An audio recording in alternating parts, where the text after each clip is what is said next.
والله يدعو إلى دار السلام ويهدي من يشاء إلى صراط مستقيم.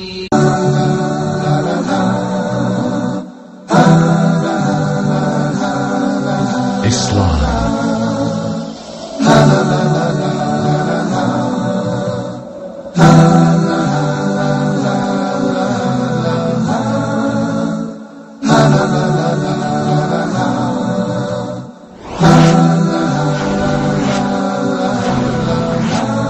Islam 101.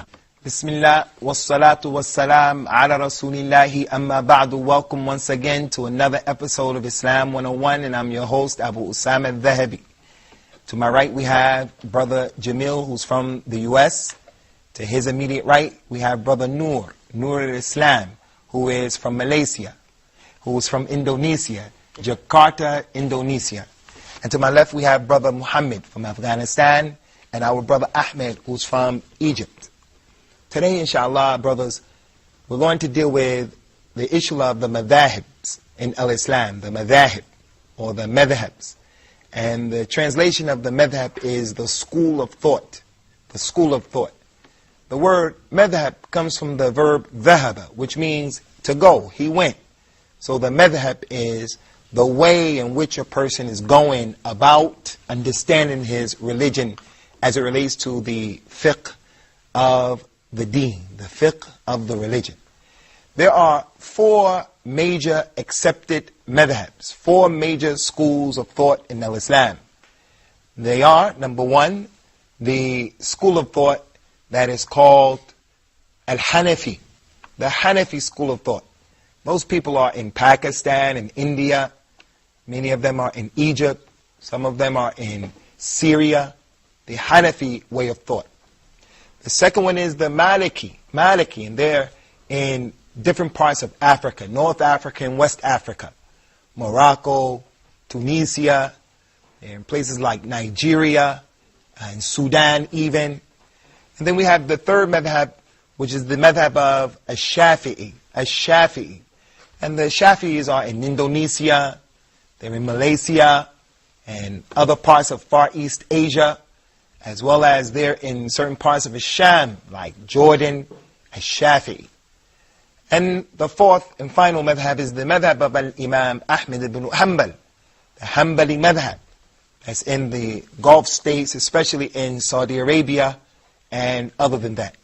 These are the four major madhabs in al-Islam that are recognized, and they're mu'tabara. They're recognized and accepted by the Muslims. But it should be understood, ikhwani, as students of knowledge, people who are enlightened, people who are reading, that there were more than these four madhabs. And some of the madhabs that are not here anymore, they were even stronger and better than the four madhabs, which go to show and prove that a person does not necessarily have to have a madhab, and he's an okay Muslim. But if a person has a madhab, and he's following his madhab, but whenever his madhab is wrong, the truth comes, he's on his madhab because it's a systematic way of knowing what to do and what not to do. But whenever the madhab gets it wrong, that individual takes the truth and he hangs on to the madhab. Then there's no problem with that. So you can have a madhab, especially if you have someone teaching you that madhab and he's qualified. Or you could be a Muslim without a madhab, because as I mentioned, there are certain madhabs that are stronger than the madhabs that we have today.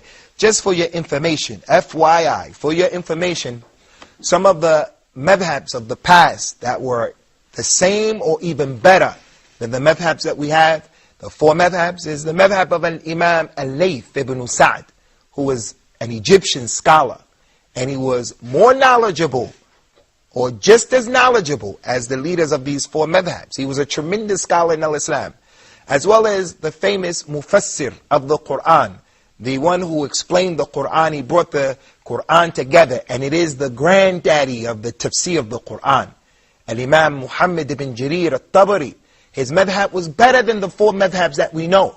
But one of the reasons why his madhab was lost, why it went away, is because he prevented his students from writing. He didn't want his words to be recorded as if people were going to follow his way, as if his madhab contained all of al-Islam. So that's one of the reasons why his madhab went away.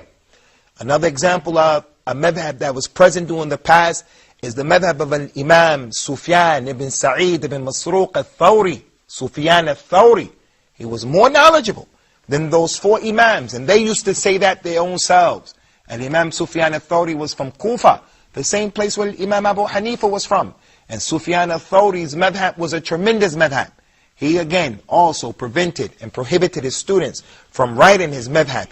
And his students neglected him as well.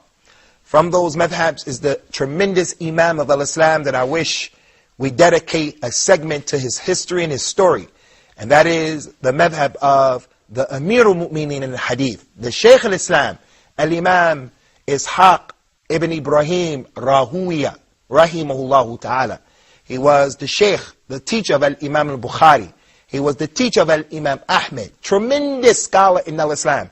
He had a madhab as well. And other than them, there is one madhab that many people don't give it the consideration and the respect that it deserves in al-Islam, even though their madhab today should be a considered madhab. And that is the madhab of al-Imam Shaykh al-Islam Dawood ibn Ali Adh Dhahabi. And along with him is the one who gave life to his madhab after it almost died out, al-Imam Ibn Hazm, rahimahullah ta'ala. All of those are from the respected and recognized madhabs or schools of thought in al-Islam.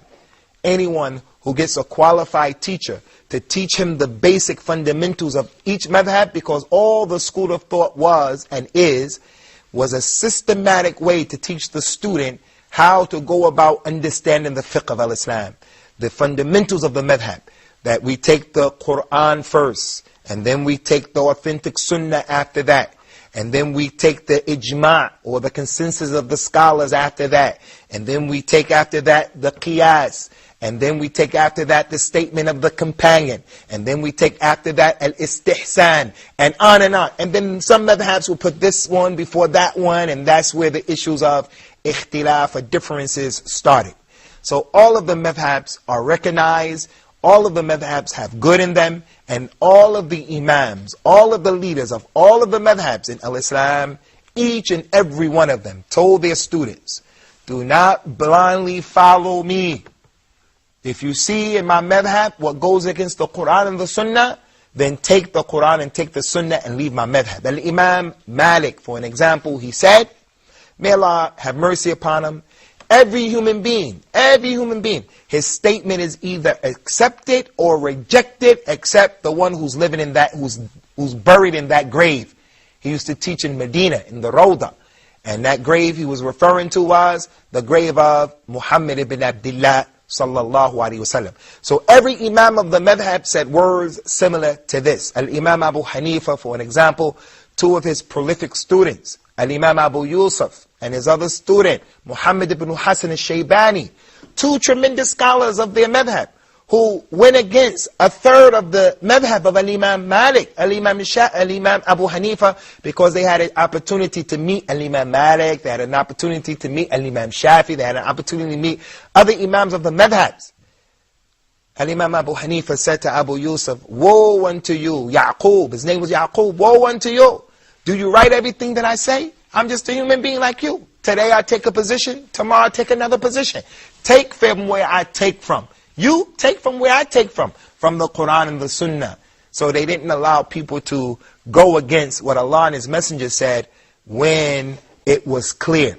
Al-Imam al-Shafi'i rahimahullah ta'ala, Muhammad ibn Idris al-Shafi'i, may Allah have mercy upon him. He was asked a question about the religion, and he gave the answer. The man who asked the question said, Ya Imam, is that the position that you took? Is that your position? Al-Imam Ahmed, Al-Imam al-Shafi'i said, what do you mean, is that my position? You asked me a question, I gave you the answer. Do you see me coming out of a synagogue? Do you see me wearing the belt of the Christians? You ask me something about the religion, and I tell you Allah said and His Messenger said, and you ask me, is that my madhab? Is that what I take? He said, of course that's what I take. How can I be other than that? The one who the Quran comes to him and the Sunnah comes to him, but he's going to take the statement of someone else? How is that? Abdullah ibn Abbas, the companion of Rasulullah, he knew that the Prophet, there are three types of Hajj that you can make as a Muslim. We don't have time to get into that. Rasulullah made the Hajj that is called al-Mufrad. The Hajj that is called al-Mufrad, where the person stays in his ihram. But Rasulullah said after making Hajj, if I knew before what I know now, I would have made a tamattu'. A tamattu' is the best Hajj. That's the Hajj where the person goes, he makes Umrah, and then he takes his ihram off, and he has a tamatta, istimta'. He's enjoying himself in Mecca, and then he puts the ihram back on. So that's the best Hajj. They asked Abdullah ibn Abbas, what's the best Hajj? He told them it is a tamattu'. The people say, yeah, but Abu Bakr and Umar, they did this and that. Abdullah ibn Abbas said, I'm going to run away from this place. I tell you Rasulullah said something and you tell me Abu Bakr and Umar, I'm afraid that Allah is going to pelt you people with rocks from the sky. I'm going to get out of here. So if he said that about Abu Bakr and Umar radiallahu anhu, then what about anyone from the illustrious and tremendous Imams in al-Islam?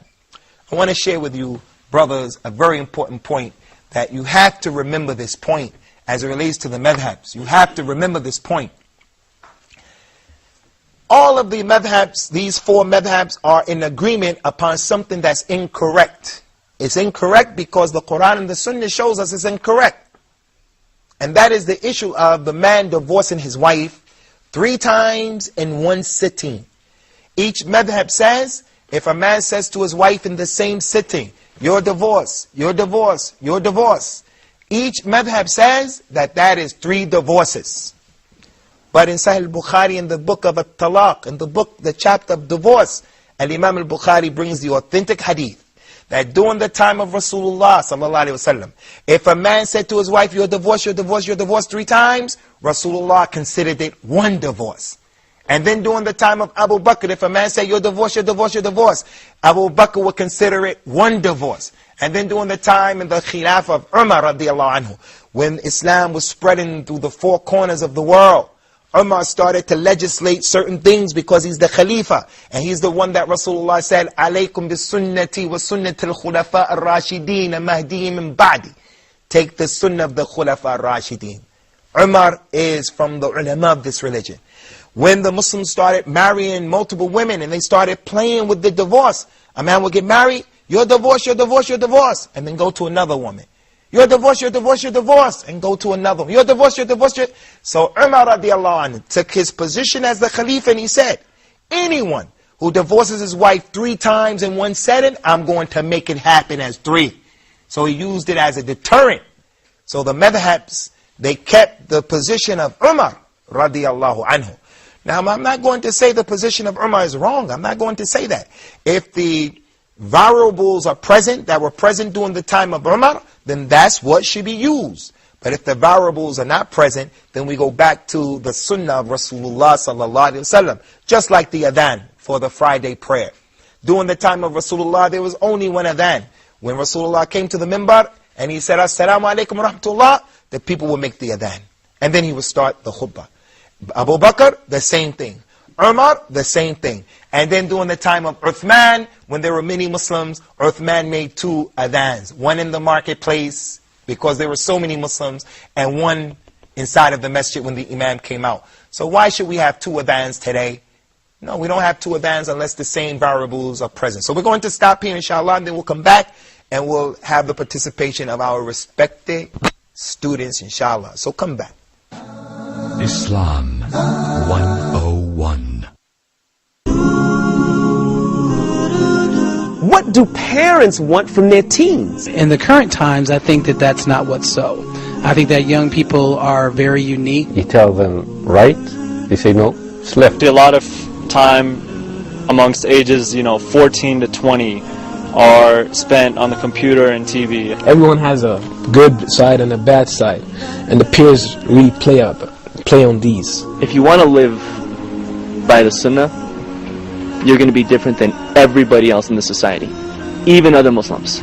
Physically and financially able to get married, they should get married. This is what the Sunnah tells us. And please do not let this type of gang life go any farther. We're attempting to bridge the gap that seems to be growing more and more every day.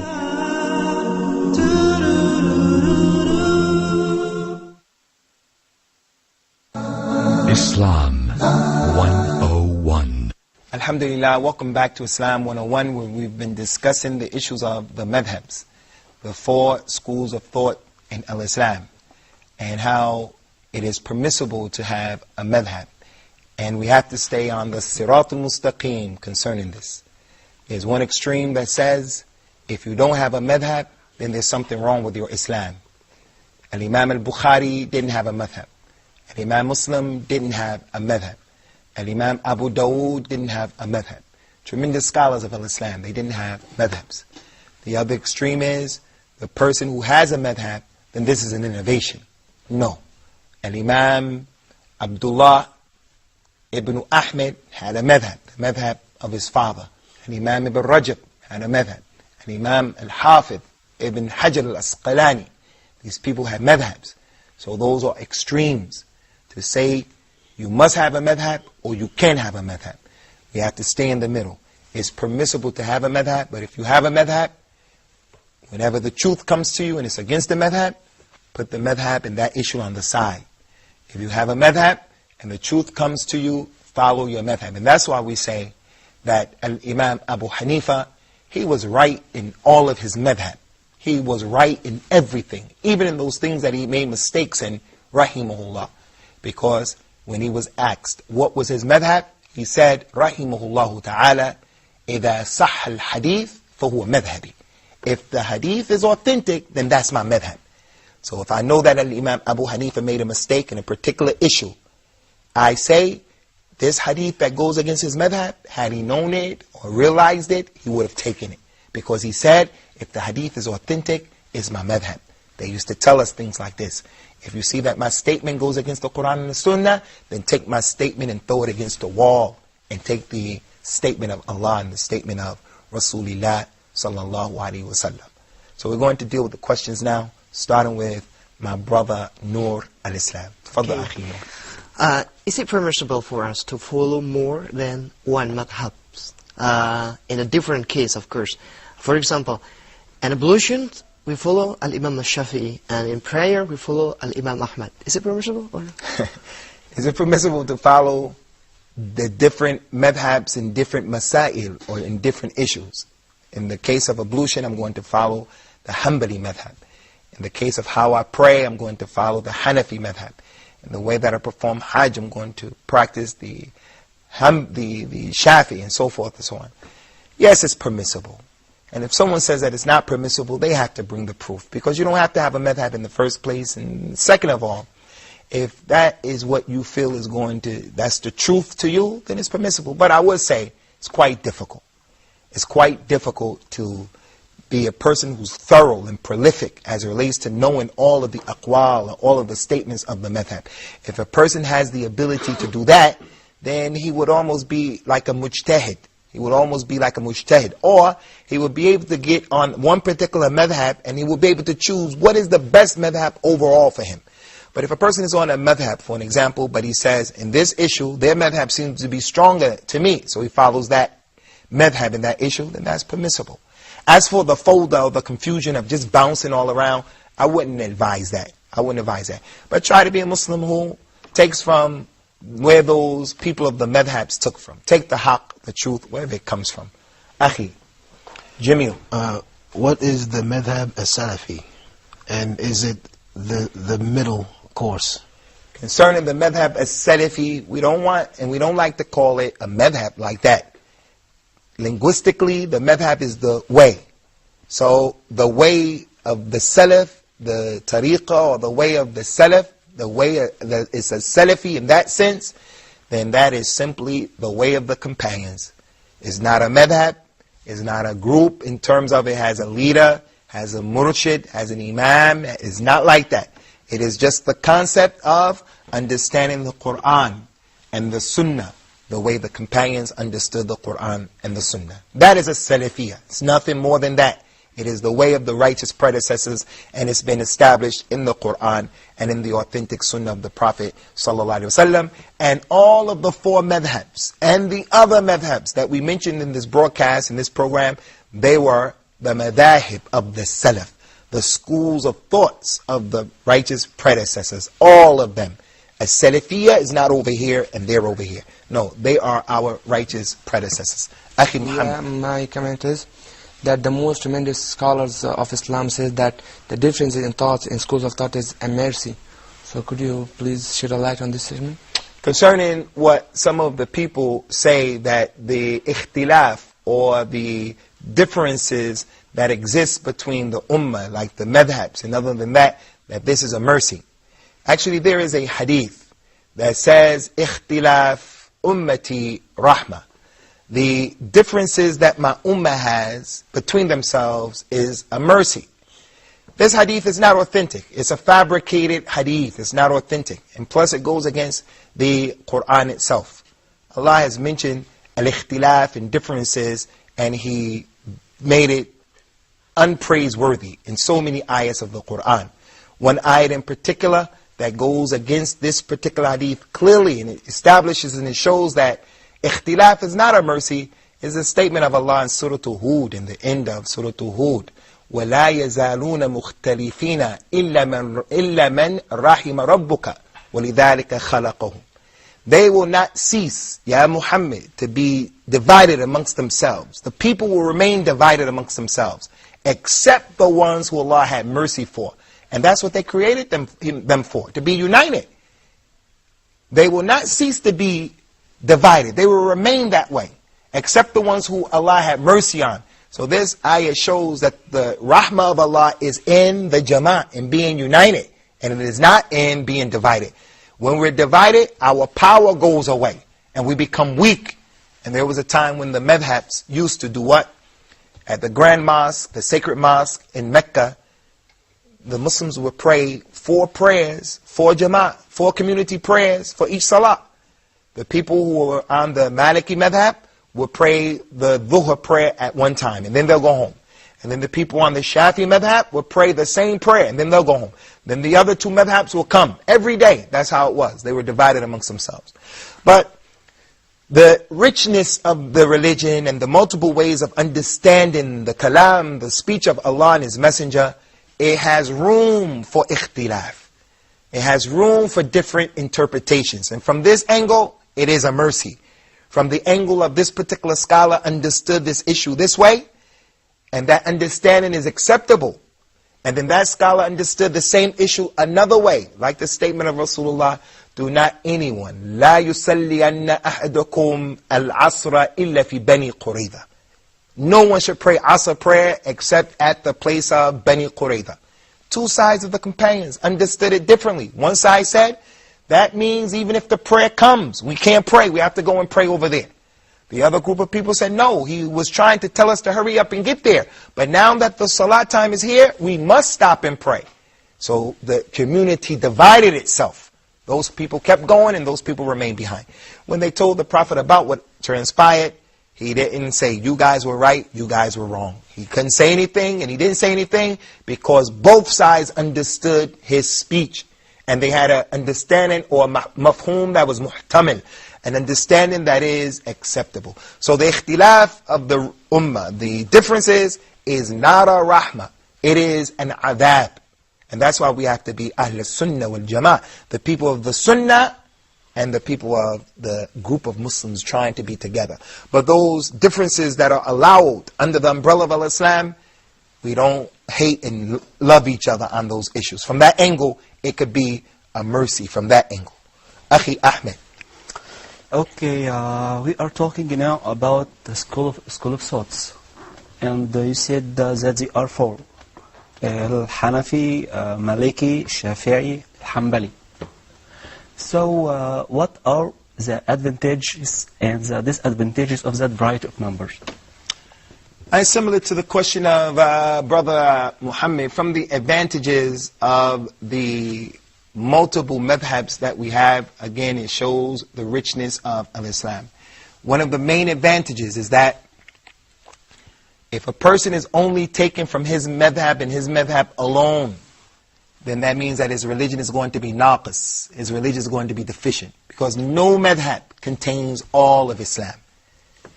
All of Islam is contained when you bring all of the madhabs together. So that variety from the disadvantages is, if a person says, I'm only taking my madhab, and he's muta'assib, he's saying in essence, I'm only going to take the religion that is incomplete. And very quickly, I want to share with you guys this incident that happened with Imam Malik. Imam Malik was one of the most knowledgeable of the 4 Imams, no doubt. And he was there in Medina. And because he was in Medina, his knowledge of the religion was close to the source of Rasulullah. Qiyas, he didn't use that much. And when he did, he used the proper qiyas. But he was there in Medina where it was the source of the revelation, and the companions were there. The leader of the Muslims during his time was a man by the name of Al-Mansur. Al-Mansur, As-Saffah, used to be serious. His sword was serious. He told Imam Malik, Ya Imam Malik, we want to make your madhab and your book, the Muwatta, we want to make it the Dastur. We want to make it the book to rule the Islamic empire. We're going to make your book rule over all other madhabs, and we'll order the people. You get married, you get divorced based upon Malik's book, Al-Muwatta. What do you think? Al-Imam Malik said, La ya Amirul Mu'mineen, no way. He said, because there's not a human being except some of the Sunnah passed him by. My book does not contain all of Al-Islam. Abu Bakr and Umar radiallahu anhu, they were who they were in Al-Islam, but they didn't know everything about Al-Islam. The man, Abu Musa al-Ash'ari, came to Umar's house, knocked on the door 3 times. No one answered. The man went away. When Umar saw him later on, Umar said, hey, why did you leave? Why didn't you stay? Abu Musa said, Ya Amir al-Mu'mineen, I heard Rasulullah say, إِذَا اسْتَأْذَنَ أَحَدُكُمْ ثَلَاثًا فَلَنْ يُؤْذِنْ لَهُ فَلْيَنْصَرِفْ.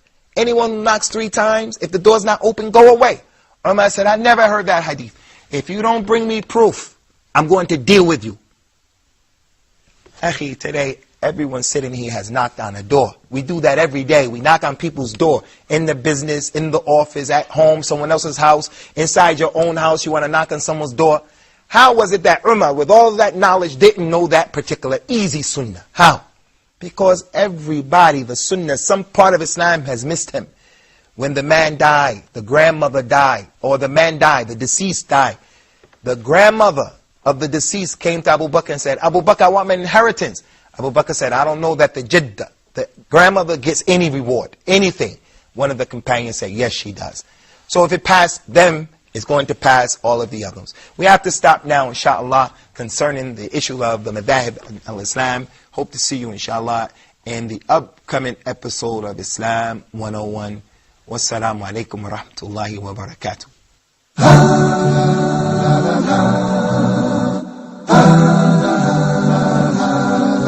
Islam.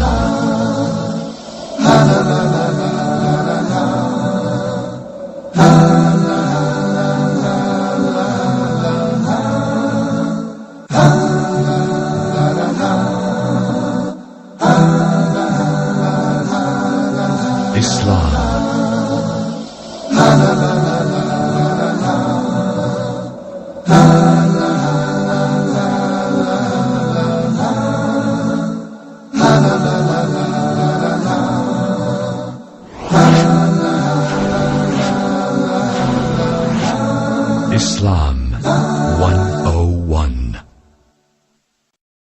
والله يدعو إلى دار السلام ويهدي من يشاء إلى صراط مستقيم.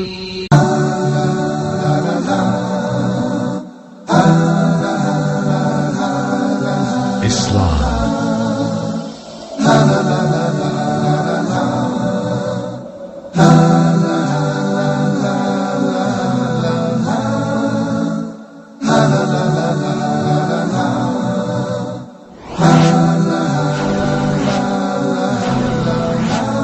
Islam 101. Bismillah, wassalatu wassalam ala rasulillahi amma ba'du. Welcome to another episode of Islam 101. I'm your host, Abu Usamah Adh Dhahabi.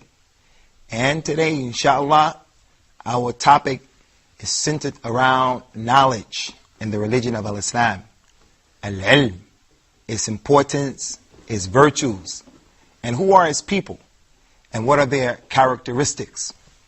Knowledge in the religion of Islam is extremely important because, as we mentioned on a number of occasions, a Muslim cannot be an effective Muslim, a proper Muslim, unless he has the basic knowledge of his religion. He will not be able to repel the attacks of a shaitan, Iblis, Satan, the one who Allah has mentioned in a number of ayats, verses of the Quran, that he is an open and avowed enemy against us. So if a person doesn't have knowledge about the tricks and the games of his enemy, he's bound to fall into whatever his enemy has set for him in terms of traps. Not to mention the fact that every form of worship in Islam is predicated and built upon you having knowledge. Before you can do anything in the religion, you have to have knowledge. As Allah mentioned in the Quran, فَعْلَمْ أَنَّهُ لَا إِلَهَ إِلَّا اللَّهِ.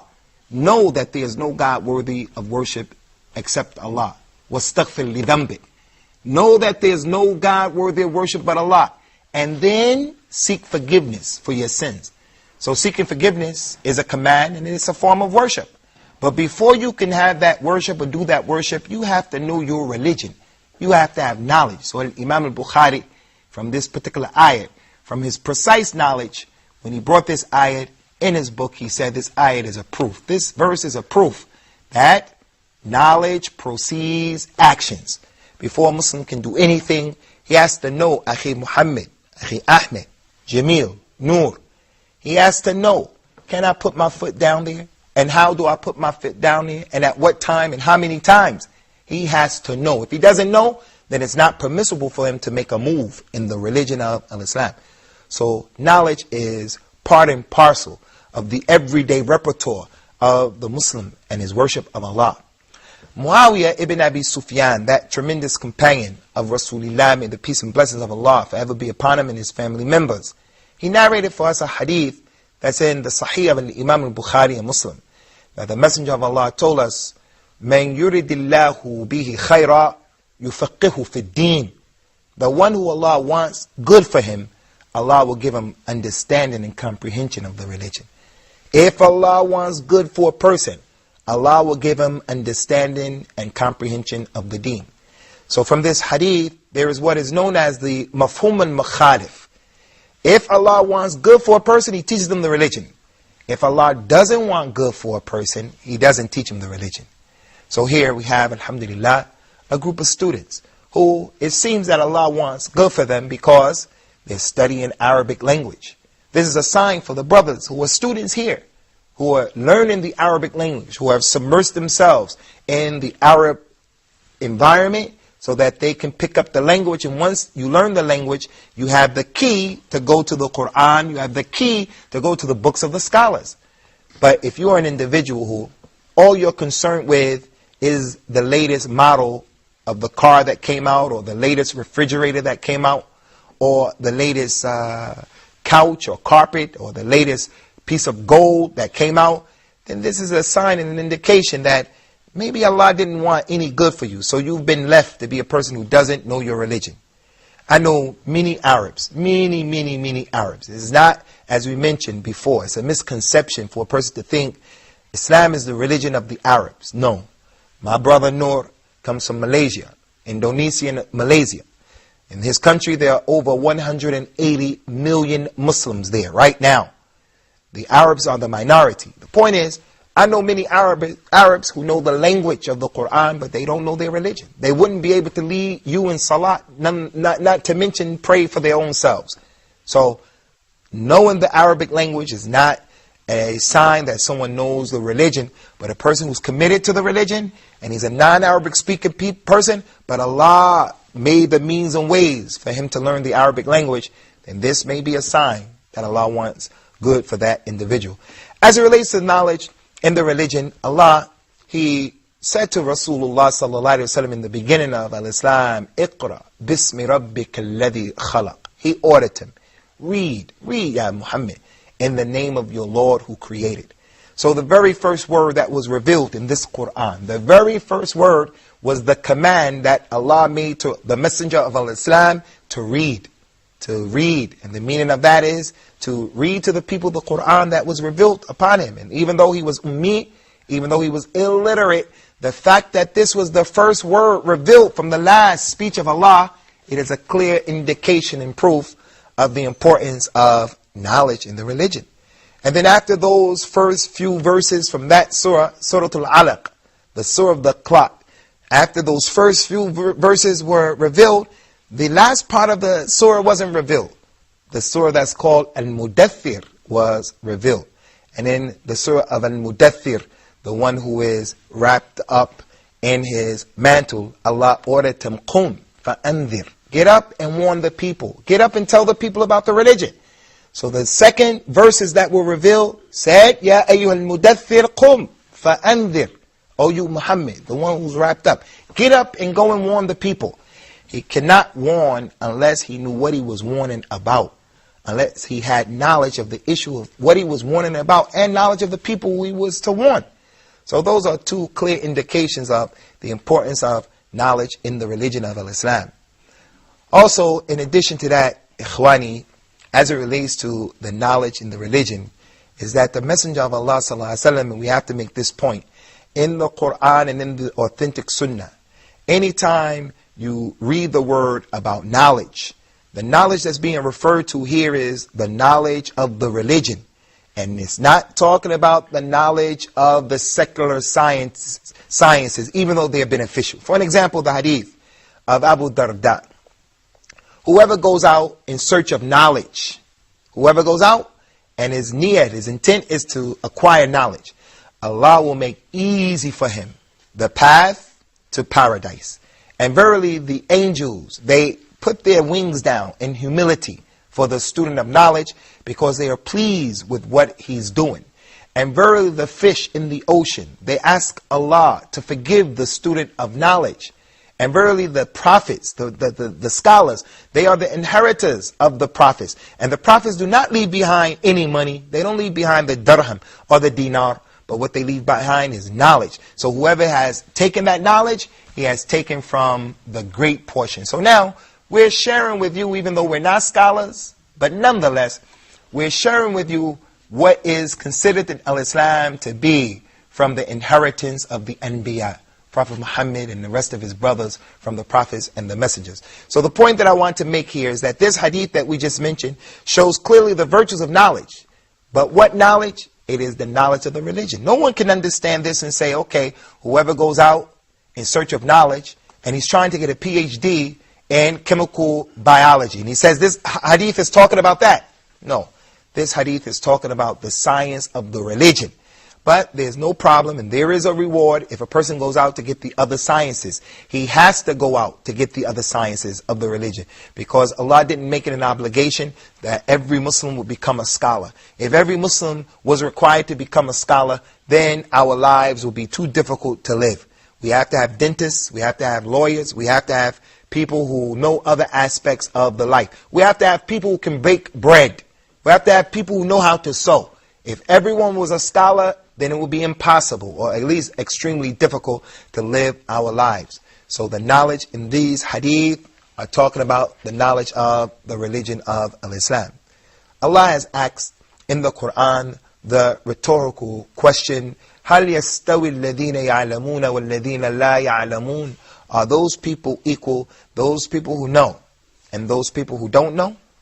That's a rhetorical question that doesn't deserve, it is not required that you answer. A person asks the question, is water wet?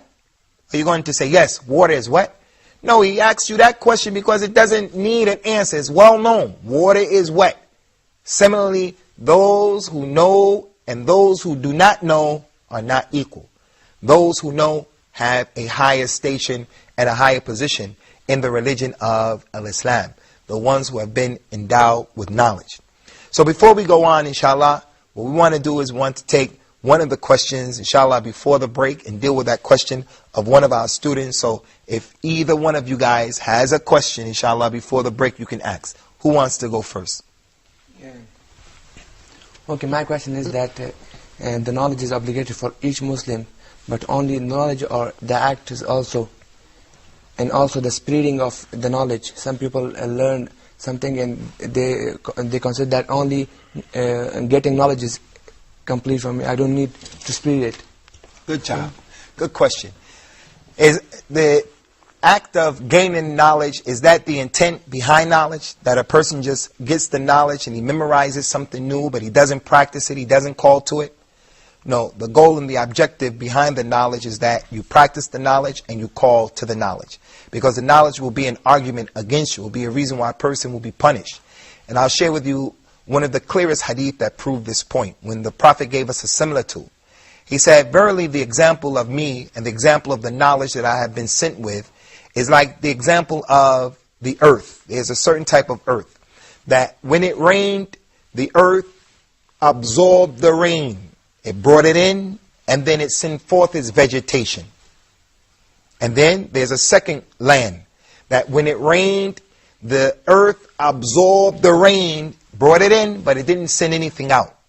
And then the third example, and the worst example, is the one who, when the rain came, it just made puddles on the top of the earth. It didn't bring the water in, nor did it send the water out. And that's the worst one. He said, that's the example of the knowledge that I've been sitting with.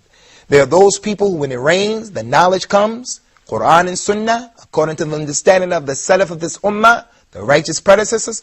They take that knowledge, they internalize it, and then they send it out. They do good works, and they call to it. They encourage people about it. That's the top, the scholars, the students of knowledge. The regular Muslims who are muwaffaqun, they have been given success by Allah. Then the second group, they're good, but they're not better than the first group. Those people who they take the knowledge, but they're shy. They don't give dawah. They don't call people to Islam. They remain silent. Those people who they benefit themselves, but they don't send the light out. They're afraid of being ridiculed, or they're embarrassed of speaking. And then the worst group, the people who didn't even raise up any concern about that. They don't take the knowledge, and they don't work by the knowledge. That's the worst group. We'll be back, inshallah, with a conclusion in the second half of this most important issue, bi-idhnillahi ta'ala. Looking forward to having you as our guest. Islam 101. The Prophet ﷺ have informed us that we should not obey no one on the account of disobeying Allah subhanahu wa ta'ala. So the superiority is to Allah's command. So if the husband tells his wife that I want you to shake hands with my colleagues, with my business partners, no, even if it leads to divorce. If the husband says to his wife that you have to party with me, with partners and so on, no, you have to take your hijab off, no. By any means, communicate with Allah subhanahu wa ta'ala. Definitely Allah subhanahu wa ta'ala knows your language, and He will be very happy to answer your dua.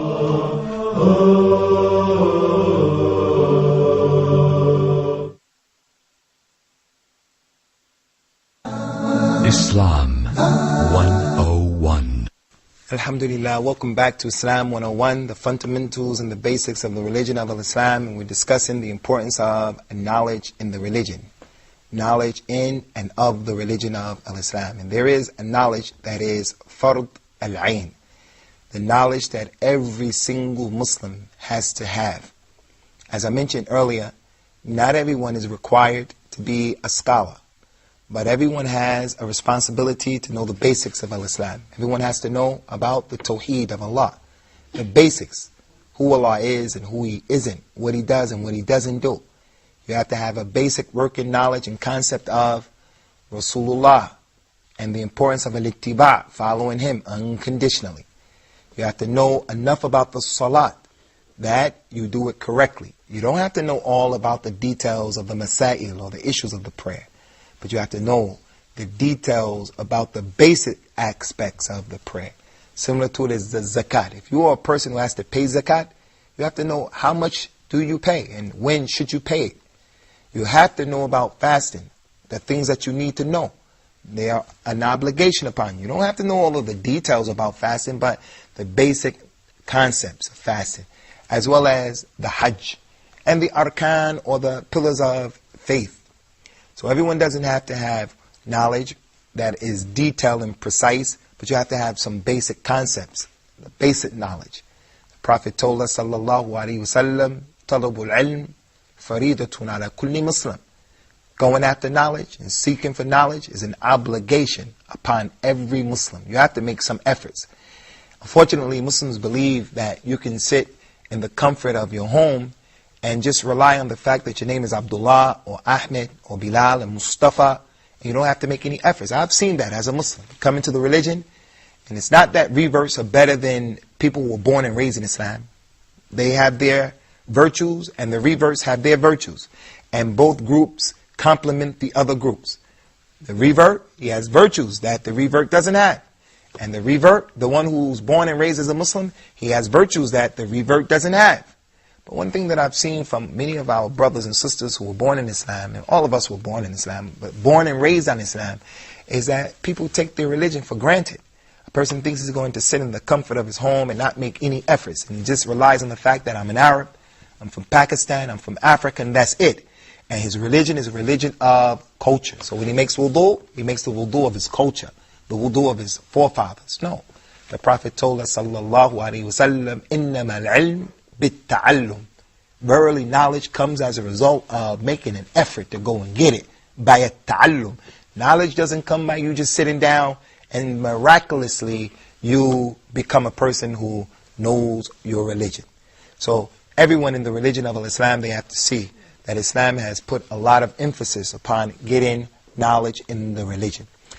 During one of the great battles of Islam, just to show you the importance of knowledge, during one of the great battles of Islam, the battle of Badr, the greatest battle in Islam, when the captives of war were held and the Prophet wanted to decide what would be done with those captives of war, he asked the most knowledgeable person of this community after him, and that was Abu Bakr as-Siddiq. Abu Bakr, what do you think we should do with these captives? He said, Ya Rasulullah, they are our relatives. They are our relatives. Let's send them back, ransom them off, because we need money. The Muslims are poor. We can get money, and because we free them and we send them back, we don't kill our relatives. And let's secure the freedom of any man who can teach 10 Muslims how to read and write. They were Muslims who couldn't read and write. So let's take advantage of the fact that many of these people know how to read and write. So look at the fiqh and the understanding of Abu Bakr as-Siddiq. He knew if the Muslims became qualified, competent as it relates to reading and writing, then there's going to be some productivity that's going to come as a result of that that's going to benefit the whole ummah. Whenever the Messenger of Islam, and I think this is a very important point, I have to stress this point, because we have a group of people, and I met these people when I became a Muslim. So I'm speaking from experience, and I'm speaking with knowledge. We have a group of people who have good hearts, they have good intentions.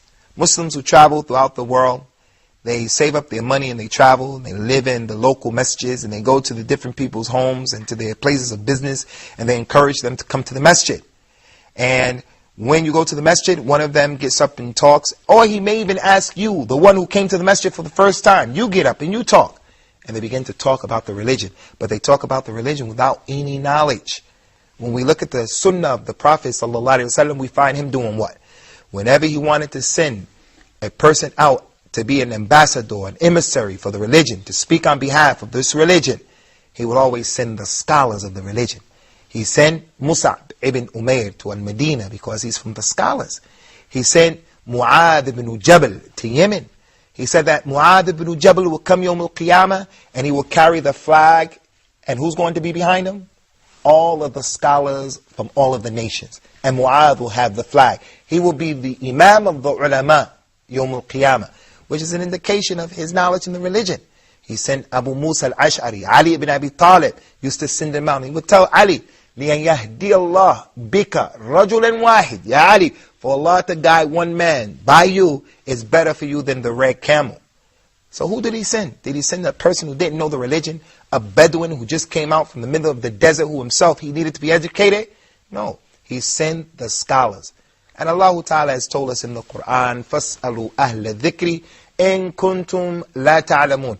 Ask the people of knowledge if you don't know.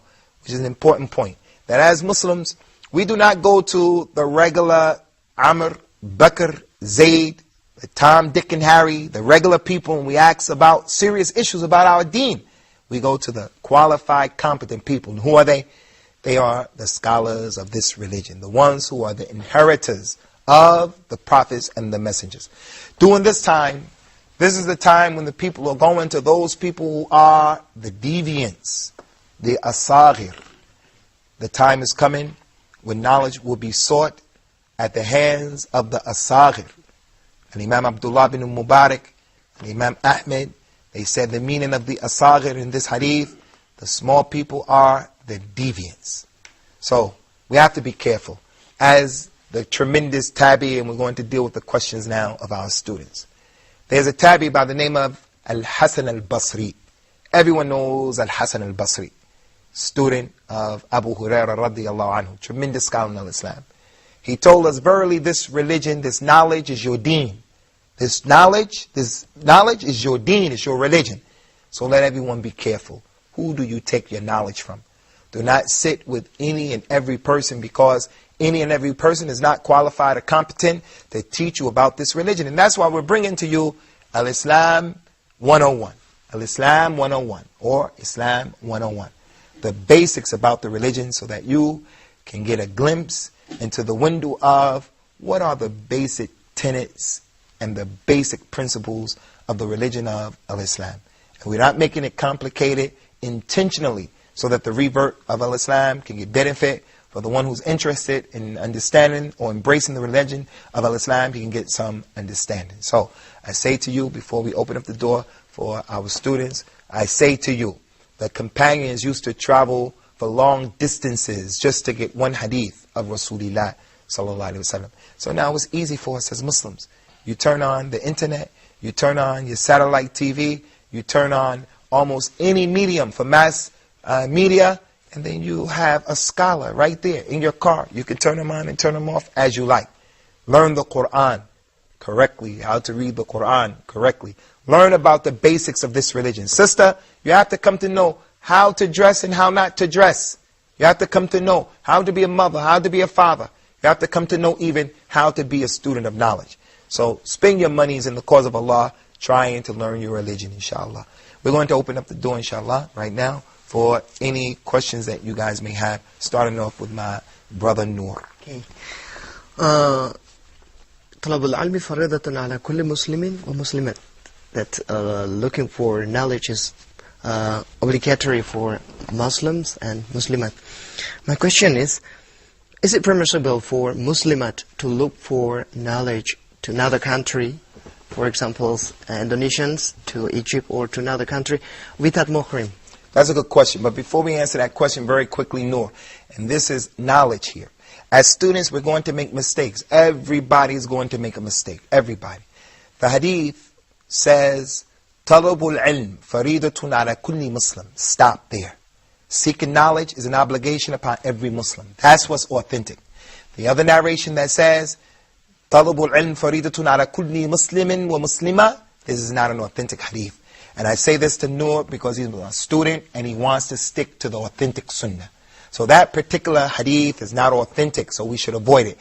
Now, as it relates to seeking knowledge, is an obligation upon every Muslim. It includes men and women. So, is it permissible for the woman to travel out in the search of knowledge without a mahram?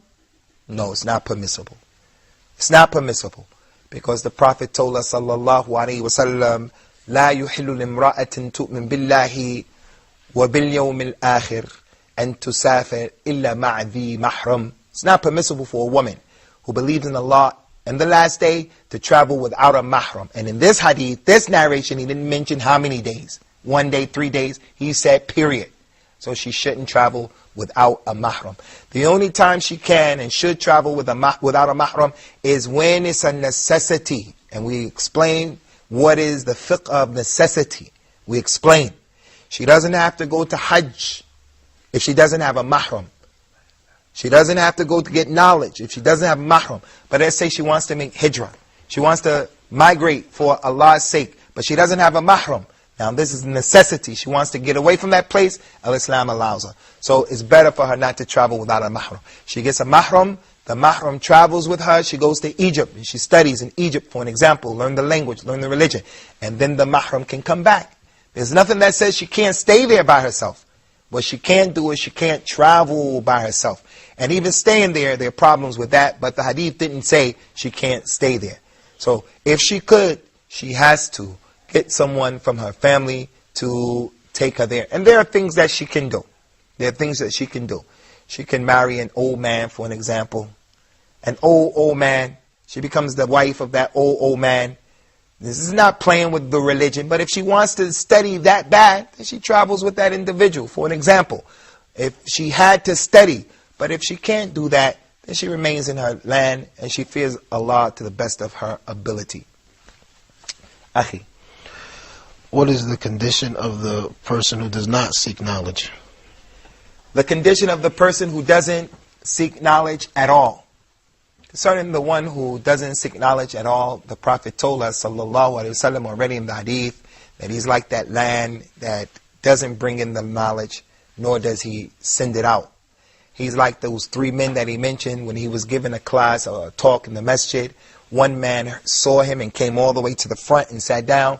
The other man was shy, so he sat in the back. And the third man didn't want to listen. And he walked, he just went away. So Allah, concerning that third man, turns away from him, because that third man, he is arrogant. And there are other issues that we can't get into right now, because it's time to bring this segment to a close. So we're sorry, Akhi Ahmed and Muhammad, that we didn't get a chance to get around to you. Inshallah, in the upcoming episodes, hope to see you at Islam 101. May Allah give you all knowledge in the religion and knowledge about the reality of Islam. هذا وصلى الله وسلم على نبينا الكريم. والسلام عليكم ورحمة الله وبركاته.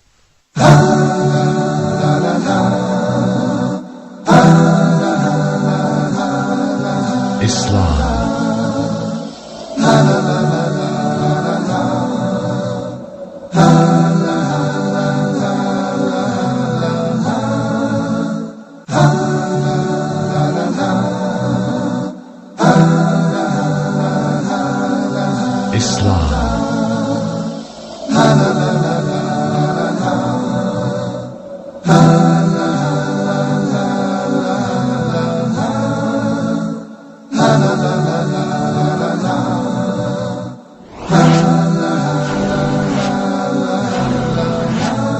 Islam 101.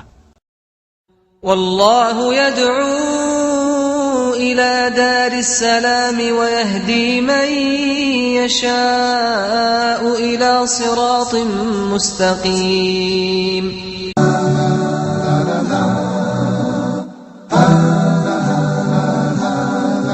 Islam.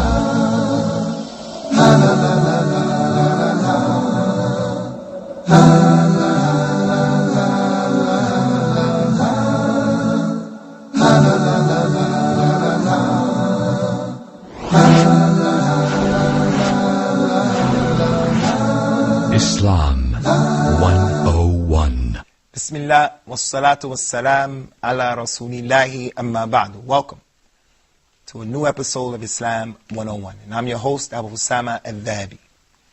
Today, inshallah, we would like to discuss the issue of the role of the Masjid in Al-Islam. And what is the function of the Masjid? Is the Masjid a place that we lock the door and we only open up the Masjid when it's time for the prayer? Is this the correct concept of Al-Islam? When I used to be a Christian, the only time we would visit the church would be on Sunday or if someone got married. But during the course of the week, very seldom would we visit the church. It would have to be a special occasion. Well, as Muslims, the situation is totally different. The Muslim is going to visit the Masjid a number of times in the course of one day. That doesn't mean that he has to spend all of his time in the Masjid. No. He may have a job, he has to work, he may miss a few prayers. But during the course of the week, the Muslim will visit the Masjid a number of times, because the Masjid holds a special place in the heart and the mind of every single Muslim, as well as in the religion of Islam. The Messenger of Allah, sallallahu alaihi wasallam, when he migrated from Mecca and he went to Medina, the very first project that he preoccupied himself with was the building of the Masjid, because the Masjid will serve as the focal point for any and every social activity. And it wasn't just the prayer that caused the people to gather at the Masjid. Anytime something happened and Rasulullah needed the people to gather up, he would tell his mu'adhin, his caller of the prayer, Bilal, make the adhan, call the people, Ya Bilal. And Bilal would make the call, the well-known call, Allahu Akbar, Allahu Akbar. And the people, once they heard that, and it wasn't time for the prayer, they knew something was going on. The Masjid had an important role to play in the lives of every Muslim. If a man in the past wanted to borrow money from another man, that man would agree to give him the money, and they would write the debt at the minbar or the pulpit, especially in Medina, at the minbar of Rasulullah.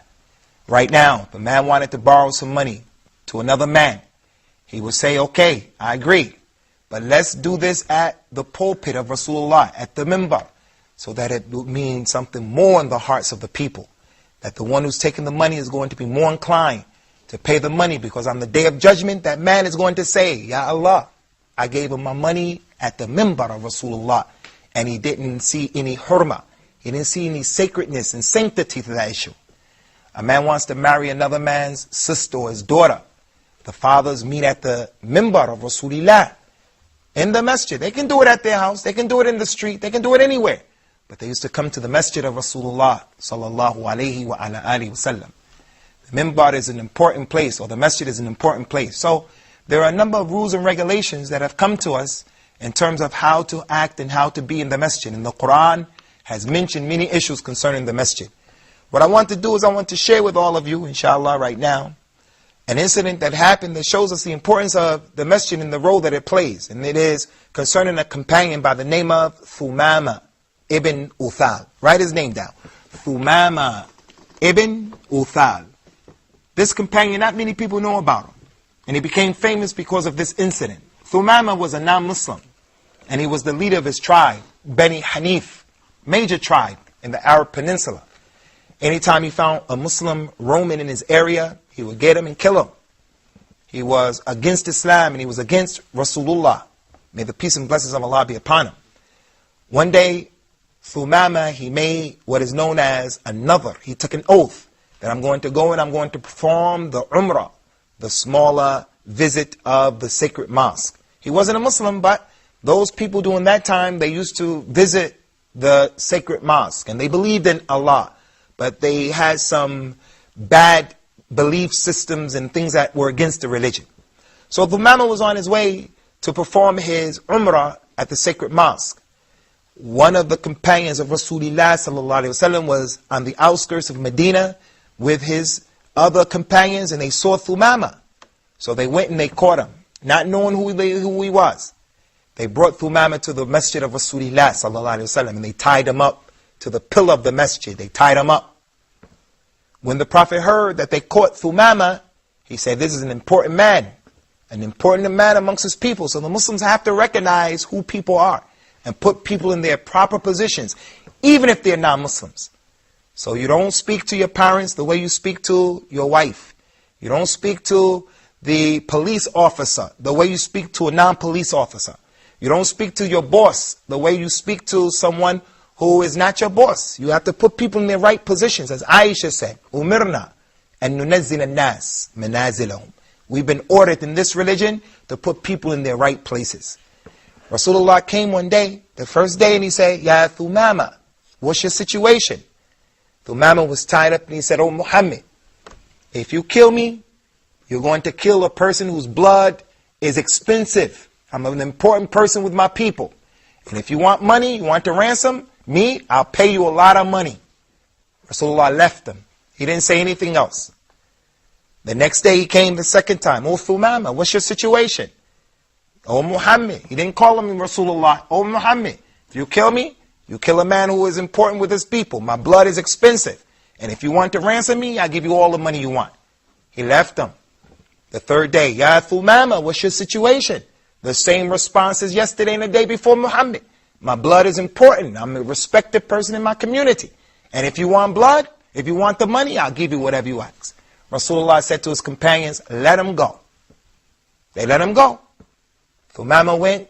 He was on his way. He stopped at a wall that was outside of the masjid. He went there behind the wall. He made a ghusl on his own. He washed himself on his own. It was well known. If you want to become a Muslim, a new Muslim, from the sunnah is to wash your whole body and to wash away what is with you from the times that's prior to Islam. He came into the masjid and then he saw Rasulullah and he said, I bear witness that there is no God worthy of worship, and I bear witness that you are his messenger.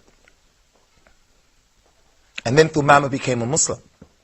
It's a long story that's inside Bukhari and Sahih Muslim, but we don't want to deal with all of the story. We just want to deal with that aspect of the story. And I want to make these points. First of all, what was it that caused Thumama to embrace this religion?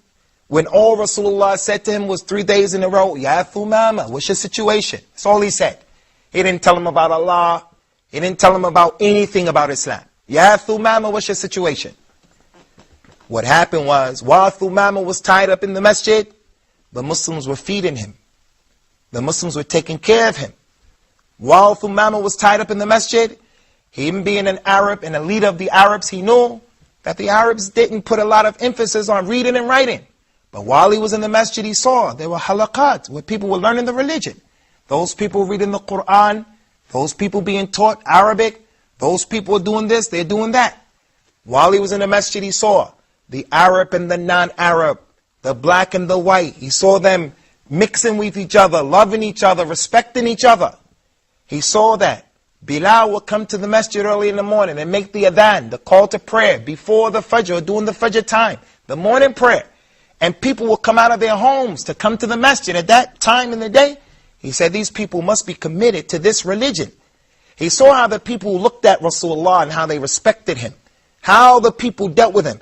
And Thumama being a leader of his people, the way of the Arabs of that time was, they didn't like, if they disagree with you, it was hard to be a leader over the Arabs. Because once they didn't like you, they will push you away and look for another leader, and they will fight each other. But with Rasulullah sallallahu alaihi wasallam, he saw how the people stood behind him in rows, and the rows were straight and organized. He saw how they would listen attentively when he would read the Quran. They wouldn't move until he prostrated, stood up, went down into sajda. When he saw all of that taking place in the masjid, he said, this must be the religion of truth. Here these people, when they're in the masjid, one of them walks around and he has his arrow. This was part of what the Arabs used to use in terms of hunting and their weapons. But the Prophet taught us, anyone who has an arrow, whenever you walk in the masjid, be sure to put the arrow inside of the bait of the arrow where it belongs. Or walk with the arrow and the tip is in your finger. You can't walk with the arrow and you grab it in the middle and you're walking. Maybe someone will run, a child runs into the arrow, and then you kill the child and you hurt another Muslim. Thumama saw all of this, and he saw that his people were changing as a result of what was taking place in that masjid. So this is the example of the role of the masjid in the religion of Al-Islam. The masjid is not a place that is just a symbol. Yes, it is a symbol of Al-Islam. As Allah mentioned in so many ayahs of the Quran, ذَلِكَ وَمَنْ يُعَظِّمْ شَعَائِرَ اللَّهِ فَإِنَّهَا مِنْ تَقْوَى الْقُلُوبِ.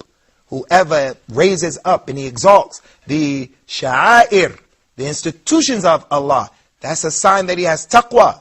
إِنَّ الصَّفَا وَالْمَرْوَى مِنْ شَعَائِرِ اللَّهِ. So if someone respects Safa and Marwa, they respect the Kaaba, they respect the hijab of the woman, they respect the adhan, they respect the masjid, they respect the silat al-raham between the mother and the father and the relatives. This is a proof that the person has great iman. He respects the Quran, he doesn't take the Quran and just do anything with the Quran, he acts a certain way with the Quran. That's a proof that that person has some fear of Allah in his heart. So the masjid is like that. It has a lot of rights upon us, and it plays an important role in the masjid. The Prophet came one time to the masjid. When he came to the masjid, he found that someone made a spit. They spit towards the Qibla, and the spit was on the wall, in the direction of the Qibla. He was about to tell the people to get ready for prayer, and he saw it. He took his own thobe, and he wiped it off. He turned around to the people and he said, when one of you wants to spit, do not spit towards the Qibla. Why? Because the direction of the prayer, we have to respect it. So the Muslim, when he goes to the bathroom, akramakumullah, if he has to relieve himself, he doesn't do so towards the Qibla. He doesn't face it, nor does he put his back to it. Al-Islam came to deal with all of the aspects of our lives. I want to build a house, I'm going to be sure that the muhandis, the man who's going to design my house, that he makes it so that the Qibla is either to my right or my left, and I'm not facing it front or the back. Everything in the religion of Islam has been dealt with. And that's why I say, if you're not a Muslim, then you should take it very seriously and you should be sincere. Try to look into the religion of Islam. And that's what we're trying to do here at Islam 101. We're trying to give you a basic concept and understanding. what is our religion all about? We don't want you to take the lessons of Islam and what our religion is saying from people who are extremists to the right or the left. No, take it from the authentic sources. So when the Masjid, the Messenger of Allah ﷺ, he prohibited us from spitting towards the Qibla. He prohibited us, if someone were to lose something in the Masjid, he cannot get up and start saying, hey, I lost my thing in the Masjid, I lost my shoes, I lost my wallet. Rasulullah said, if you hear someone do that, then make the dua, supplicate and say, La raddaha Allah alayk. May Allah give it back, because he's compromising the sacredness and the sanctity of the Masjid. We'll be back inshallah after this break with the participation of our students. So we hope to see you in the second half of this episode. Islam 101. The Prophet ﷺ have informed us that we should not obey no one on the account of disobeying Allah subhanahu wa ta'ala. So the superiority is to Allah's command.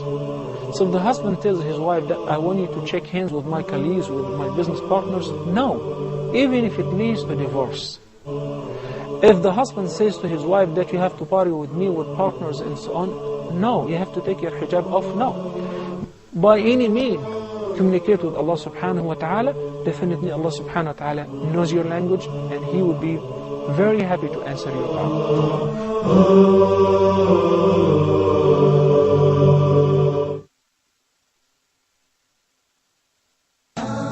Islam 101. Welcome back to Islam 101, where we've been discussing the importance of the Masjid in Al-Islam and the rights of the Masjid and the function and the role of the Masjid. It was the Masjid of Al-Islam that sent forth in the past those people who went to the four corners of the universe and they spread the religion of Al-Islam. It was the Masjid in Al-Islam that created and developed for us our four Imams, those illustrious Imams, who were the leaders of the four schools of thought. When they were young, they memorized the Quran in the Masjid. They learned about the fiqh and the sciences of Al-Islam in the Masjid. It is the Masjid in Al-Islam where we get to know who's sick and who's not sick, because when the person disappears from the Masjid, we begin to ask, where is so-and-so and where is so-and-so? Why haven't we seen him in the last 2 days? Then we know something must have happened. Either he traveled or something is going on. So we go and we look for that individual. So the Masjid in Al-Islam is too important, and it is an obligation, if the man could do so, to make the salat of the obligatory prayers in the Masjid. And when we go to the Masjid, every right step that is taken, there's a good hasana written, and every left step that is taken, there is a bad sin that is taken off. And the athar, or the footsteps that we leave in the Masjid, we're going to find them with Allah Yawmul Qiyamah. So going to the Masjid is a tremendous benefit. There are not a group of people, مَجْتَمَعَ قَوْمٌ فِي بَيْتٍ مِّن بُيُوتِ اللَّهِ. There's not a group of people who come together in one of the houses of Allah, meaning the masjids. يَتْلُونَ كِتَابَ اللَّهِ يَتَدَارَسُونَهُ فِيمَا بَيْنَهُم. They read the Quran and they study it amongst themselves. إِلَّا نَزَلَتْ عَلَيْهِمْ الرَّحْمَةِ. Except that the mercy of Allah comes down upon them. وَحَفَّتْ بِهِمُ الْمَلَائِكَةِ. And the angels come down and they surround them. وَذَكَرَهُمُ اللَّهُ فِي مَنْ عِنْدُهُ. And Allah mentions them with those who are with Him. 7 people Allah will shade in His shade on the day where there will be no shade. And one of those individuals is the man who his heart was connected to the Masjid. He will go and he will pray, and then when he leaves, he's waiting to come back to the Masjid again. He is from the Ahlul Masjid. So the Masjid in the religion of Islam, it holds a unique and a special position. Any Muslim who doesn't visit the Masjid during the course of the day or the week, then he has to make the tuhma about his Islam. I say that for any and everyone who's watching this particular program or listening. If you are a Muslim and you never visit the Masjid and you don't know what's in the Masjid or how your local Masjid is, then you have to start to ask, what is the reality of your Islam? Are you just a Muslim who is, I'm a Muslim by my name and that's it? Because the Muslim men are connected to the Masjid. As it relates to the Masjids of Al-Islam and going to the Masjid, the Prophet of Al-Islam sallallahu alaihi wasallam used to bring his grandchildren to the Masjid. Hassan and Hussein, his granddaughter Usamah. He would carry Usamah while he used to pray. The companions, they said, In the month of Ramadan, we would bring our children to the masjid, and they would fast. And when they became hungry and it was close to the time of breaking the fast, they would start becoming disruptive and making noises. So what we would do is, we would give them the toys like the dolls and things like that to play with them. A proof that they used to fast, and the companions used to bring them to the masjid, teaching them about the masjid. So the father, he has to take his son, have his son to come with him to the masjid. And the masjid also, Ikhwani brothers, is a place where the women used to be allowed to go. The Prophet's mosque has a door in his masjid called Babun Nisa. It's still there, the door for the women. And in that place, the women used to go in and out. That was the only door that the women would go in and out of during the time of the Messenger of Allah. And it is not permissible for the husband to prevent his wife from going to the masjid. This is not his rights. Do not prevent the handmaidens of Allah from the Masjid of Allah. So one of Umar's sons, his name is Bilal, he saw and he had jealousy for his wife. He said, you can't go to the masjid anymore because I don't want other men to see you. Even if you're dressed up, I don't want them to see you. So she complained to his father, who was the leader. So when he complained to his father, who was Abdullah ibn Umar, not Umar the Khalifa, his son Abdullah. So that son Bilal said to his father, yes, I keep her from the masjid because there's fitna and fasad, confusion, I'm jealous for her. So the father told him the hadith that the Prophet said, La tamna'u ama Allah min masajidillah. Don't stop the women from coming to the masjid. The boy said, Wallahi, I'm going to continue to keep her from the masjid. The father said, I tell you that Rasulullah says something, you swear and say, Wallahi, you're going to continue to do that wrong thing. The father swore and said, Wallahi, I'll never talk to you again. And he never talked to his son because here his son is disrespecting the Sunnah, disrespecting Al-Islam. The son is not higher than the Sunnah, he's not higher than the religion of Al-Islam. How is he going to swear like that? So the point is, the masjid in Al-Islam is for everyone. But the Muslim sister should know her prayer in her home is better than the prayer in the masjid. And if she goes to the masjid, she should not have nice smells on her. She should not go in order to be an attraction to the men, be a fitna for the men. So the masjid in Al-Islam, Ikhwani, especially those of us who are young and we're in our youth, the shabab from this ummah, you should try to get as much good deeds in your book for Yawm al-Qiyamah right now. Walk into the masjid, walking from the masjid. So we have to learn about the ahkam, the rules and regulations. What can be done in the masjid, what shouldn't be done in the masjid, how to go to the masjid, and all of this has been recorded in the books of Al-Islam. The issue is too important, but time doesn't allow for us to continue. So we're going to stop here, inshallah, and we're going to open up the door for the questions. We'll deal with Muhammad's question, and then Brother Noor's question, inshallah, and then Umar's question, and then Akh Muhammad Hussein's question. Tfaddal, ya akhi. Well, my question is it allowed for us to travel to mosques or to masjids? The Messenger of Allah said concerning traveling long distances that it's not permissible to travel a long distance with the intent of visiting the masjid except for one of the three masjids in Al-Islam. The main sacred mosque in Mecca.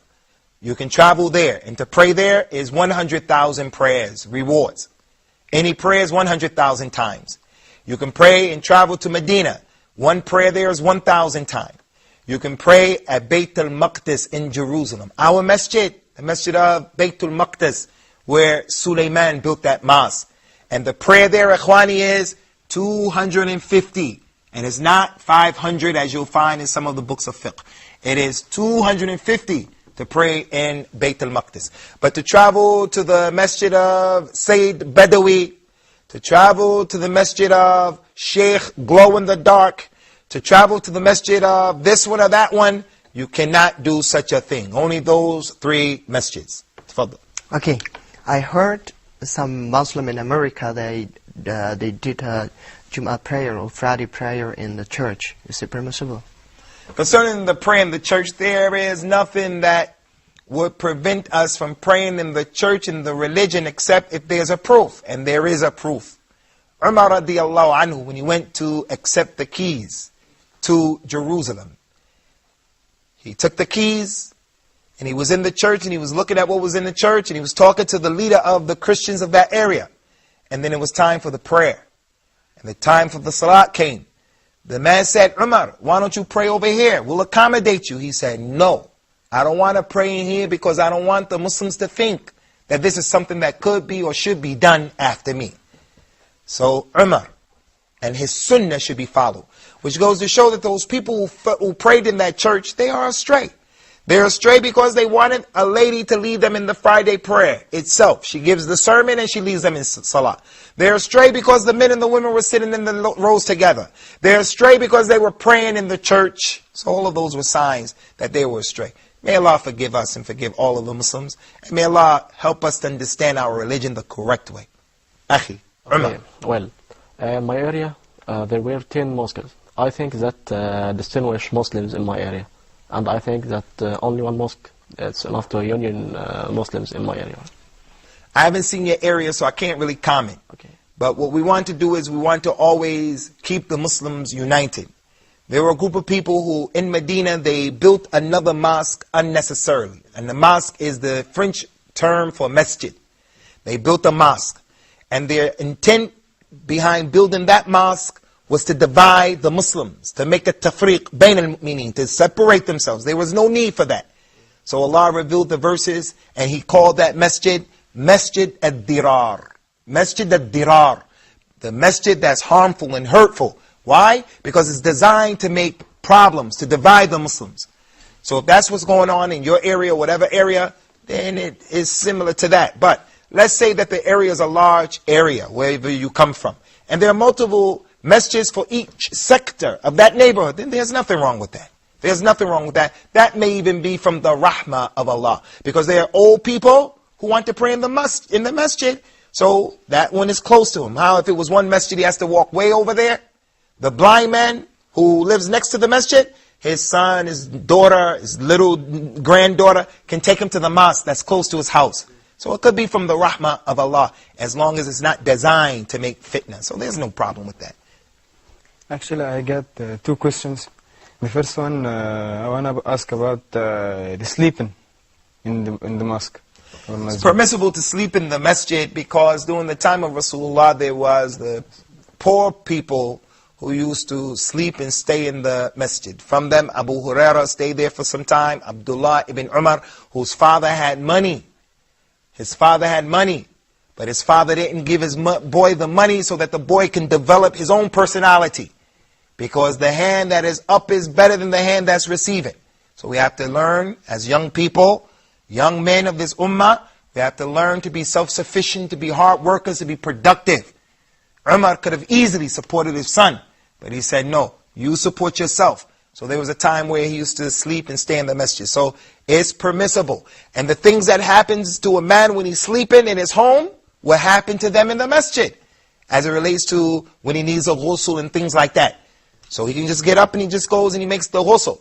Concerning the rules and the regulations of the masjid. If someone steals from the masjid, you steal the people's shoes from the masjid. This is a kabira from the kaba'ir. If you go into the sadaqah box, the zakat box in the masjid and you steal that money, a kabira from the kaba'ir. To waste the money of the masjid, to deface the masjid, to write graffiti in the masjid. It is the worst thing to do. It is the worst thing to do.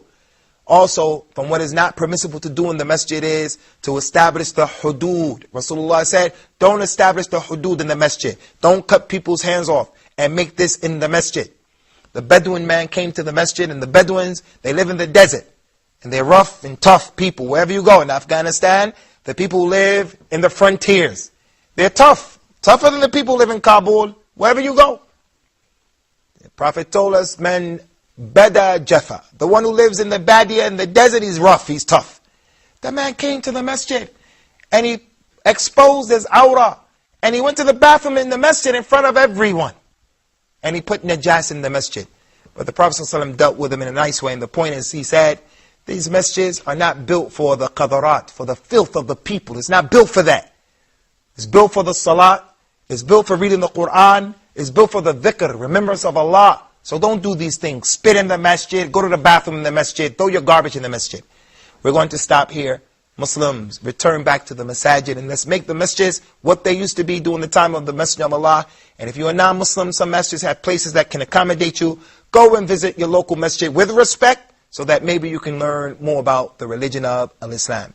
So we ask Allah to guide you all and to protect you all and to accept it from us and from you. هذا وصلى الله وسلم على نبينا الأمين. والسلام عليكم ورحمة الله وبركاته.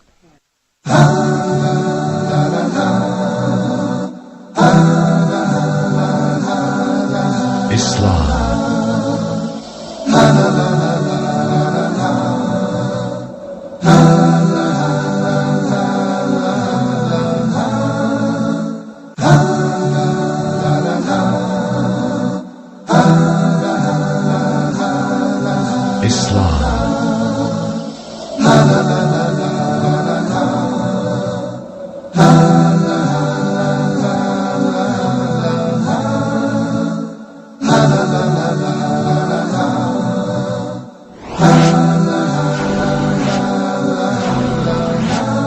Islam 101.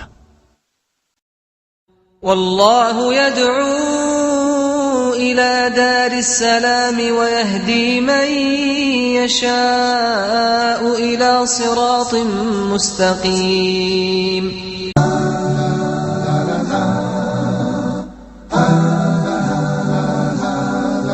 Islam.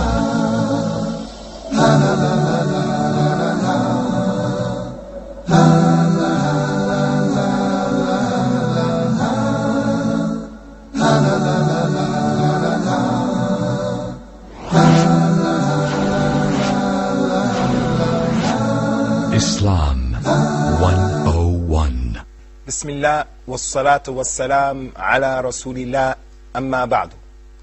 Welcome to a new episode of Islam 101, and I'm your host, Abu Usamah Adh Dhahabi. Today, inshallah, we're going to deal with some of the many misconceptions that people have about the religion of Islam. And when I mention people, I'm talking about Muslims and non-Muslims alike. We're not just talking about the non-Muslims.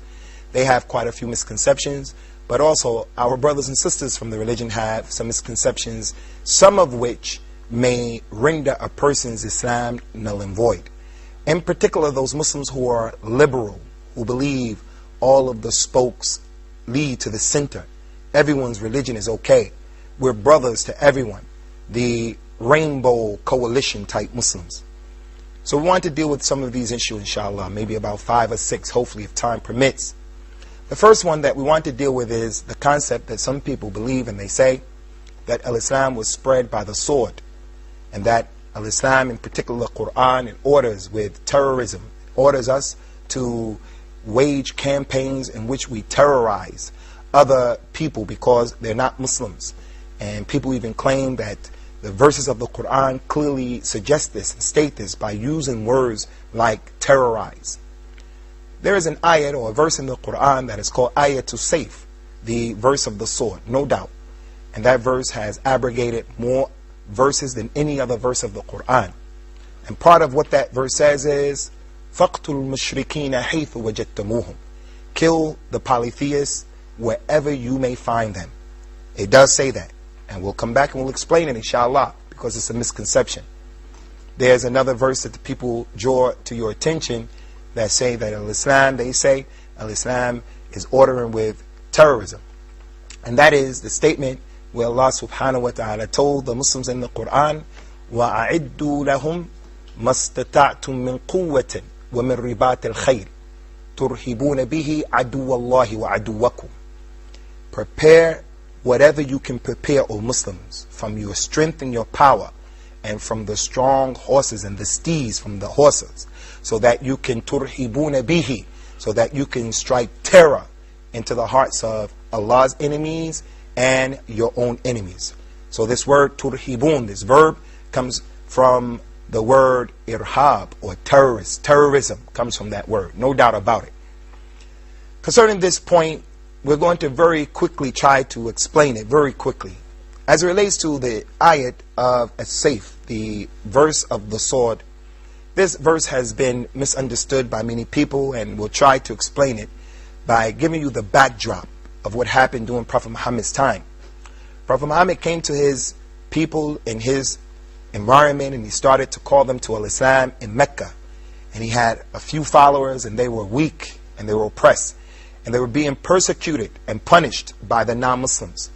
At that time, because of the weakness of the Muslims, they were ordered by Allah to turn the other cheek, so to speak. They weren't allowed to fight back because they didn't have the ability or the might to fight back. So they were ordered, don't fight back, because if you try to fight back, then the non-Muslims are going to pulverize you. They're going to annihilate you. Just be patient. So the Muslims continue to give the call to Al-Islam. More people embrace the religion. More people, despite the opposition that came from the chieftains and the leaders who had everything to lose if the people became Muslims. When the Muslims formed a formidable force to deal with the non-Muslims, Allah ordered Rasulullah and his companions to migrate, and they went to Medina. At that time, they established the Islamic State. When the Muslims became strong enough, the ayat, the verse of the safe was revealed. Fight them and kill them wherever you find them. Meaning, fight them and kill them wherever you find them if they oppose you now, and if they fight against you now, if they try to extinguish the light of Islam, if they lie in wait and they catch you and they kill you and they break their contracts of peace, then fight them. Not like it was in the beginning. Turn the other cheek, be patient. Later on, this ayat is talking about, and it should be understood like that, that if these people fight against you now, and they do to you what they were doing to you before, now that you can protect yourself, and you have the right to self-preservation, now you can fight them back. And you can kill them wherever you find them. Meaning, sacred mosque in Mecca, the sacred mosque, the holy mosque is the Kaaba. The non-Muslims and the Muslims used to respect that place in the time, at the beginning of Al-Islam and before Al-Islam. A man would not fight at that particular place. But this ayat is saying, even if this man who is a non-Muslim who's fighting against you, if he runs to the sacred mosque and he arrives there, because of his transgressions, don't allow the sacred mosque to become a deterrent as to not killing him. No, you can kill him even there. You can kill him in the sacred months. There are 4 sacred months in Islam, where the Arabs of that time, they would forego any fighting and any disputes out of respect and honor in that particular month. But those non-Muslims, they used to fight the Muslims in that month. So the ayat or the verse is saying, if they fight you in that month, then you fight them back. That's the understanding of the verse. And it's similar to any one of us.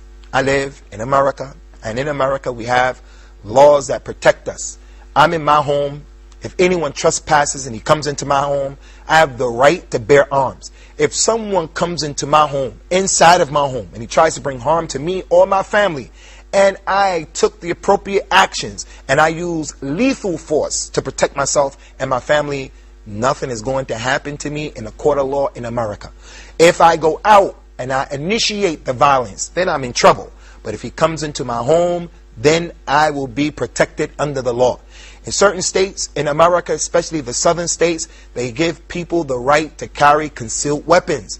Texas, Florida, in Philadelphia, you know, you can carry a concealed weapon, a real gun. You can carry it around and no one sees it. If someone on the outside of your home, if someone comes and they try to do you harm, try to do your family harm, and you protected yourself under the law in America, you are protected by the law. So it's the same concept in the religion of Al-Islam. So can anyone come and say now that in America the law is encouraging people to go around and kill everyone? No. What happened in Columbine with those young students who are disenfranchised in the school, and they went to the school and they started indiscriminately killing other students. We cannot say that that is the law of America. That's what a group of people did on their own. So as it relates to Islam, it's the same thing. People want to go and they want to blow this one up, they want to kill that one. This is what we find a few people from the Muslims doing, and we do not deny that. But our religion does not allow that. The Prophet ﷺ had a companion. A group of them went on an expedition, and when they arrived to the particular town that they were going to fight, they killed all of the people in the town, the old men, the old women, and even the children. When Rasulullah ﷺ, Prophet Muhammad, when he came to the town, he saw that the innocent people were killed, the old men and the old women. He said, Sallallahu Alaihi Wasallam, Allahumma inni bari'un mimma sana'a Khalid. Oh Allah, I'm free from what Khalid ibn Walid did here today. And then he told the people, do not kill old people. Do not kill children. Do not kill women. Do not kill the innocents. That's our religion. So just as Rasulullah ﷺ disconnected himself from the action of his companion, we disconnect ourselves from the actions of certain Muslims who oppress people and kill people unjustly. They kill them unjustly. But again, we don't apologize for what our religion is saying in terms of waging war, defending yourself. Everyone has the right for self-preservation. So that is the understanding of that particular ayah.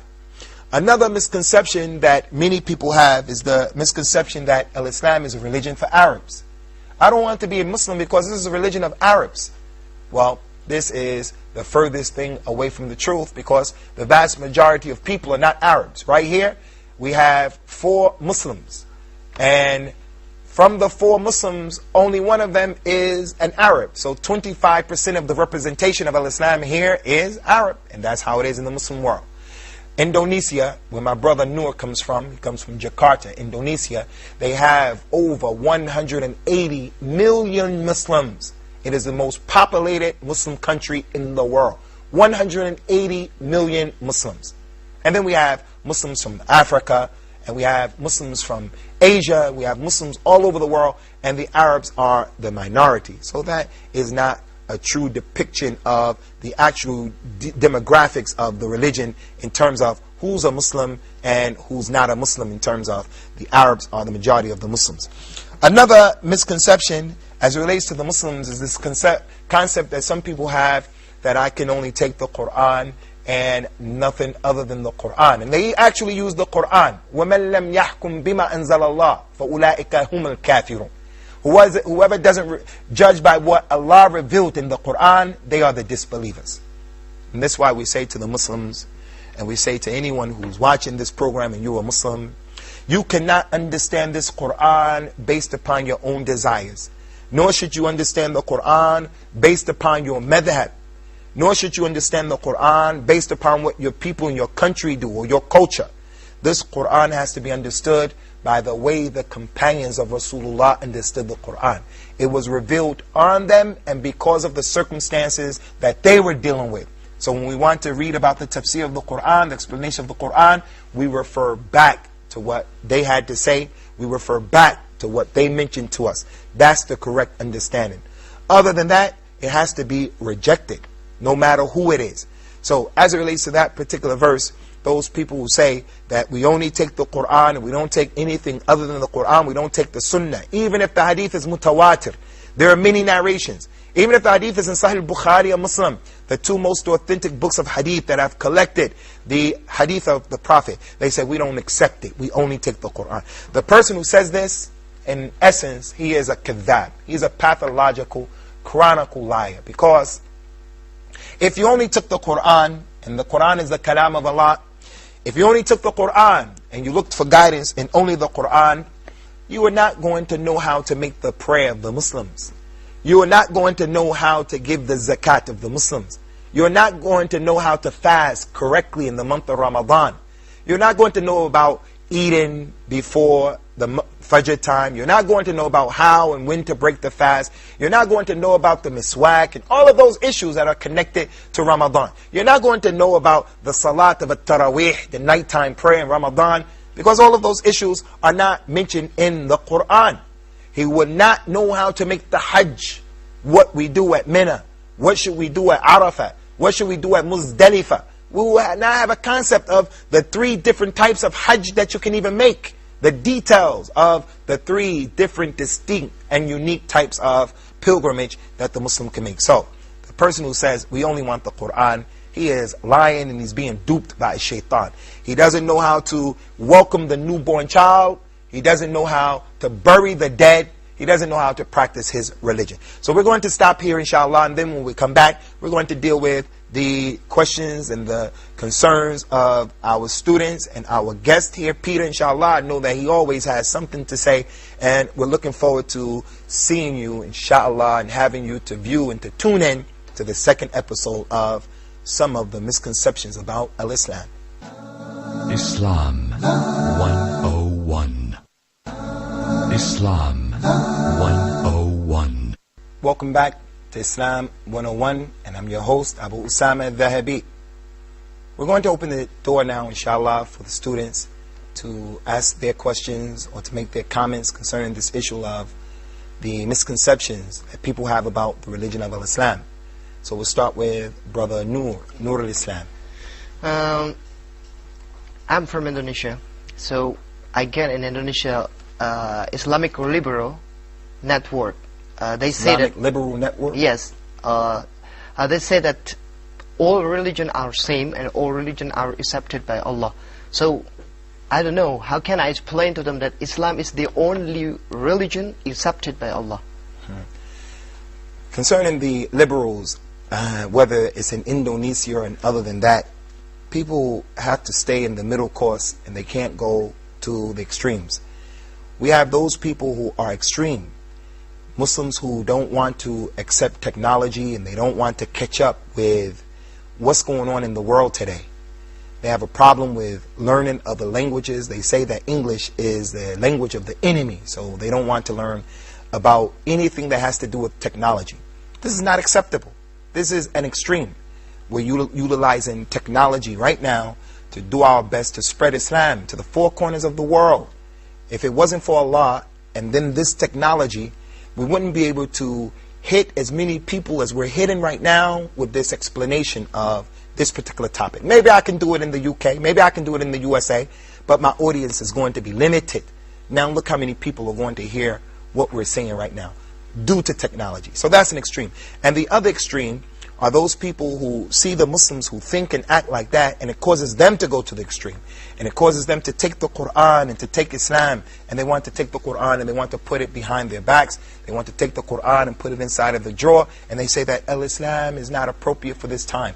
All of the spokes of the wheel lead to the center. This is a dangerous position to have. And may Allah protect all of us and our family members from falling into this, because this can be kufr. This can lead to disbelief, because it's making takveeb of the Quran. It's denying what Allah has established in the Quran. Allah mentioned in the Quran, Inna ad-deen inda Allahi al-Islam. Verily the religion in Allah's sight, the religion with Allah is al-Islam. It is not Christianity, it's not Judaism, it's not other than that.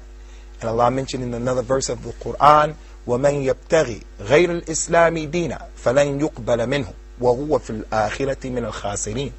Anyone who chooses other than al-Islam as a religion, as a way, it won't be accepted from him. It won't be any other religion. So all of the spokes of the wheel do not lead to the center. The center meaning Allah's pleasure or the paradise. So how can a Muslim read the Quran and be liberal to that degree? Nah, this is not acceptable. This concept is a concept of disbelief. Rasulullah sallallahu alaihi wasallam was sent to everyone, and he said, there is not a Jewish man or a Christian man who hears about me and my religion is explained to him very clearly, and then he doesn't believe in me, except that he's going to be in the hellfire. We mentioned that, not meaning to offend anyone. But the Christian, he doesn't care when he comes and he says, Jesus said this in the Bible, and God said if you don't believe Jesus is his only son. They're not apologetic about making those claims, and I'm going to go to the hellfire because I don't believe Jesus Christ. So why do I have to be apologetic? Rasulullah, he said, whoever hears about me from a Jew or Christian, and he knows what is clear, is explained very clearly, and he doesn't believe in me, then he will be from the people of the hellfire. So with this being the case, the Muslim who makes that statement, he's clearly a secularist Muslim, a person who doesn't have an iota understanding of the reality of the religion of Islam.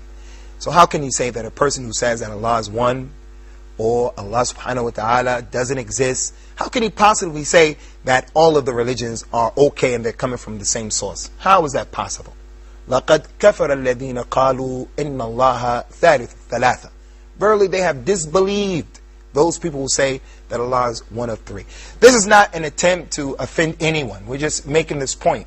How can a person profess to be a Muslim and he doesn't believe in those things? It's like a Christian person saying, I'm a Christian and I believe that Islam is the truth. Islam is okay. The other Christians are going to say, no, you don't really believe in Christianity. He's a Jewish person. He says, Islam is the truth. I'm a Jewish person, but Islam is the truth. The other Jewish people are going to say, then you're not really truly a Jew.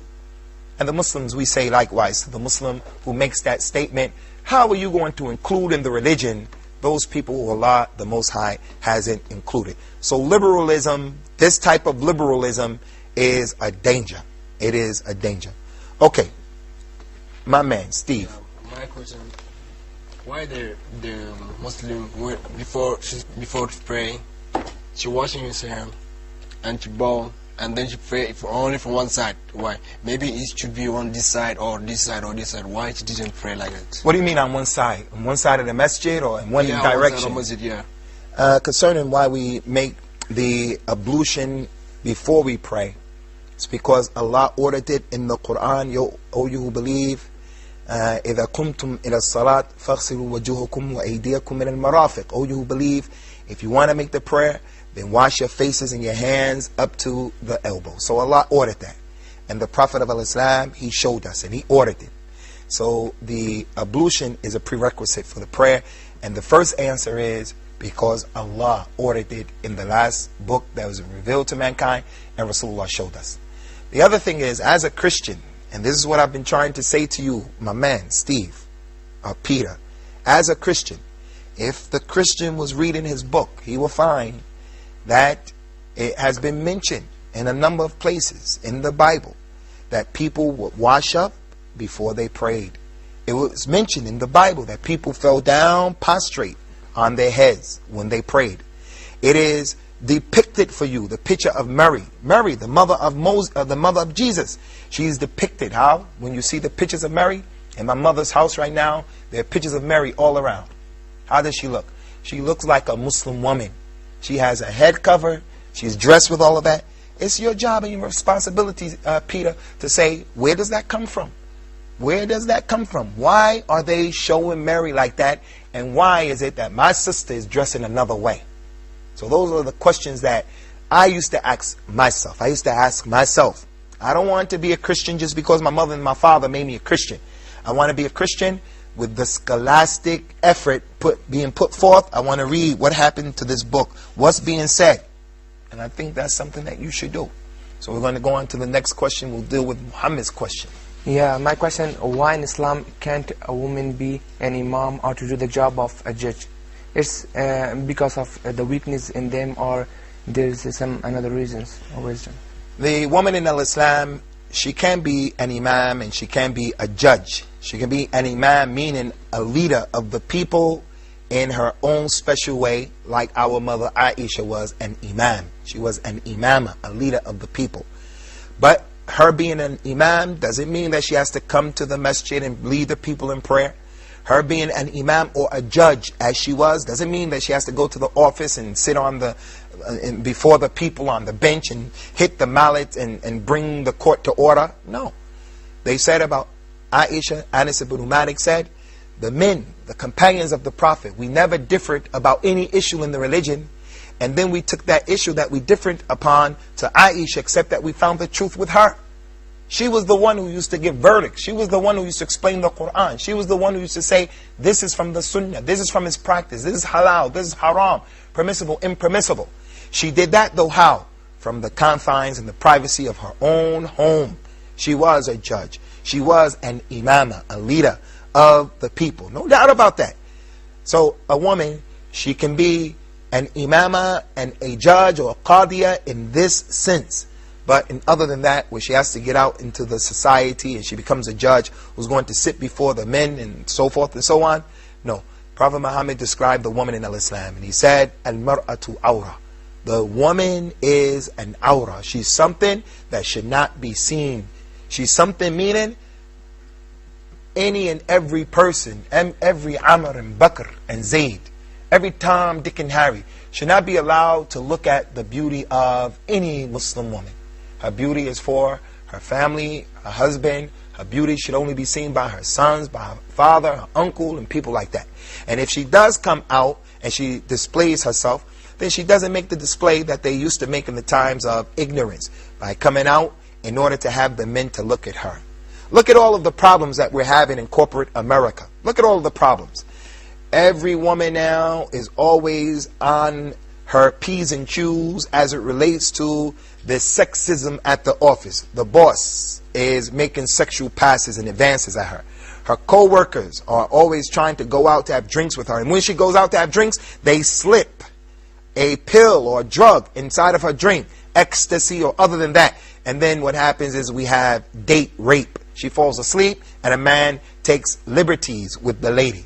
These are all problems that come as a result of people not recognizing the true position of the woman. In Islam, the place of the woman is in her home. وَقَرْنَ فِي بُيُوتِكُنَّ وَلَا تَبَرَّجْنَ تَبَرَّجَ الْجَاهِلِيَّةِ الْأُولَى. You women should stay in your homes. You should stay in your home. And do not make the display of the times of Jahiliyyah, the pre-Islamic times. But if she does come out because she wants to get educated in the university, this is permissible. It's highly recommended that there are a group of women who get educated to help our nation to rise up, to meet the challenges of what the future holds for us, inshallah. We don't want ignorant women. We don't want ignorant women. But they cannot do so in a situation or in an example in which they're compromising their honor or their religion. Akhi, amen. More people in Europe fight the Islam and say the Islam cannot fight the people. How can change this idea? Islam came to fight the people? Oh. Well, we've been sitting here and we've done a number of segments here.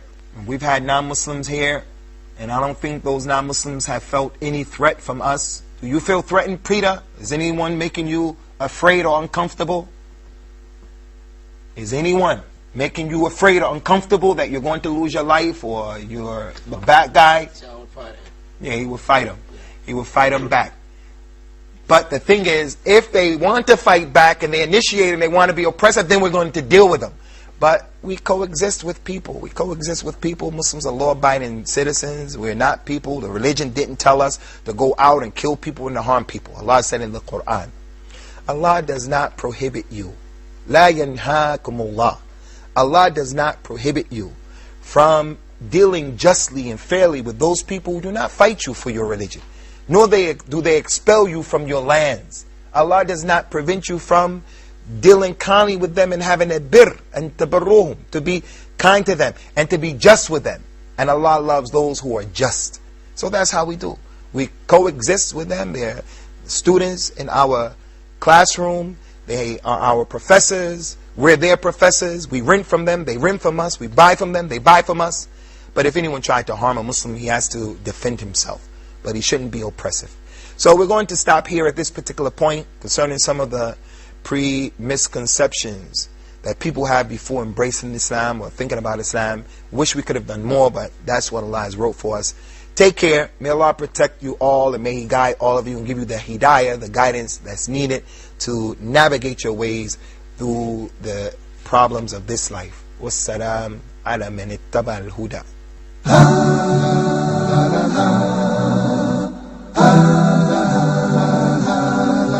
Islam.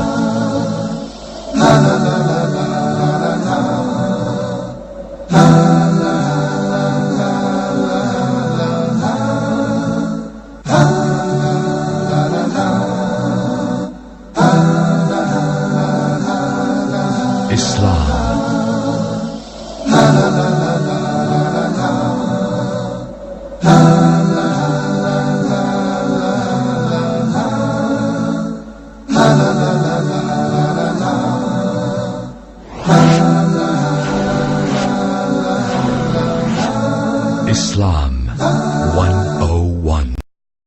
والله يدعو إلى دار السلام ويهدي من يشاء إلى صراط مستقيم.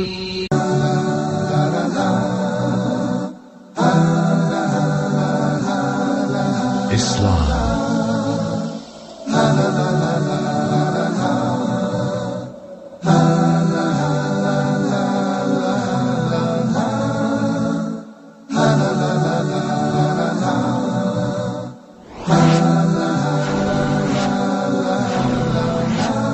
Islam 101. Bismillah, wassalatu wassalam ala rasulillahi amma ba'du.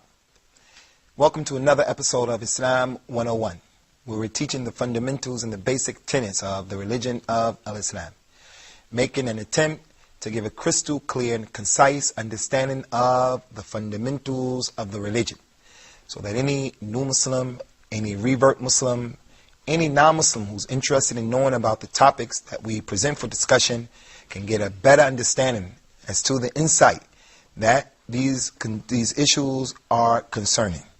Today, inshallah, we're going to deal with the misconceptions of Al-Islam. We already did one episode where we dealt with a few of those misconceptions, and because of the demand for such a topic, we've gotten a few requests, so we're going to do a second episode.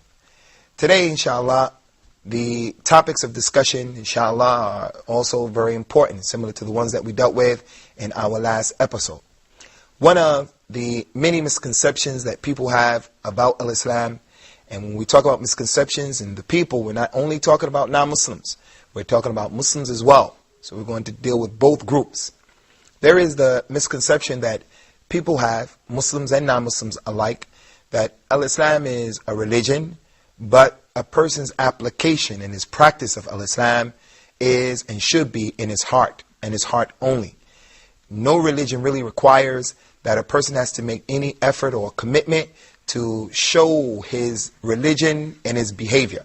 Islam is in the heart. If I don't pray, I still believe in Allah, and Islam is in my heart. Why should I have to pray?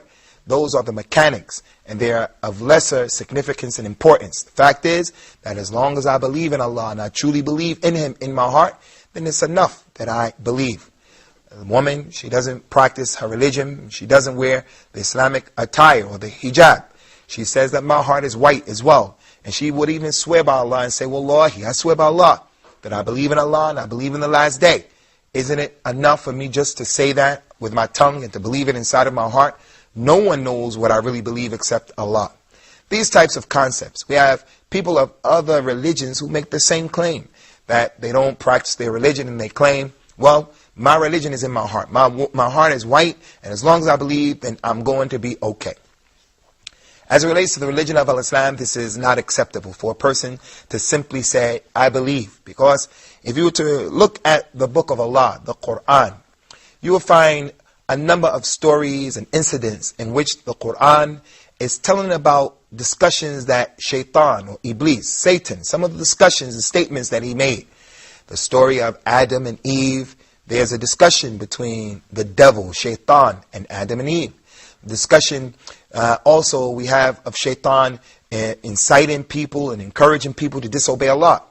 And every single time that things transpire, like when the two armies were about to do battle, the Muslim army and the non-Muslim army, Shaitan would incite the non-Muslim army to do battle with the Muslim army.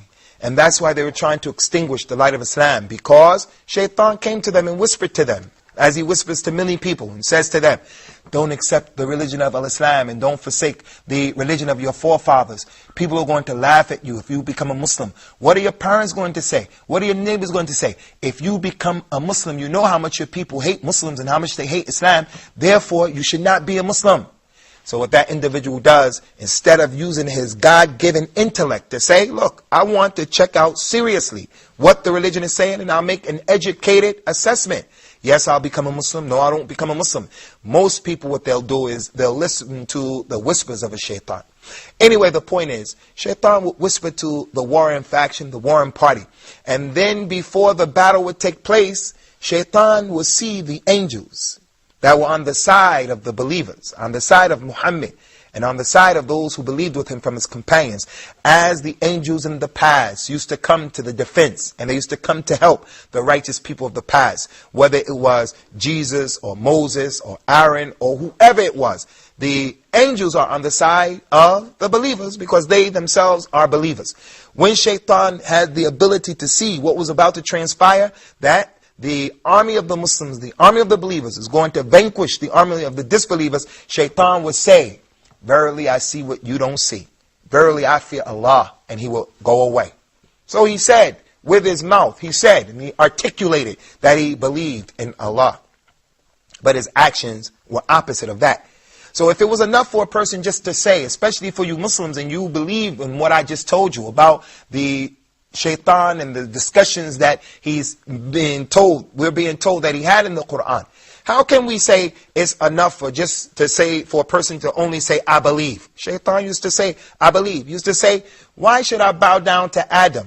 He said to Allah, why should I bow down to Adam when you created him from mud and you created me from fire? So he recognized the ubudiyah of Allah, the fact that he owed servitude to Allah, that he was a slave to Allah. Another example of that is Pharaoh, that oppressive tyrannical ruler who put the people of Beni Israel, the Israelites, he put them in bondage and set them to terrible and difficult tasks. And then Moses was sent to him all alone to take them out of bondage. That's in the Bible. The story is in the Bible. The story is in the Quran. Anyway, before Pharaoh was destroyed, as the Quran mentioned, Pharaoh said, I believe in the Lord of Moses and in the Lord of Harun. I believe in the Lord of Moses and in the Lord of Aaron. That was before he was drowned. That's a verse in the Quran. So he established with his statement, with his tongue, that he has Iman. But that Iman or that faith at that particular time, it doesn't count. Why? Because as we mentioned before, Iman, faith, consists of the statement with your tongue. You have to say you believe. And it also consists of your heart. And if you really have Iman or faith in your heart, then it's going to show on your limbs and in your limbs. There's no doubt that everyone is going to make sins and they're going to make mistakes. There's no human being who is perfect. Allah said in the Quran, if He was to take all of the human beings to account for what they've done, He wouldn't leave on the earth a single dab. He wouldn't leave on the earth a single human being. That's everyone. Everyone is falling short to some extent concerning their creation as it relates to the servitude that is owed to Allah. So with that being the case, brothers and sisters and my respected viewers, with that being the case, faith is something that has to be shown on the limbs. You may make mistakes, but you still have to make efforts. You have to make the prayer. You have to fast. The woman has to wear hijab. You have to believe what Allah has legislated as it relates to the position of the man and the position of the woman, and what Al-Islam is telling the woman what she can do, what she can't do as it relates to her husband. And other than that, the oppressive rulers who are Muslims from amongst the Muslims, even though we may not necessarily like what's going on, there's a particular way that we have to act, and there's a way that we can't act against them. We can't revolt against them. Your faith and your Iman, your belief in Allah, would necessitate and dictate that behavior. And perfection is only with Allah. We're all going to make mistakes. So faith consists of actions, it's in your heart, and it's also on your tongue. Another misconception that people have is that Prophet Muhammad sallallahu alaihi wasallam brought the Quran, and all he did was he mixed and he matched what was said in the previous books, the Torah and the Injil, the Bible, the New Testament, the Old Testament. There were some Jews who were with him there in Medina. There were some people who were Christians in Mecca, like Waraqah ibn Nawfal, the cousin of Khadija. May Allah be pleased with both of them because they were Muslims, and Waraqah is a Muslim and he's in paradise, inshallah. Rasulullah said, I saw that there are 2 paradises for Waraqah ibn Nawfal. So he is a Muslim. These people were in contact with Prophet Muhammad. Waraqah was one of the first people who Rasulullah engaged in a discussion about what was revealed to him. So some people say Rasulullah just plagiarized and he mixed and matched what went before him. We say, first of all, the Prophet of Al-Islam, Muhammad, he was commissioned and ordained by Allah. And that means that he came from the same angle, with the same message that all of the other prophets and messengers came with. The source is one. The source is one. Moses was sent from the source of, you're a human being, you're an example, you're a Nabi, you're a Rasul, the prophet and the messenger. You go and explain to the prophet, to the people, what Allah wants, and be the example for the people. Muhammad was nothing other than that. So what is wrong with the fact that each religion has some overlying similarities and some parallels? Moses came with a religion, and the Bible said that Jesus said in the New Testament, this is what the Bible says, that Jesus said, I have not come to change the Old Testament a dit or a dot. I have not come to change the Old Testament a dit or a dot. The Old Testament is what it is. You shouldn't drink alcohol, you shouldn't eat swine, you shouldn't make fornication, you shouldn't make adultery, an eye for an eye, a tooth for a tooth, a life for a life. Jesus said that according to the Bible. But the change has been made. The point that I want to make is, why don't people say Jesus also plagiarized the religion of Moses? No, we say, Hasha lillah. This is oppressive. The fact that their religions parallel and overlie and they support each other, that's one of the clear proofs that they're all sent from the same creator, from the same one who sent to mankind the books and the nur, or the light of al-Islam, to make things clear. So we don't have a problem with embracing that concept and in understanding that concept. But the religion of al-Islam came and it abrogated all of the other religions that came before. Every religion was consistent about belief in Allah, belief in the last day, belief in the books, belief in the prophets, belief in the divine decree. As it relates to issues of the ideology, nothing ever changes. But as it relates to the ahkam of the religion, the rules and regulations, what you can eat, what you cannot eat, what you can wear, what you can't wear, as it relates to these issues, then there have been some changes. But the basic ideological concepts, they remain constant. And all of the prophets, they call to that. Another misconception that we find, that people say that Muslims believe that all Muslims are good and all non-Muslims are evil, inherently evil. That all Muslims are good and all non-Muslims are inherently evil. This is not true, and it needs some explanation. First of all, we have a number of verses in the Quran. Like Allah said, from the people of Al-Kitab, from the Jews and the Christians, are those people who, if you left one of them with a whole hoard or a heap, a treasure, a big treasure, you left it as a trust, as an amana. When you come to get it, he's going to give it back to you, even though you left him a large sum of money. And from people from Al-Kitab, the people from Al-Kitab, Jews and Christians, are those people that if you left them $1 dinar, $1, 1 jannah, £1, if you left him £1, he won't give it back to you unless you stood over him demanding it. That's because some of them say, we have no responsibility. We don't have to do right by the people who are not from our religion. So that's the fairness and the justice of al-Islam, that it goes to show that there are some trustworthy Jews and some trustworthy Christians. And there are some Jews and Christians who are not trustworthy. And we'll come back, inshallah, to pick up upon this point when we return for the second episode, or the second part of this particular episode. And we look forward to having you come back, inshallah, with us. Islam 101.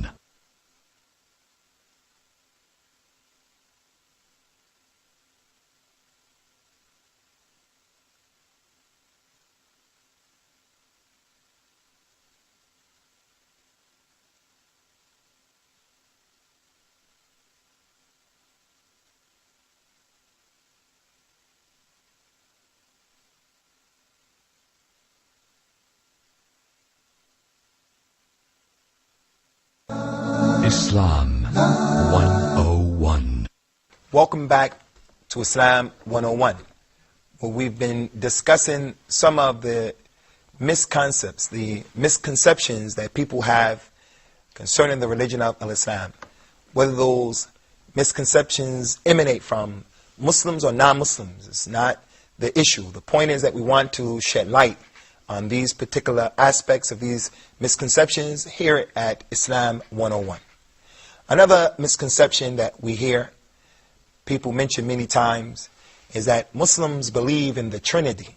We hear this from certain Christians, that Muslims, we believe in the Trinity. And they also say that we as Muslims, we worship the black stone. So we are actually polytheists. We're mushrikun because we pray to the black stone that is in the Kaaba, or the sacred mosque. They say that we believe in the Trinity because so many ayats of the Quran, so many verses say, Allah says, verily we did this. Verily we revealed the remembrance, and we are going to protect it. Verily we revealed it. We revealed it in the night of power. We. So this is referring to the Trinity. We say, first of all, how is it that a person can take this verse in Arabic, twist it around, and make it fit his desires because he's calling to the Trinity? How is that? That's like causing the proverbial square to fit into the round peg. It's going to fit no matter what. You're not qualified to come and tell us. You don't know the Arabic language, and you're going to come and tell us what it means.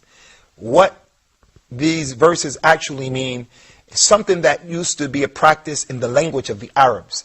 Before Prophet Muhammad even came to his people with the religion, the Arabs used to use this word. They call it in English the royal we. The royal we. A person may want to show himself to be bigger than what he is actually, what he actually is, inshallah. So when he wants to tell people, he wants to know, are you a good warrior? Are you a good worker? I'll say to him, and I'm the one who's doing the speaking, yes, when we do work for people, we do a good job. This is in their poetry, and this is in their writings. So with that being the case, no one could come now afterwards and say that this means the Trinity, and this was a part of the language of the Arabs. And it's something that is in English. William Shakespeare used to do the same thing in some of his plays. That's why they call it again in English, the royal we. And it is used to denote a ta'zeem. So when Allah, the Most High, says, we revealed the Quran, He's talking about Him, and that's showing the ta'zeem of Allah, the greatness and the magnificence of Allah. As it relates to us worshiping the black stone, this is the furthest thing away from the truth. The black stone is simply the direction that the Muslims pray towards. That's it. It is the direction that the Muslims pray towards. We don't prostrate, nor do we bend down. It's not permissible for us to prostrate to any created thing. No prophet, no statue, the fire. We cannot, as Muslims, prostrate to anything at all. Allah has ordered Adam in the Quran and in the Bible. He ordered Adam to prostrate to the angels. And the devil, Iblis, was also, he ordered the angels to prostrate to Adam. And they all prostrated except Iblis, the devil, Satan. But we don't say that they prostrated to Adam to worship Adam. They prostrated to Adam in obedience to Allah. And it's similar to shedding blood in Islam. It's not permissible to shed blood. You can't shed anyone's blood, have his blood spilled on the earth. But there are certain times when shedding blood becomes a religious issue. It becomes the deen. It becomes worship. For an example, in Islam, we circumcise our babies. And when you go to circumcise the baby, there's going to be blood. That is the blood that's permissible to shed. Someone has a bad tooth. His tooth is decaying. So he wants to get it out so the decay won't spread to the other parts of the body. Islam allowed that blood to be shed.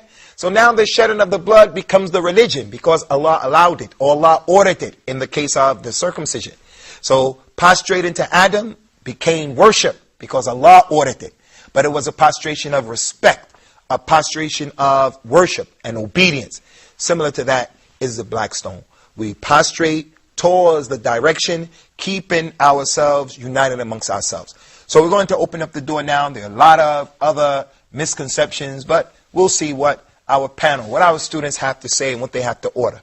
We're going to start with my brother Muhammad al-Afghani. Tfaddal ya akhi Muhammad. Yeah, my question is why hijab is made obligatory for women?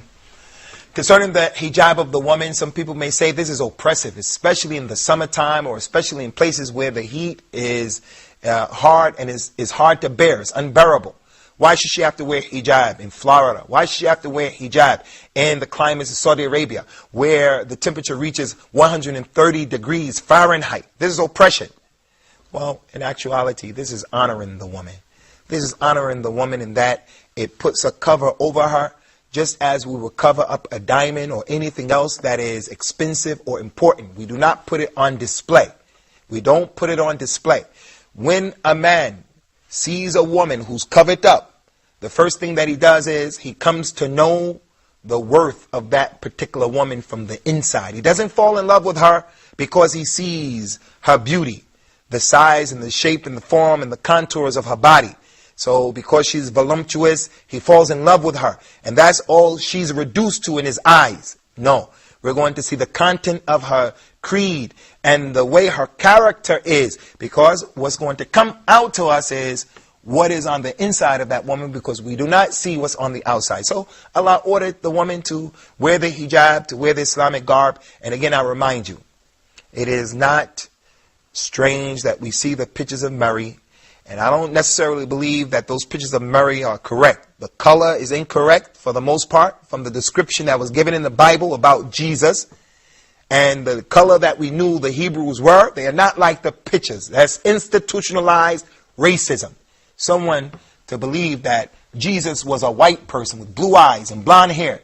That is not consistent with the Bible. But yet, the person, whenever you tell him, close your eyes and imagine Jesus, and he's a Christian, he imagines a white person. That's part of the institutionalized racism. And it's part of the contradictions that the people have in their practice and what the Bible is saying. And I don't say that to offend anyone. I say that as food for thought. But we do believe that that picture of Mary is similar and consistent with how the women used to dress back there in a moderate and a modest way. Okay, Akhi, Nur al-Islam. Yes, my question, some Christians said that why Muslims worship Kaaba. I think you have explained it, and I have another question, maybe, who has the right to make some interpretations of Quran, Holy Quran? Because somebody, some Muslim like, I have the right to interpret Holy Quran, depend on his opinion. That's a good question, Noor. As it relates to who has the right to interpret the Quran, the one who has the right is the one who is well endowed, the one who has a good command and a good knowledge of the Arabic language. He also has a good knowledge, a found and sound knowledge of the books of tafsir, those books that explain the Quran. He doesn't necessarily have to be a scholar, but the first people who are most qualified to explain the Quran are the ulama, the scholars of Islam, especially the mufassirun from them. Those people, who was their job, they took it upon themselves to be experts in the explanation of the Quran, starting with the companions. And then after them, the other scholars also, from those who were taught by the companions, they gave us explanations of the Quran. So a person today, he has to have a good working knowledge about that. Also, in addition to having knowledge of Al-Islam, a knowledge of the Arabic, he has to have a knowledge of sound knowledge of the authentic Sunnah, because the Sunnah explains the Quran. He has to have a sound knowledge of the science of what is known as Asbabun Nuzul, why certain verses were revealed. When you know why the verse was revealed, you understand the true meaning of that particular verse. So it's not for everyone to come forth and take liberties with the Quran. Abu Bakr, may Allah be pleased with him, is from the most intelligent Arabs and the best companion. He said, when he was asked about one word of the Quran, he said, what sky is going to protect me? And what earth is going to protect me? Which sky is going to be there to protect me? And which earth is going to protect me if I was to mention one thing about the Quran that I don't know about? They asked him about one of the words of the Quran, an explanation of the Quran. He said, I don't know. They said, you don't know, Abu Bakr? He said, I don't know. You think I'm just going to say something about the Quran and I don't know? If I were to take the liberties to say something about the Quran that's not correct, or I don't know, which sky is going to protect me from Allah's anger and His wrath? Which earth can I open up and go in to hide from Allah? Which one? So we have to be very careful concerning that. Steve. I'm Christian. I want to know if it's possible to marry the Muslim or not. Concerning this particular question, is it possible or permissible for a non-Muslim man to marry a Muslim woman? No, this is not permissible. This is not something that is allowed in the religion of Al-Islam. The Muslim woman, she can only marry the Muslim man who is upright in his character. She can't even marry a Muslim man if he is known to be a fornicator or an adulterer. There's a Muslim man, her cousin, someone from the community. He's a Muslim. He believes in Allah. He prays. He does all of that. But the people of the neighborhood, they know that he commits adultery or fornication. He's doing it right now. And it's a well-known fact that that's what he's doing.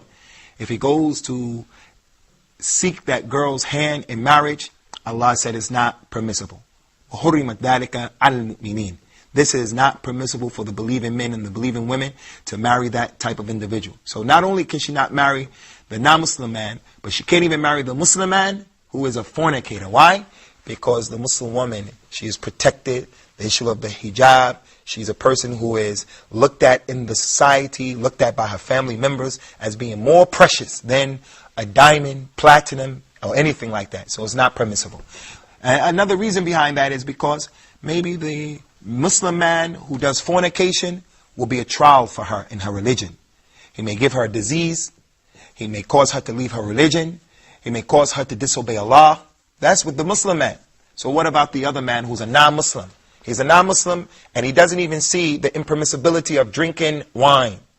He's a non-Muslim, but he drinks wine. You never know what's going to happen to him when he drinks wine. He says it's okay to take drugs. He doesn't see that as something that's against his religion. His book says it's not permissible, but he's saying I can still do it. So we don't put her in that position because we don't want her to be tried in her life or in her religion. And for the most part, that individual will take her away from her religion. That's what Allah said, that those people, أُولَٰئِكَ يَدْعُونَ إِلَى النَّارِ. Those people invite you to the hellfire. So when it's time for Christmas, she's married to a non-Muslim man. It's time for Christmas, they're going to put the Christmas tree up. They're going to put pictures about Santa Claus, Rudolph the Red-Nosed Reindeer. I don't know what Santa Claus has to do with Jesus being born on December 25th and all of that, but she's going to have to listen to and obey what her husband was saying, and that's going to be a trial and tribulation in her religion. And Allah knows best. Okay, Ayman, do you have a question as well? What's different when you read the Quran by the Arabic language and another language? Is it permissible to read the Quran in another language?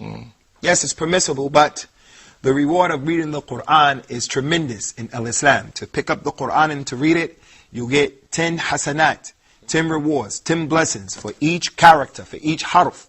Alif, Lam, Mim is 30 blessings. Alif is 10, Lam is 10, Mim is 10.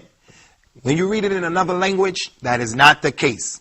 But still, as reverts, as people who don't understand Arabic, you still should read the Quran in your language, but you have to do your best to be diligent, to try to learn the original language of the Quran. You have to learn the language of the Quran. We're going to bring this episode now to a close. The episode concerning the misconceptions in the religion of Islam. We thank you for your participation and for tuning in. And we hope to see you in our next upcoming episode of Islam 101, inshallah. Wassalam alaikum wa rahmatullahi wa barakatuh.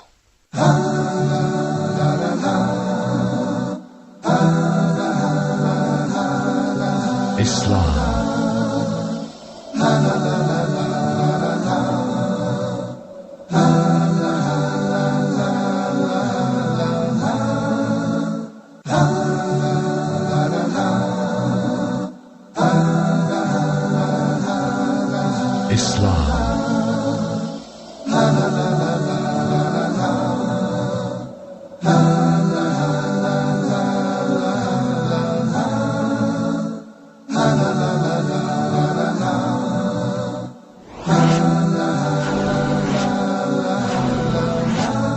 Islam 101.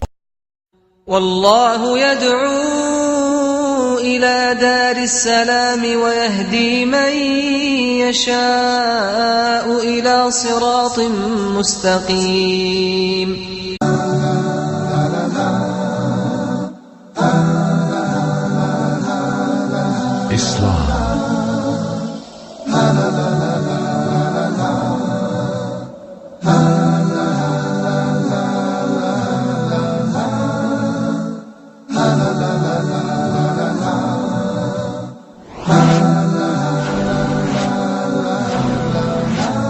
Islam 101. Bismillah wassalatu wassalam ala rasulillahi amma ba'du. Welcome once again to a new episode of Islam 101, the fundamentals of the religion of Islam. Today, inshallah, our discussion is centered around a few deviant groups that have presented themselves to the world and they made a claim that they are Muslims. Some of the groups that we're going to mention today, they're clearly outside of the fold of Al-Islam. As it relates to the last one that we're going to mention, then they are in the fold of Al-Islam if they are the regular people from that group. But concerning the scholars, those people who have knowledge about what they're saying and what their statements imply and what their beliefs imply, then their ulama are definitely outside of the religion of Al-Islam because they have gone against what is known in our religion by necessity. And what I mean by what is known in the religion by necessity is simple. There's not a Muslim in the world, whether he lives in the desert or he lives in a cave, he lives in Africa, he lives on a far remote village or island in the Philippines, every single Muslim knows that he is not Allah. So if there's a person who starts to claim that that individual is Allah, that individual is Rasulullah, we don't have to establish any argument or any proof against him, because this is what is known in the religion by necessity. It is an issue that cannot be misunderstood by anyone. So we want to mention 3 of the deviant groups. And we mention them so as to warn against them, and also because people many times make the mistake of misconstruing these groups as being an example of the Muslims and from the religion of Islam. The first group is a group that comes from America, and it had its origin in America. And they're known as the Nation of Islam, or the Black Muslims, or the Black Muslims. At the top of them is their leader, who is well known, and he travels around the world right now, and he is the mouthpiece and the representative of that particular group. The Nation of Islam are not Muslims. They were a group of racist people, and they continue to be racist.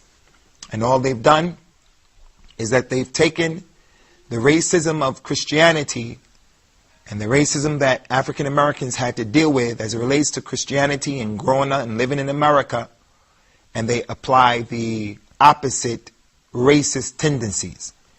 So now they are a group of people who are saying that all black people are good and all white people are devils, real devils. Not the ideas, not some of the actions and concepts and ideologies of certain white people are devilish. They say and believe that all white people are devils, real devils, and that they are a diabolical race that was created in a cave by a mad scientist by the name of Yaqub. That's the Nation of Islam. The leader of that group in the past who started it was a man by the name of Elijah Muhammad.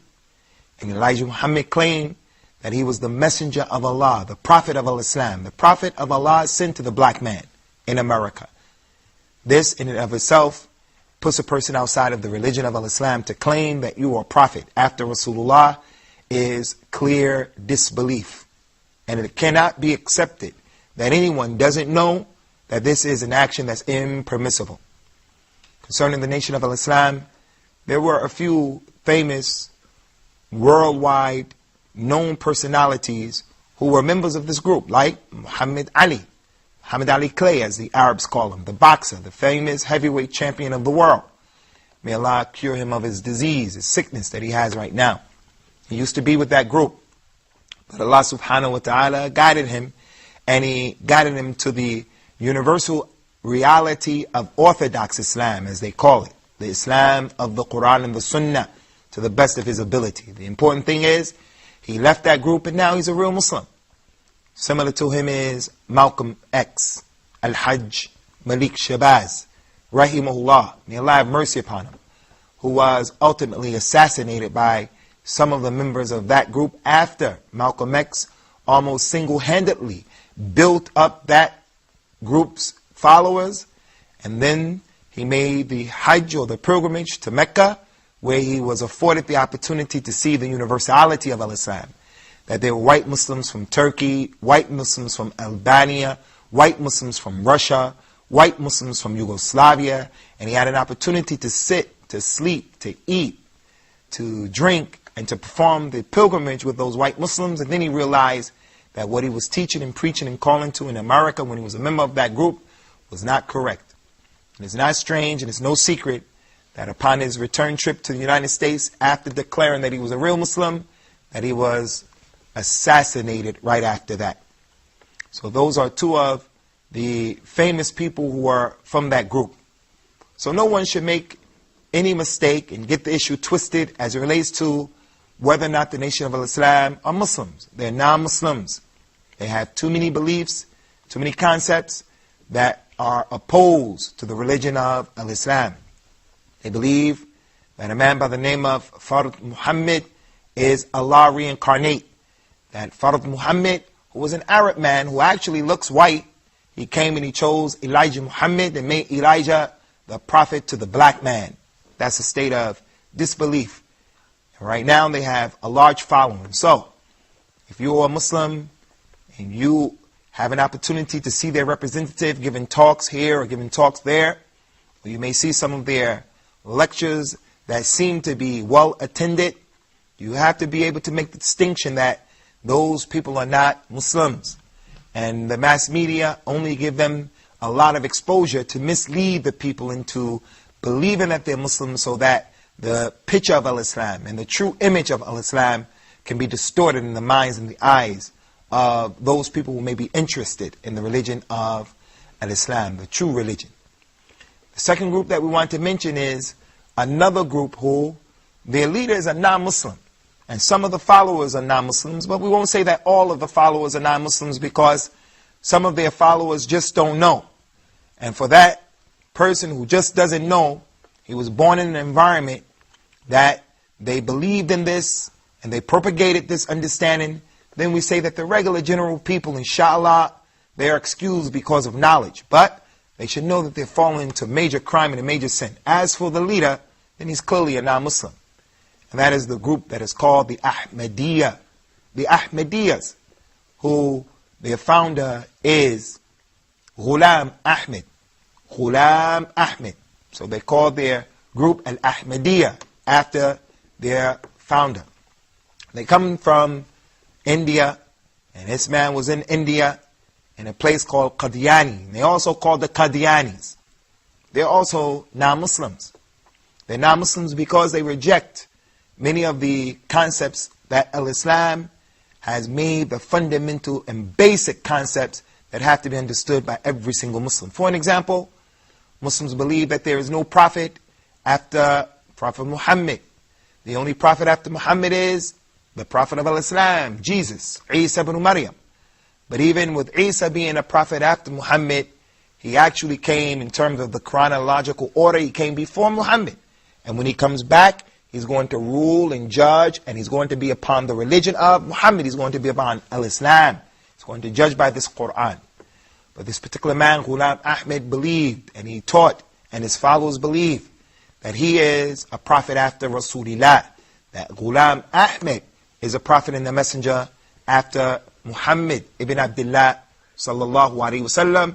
And this is disbelief. It should be understood, whether you're from this group or not, or you know about this group, that this group was one of the main factors that helped the British to colonize the Muslims in that area, in India in particular, because of some of the comments and some of the principles that this man called to.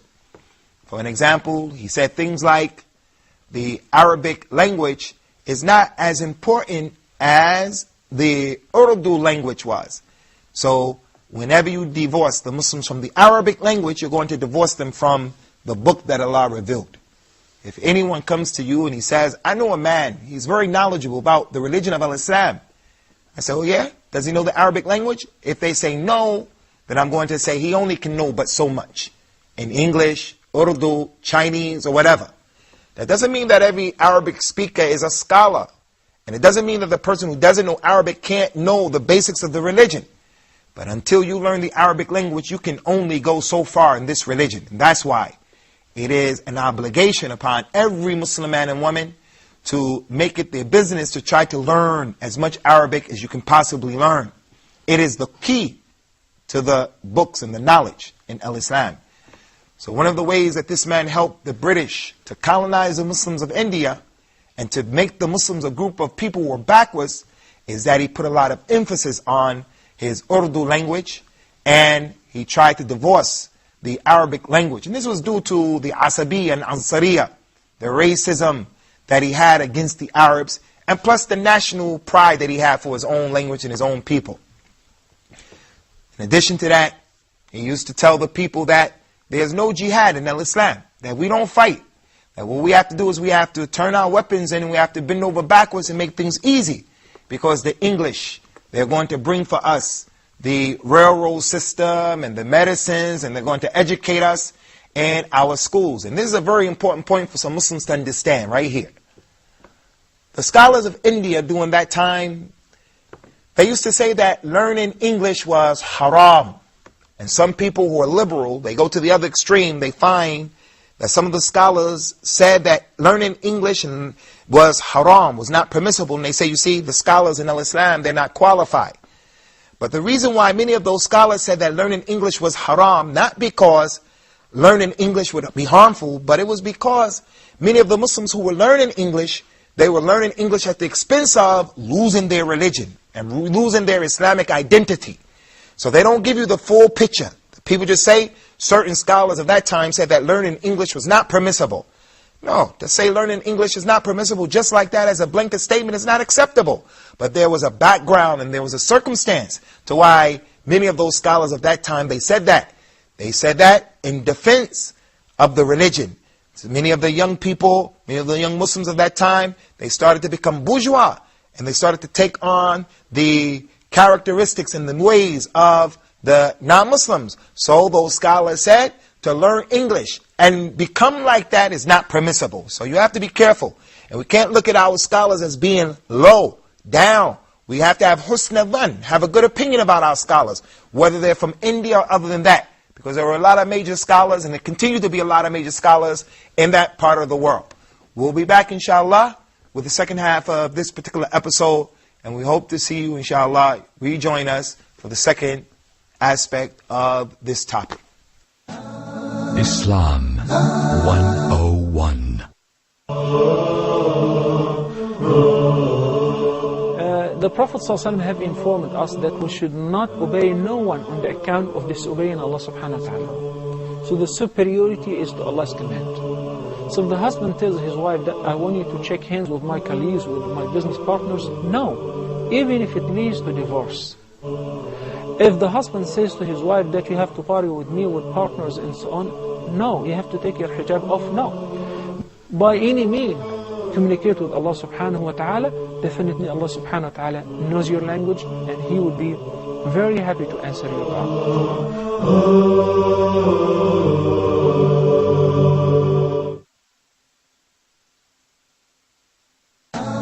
Islam 101. Welcome back to Islam 101, where we've been discussing the issue of the Ahmadiyyas. Concerning the Ahmadiyyas, the Qadianis, from their deviant concepts that will take a person outside of the fold of Al-Islam if he understands and he knows what he's saying and the ramifications of this particular ideology, is that those people believe, as Ghulam Ahmed used to say, that the Muslim wasn't required, or his follower wasn't required to make Hajj, the pilgrimage to the sacred city in Mecca, but instead he would have to go to their city there in Qadian and perform some rites that he made up for them. That's disbelief, and it's not permissible in Al-Islam. The Hajj is the fifth pillar of Al-Islam, and Umar radiallahu anhu used to say, whoever chooses not to make the pilgrimage, and he has the ability to do so, then let him die as a Jew or let him die as a Christian, meaning let him die on other than the religion of Al-Islam. So it Hajj is to Mecca. And in addition to that, from the worst concepts that they have, from the worst, it's the fact that they don't believe that Jesus Christ is coming back. And you cannot be a Muslim until you believe fully and without any doubt and with a surety and certainty that Jesus, the son of Mary, has been raised up to Allah, the Most High. And he lives a life that is in the barzakh, al-hayatul barzakhiyah, that only Allah knows the reality of that life. And he's going to return back. And he's going to come down in a bait or in a place in the Sham, in that area that is Jordan and Syria right now, at a place called Babul Lud in that area right now. And he's going to make the Umrah and the Hajj. He's going to judge by Islam. And he's going to kill the swine. And he's going to break the cross. And he's going to get married. And he's going to pray the Salat of Al-Islam, the prayer of Al-Islam. So all of those things put these people outside of the religion of Al-Islam when they know what they're talking about. And lastly, the last group are a group of people who have political power today.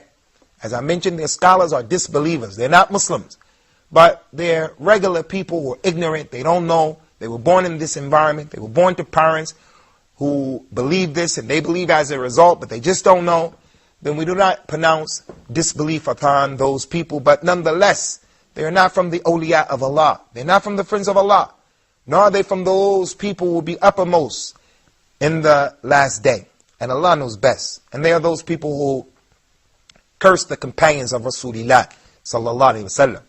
And they say that all of the companions have apostated with the exception of a few. And they make horrendous, outrageous claims that the Prophet of Islam, he gave Ali ibn Abi Talib certain knowledge that he didn't give anyone else. He hid knowledge from the other companions and only gave knowledge to Ali. They claimed and accused the wives of Prophet Muhammad, especially Aisha, of committing adultery. May Allah protect us from that type of danger. They say that the Quran that we have is only 1/3 of the real Quran. That there are other 2/3 from the Quran that is not with this Quran. That Gabriel, when he came down, he gave the Quran to, he was supposed to give the Quran to Ali. But instead of giving it to Ali, Jibril made a mistake. And Jibril gave the Quran to Muhammad sallallahu alaihi wasallam. The person who believes this and he has knowledge, wallahi, by the Lord of the Kaaba, you are an individual who has gone outside of the fold of Islam. So those people have political power today, and that's why they're allowed to do some of the things that they do. But nonetheless, they are from the people of innovation and the people of kufr and the people of desires, the people of disbelief. So we have to be careful and not look at them as being the representatives of this ummah, this nation, or of our religion. We're going to take some questions now, inshallah, starting with my brother Al-Akh Muhammad Al-Afghani, and then after that with brother Noor, and then Al-Akh Umar. My question is that arising this kind of groups in Muslim societies, what can we expect from Muslim rulers to do against this, and what can a Muslim individually can do? Concerning the Muslim rulers, they have an obligation and a responsibility to subdue these people, to stop their munkar that's taking place, the evil from their actions. Like Umar radiallahu anhu dealt with the young boy called Sabih, who used to go around asking the people about the shubahat of the Quran, those ayat of the Quran that will cause problems for people to understand. They were difficult for people to understand. And Umar took him to task. And then after beating him, he expelled him from the city and told him, you go out there and you live by yourself. And he told the community, no one talks to him, no one does business with him, no one helps him. This is the way the leader used to do it with those people in the past. Rasulullah himself, sallallahu alaihi wasallam, used to warn the people about the deviant groups and the deviant concepts. And my ummah is going to split up into 73 groups. That's him warning us, warning the community of those people. So it's the responsibility of the leaders of the Muslims to warn about them and to subdue them if they have the power to do so. Chase them through the earth. Lock them up. Make sure that their cancer does not spread through the community. As it relates to the regular Muslims, we should avoid giving those people our ears. We should warn other Muslims about them. Warn non-Muslims about the deviant concepts. We should not sit with them and to spend time with them. The Prophet told us, sallallahu alaihi wasallam, La yuridu al-musahhi al-mumrid aw al-mumarrid. He said, the camel that is well, has good health, the camel that is well should not be allowed to drink from the same water trough as the camel that is sick. One camel, you know, he has a sickness in the knees and the elbows of the camel, in his nose, in his mouth. There are certain worms that are poison. It doesn't hurt that camel who has it, but if he drinks from the well or the trough of another camel, then the germs are going to spread.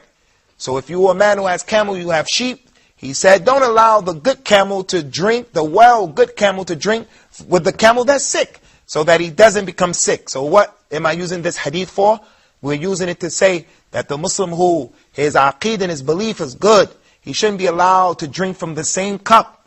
He shouldn't be allowed to mix with those people who have sicknesses in their hearts and in their minds. So you should avoid them. That's from our religion. Not sitting with the people of innovation. Akhi, Noor. Okay. Some Muslims in my country, they have some classification about bid'ah or innovations in Islam. They have a classification. The first type is bid'ah hasana or good innovation, and this is allowed. And the second one is bad innovation. So what do you think about this? Concerning the taqseem or the division of innovation into the bid'ah that is hasana or the bid'ah that is sayyi'ah, good or bad, This is a taqsim or division that is rejected. Or some people even say that there is a bid'ah that is wajib, and a bid'ah that is haram, and a bid'ah that is mustahab, and a bid'ah that is makruh, and a bid'ah that is mandub, ilayha. This is not acceptable, even if some major scholars of al-Islam said something like that. Because the Prophet of al-Islam, he said, kullu bid'atin dalala. Every bid'ah is a going astray. If it is an innovation that's been introduced in the religion, then it's going astray. Unless you have a proof that would allow you to do it. And then it will cease to be a bid'ah. So every bid'ah, innovation according to the Messenger of Allah, is going astray.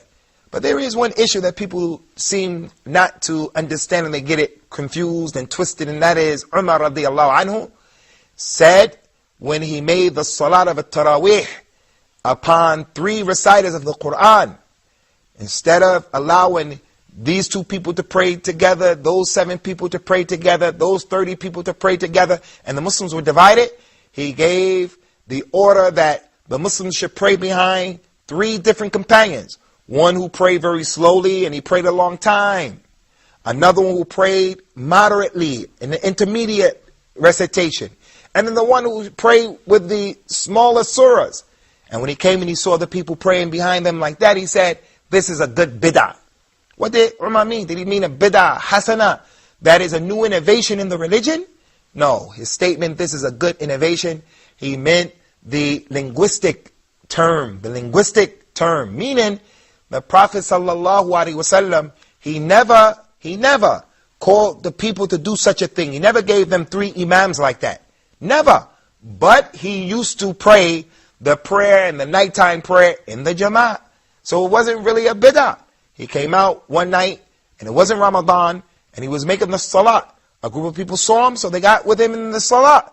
Then the next night, he prayed again. Those same people came, and more people came the second night.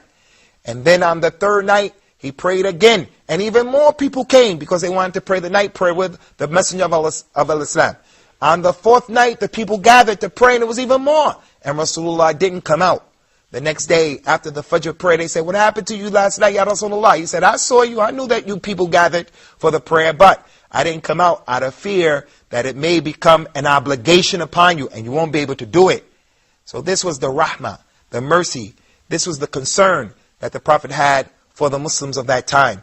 So here's an example of Rasulullah, the Messenger of Islam, where he is actually practicing the prayer of the nighttime in the congregation. So he told us in another authentic hadith that people also tend to misunderstand, whoever introduces a sunnah that is good, he will get the reward of that sunnah that he introduced and the sunnah of everyone else who practiced that thing. And whoever introduces a sunnah that is bad, he will get the evil result. He will get the penalty of whoever practiced that sunnah without their penalty being decreased. So people say, you see, there's a sunnah, good sunnah and a bad sunnah. But that's not what is meant by the hadith. The Prophet ﷺ was in Medina, and a group of his companions came. Some people came from the desert, and they were poor. Their animals were skinny. Their clothes were ripped up. They were hungry. They came for some help. So Rasulullah told Bilal to call the adhan. And it wasn't time for the salat. Bilal called the adhan. The people came together. The Messenger of Allah started to recite those ayahs of the Quran. Ya ayyuhalladhina amanu ittaqullah wal tanzur nafsun lima qaddamat lighadan. Oh, you believe, fear Allah. And let every soul look what it's going to do, what it put forth for tomorrow. And then he started to tell the people, hey people, give sadaqah. Give some sadaqah. Save yourselves. So one man got up and he went in his home. And he came out with only a little bit of food. Some food, he came out, he put it down. And when he did that, the next man followed, and the next man, and the next man, until finally it became a big mountain of food, money, and clothes. And then Rasulullah looked at that and he said, speaking about the first man who initiated the process, the one who ran and he was the first one out. He brought something small. Rasulullah said, Man sanna fil islami sunnatan hasana. Whoever introduces in Islam a good sunnah, he will get the reward of everyone who came after him, without their rewards being decreased one bit. So because he took the initiative, he encouraged everyone, he'll get his reward and his reward and his reward. And whoever introduces a bad sunnah, he will get the penalty of anyone who does that evil thing. And that's why the Prophet said that Adam's son will get a part of every murder that takes place in the earth because he was the first one to commit a murder. So the one who gave the beginning of the sadaqah, he did something from Islam. So that's the understanding, inshallah. We wish we had more time to deal with that, but we've discussed it a number of times. We hope you understand. Stay away from the deviance and stay away from deviation. We're going to stop here. Looking forward, inshallah, to seeing you in our upcoming episode of Islam 101. Take care, and may Allah protect.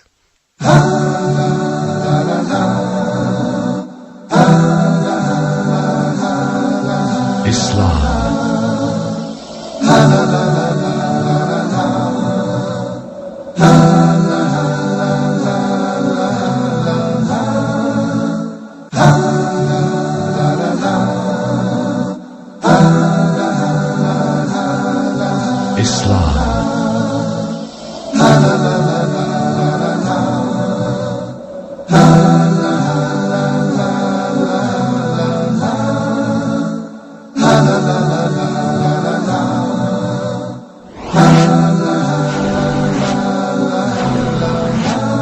Islam 101. والله يدعو إلى دار السلام ويهدي من يشاء إلى صراط مستقيم.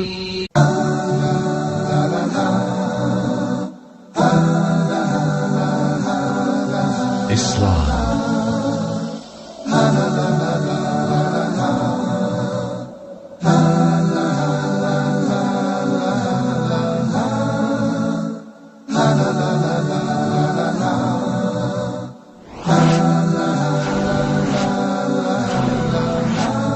Islam 101.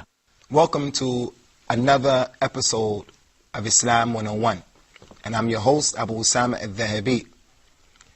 Today, inshallah, we would like to discuss a critical issue, a very important issue, an issue that is in actuality a big trial and tribulation for not only the Muslim world, but for the non-Muslim world as well.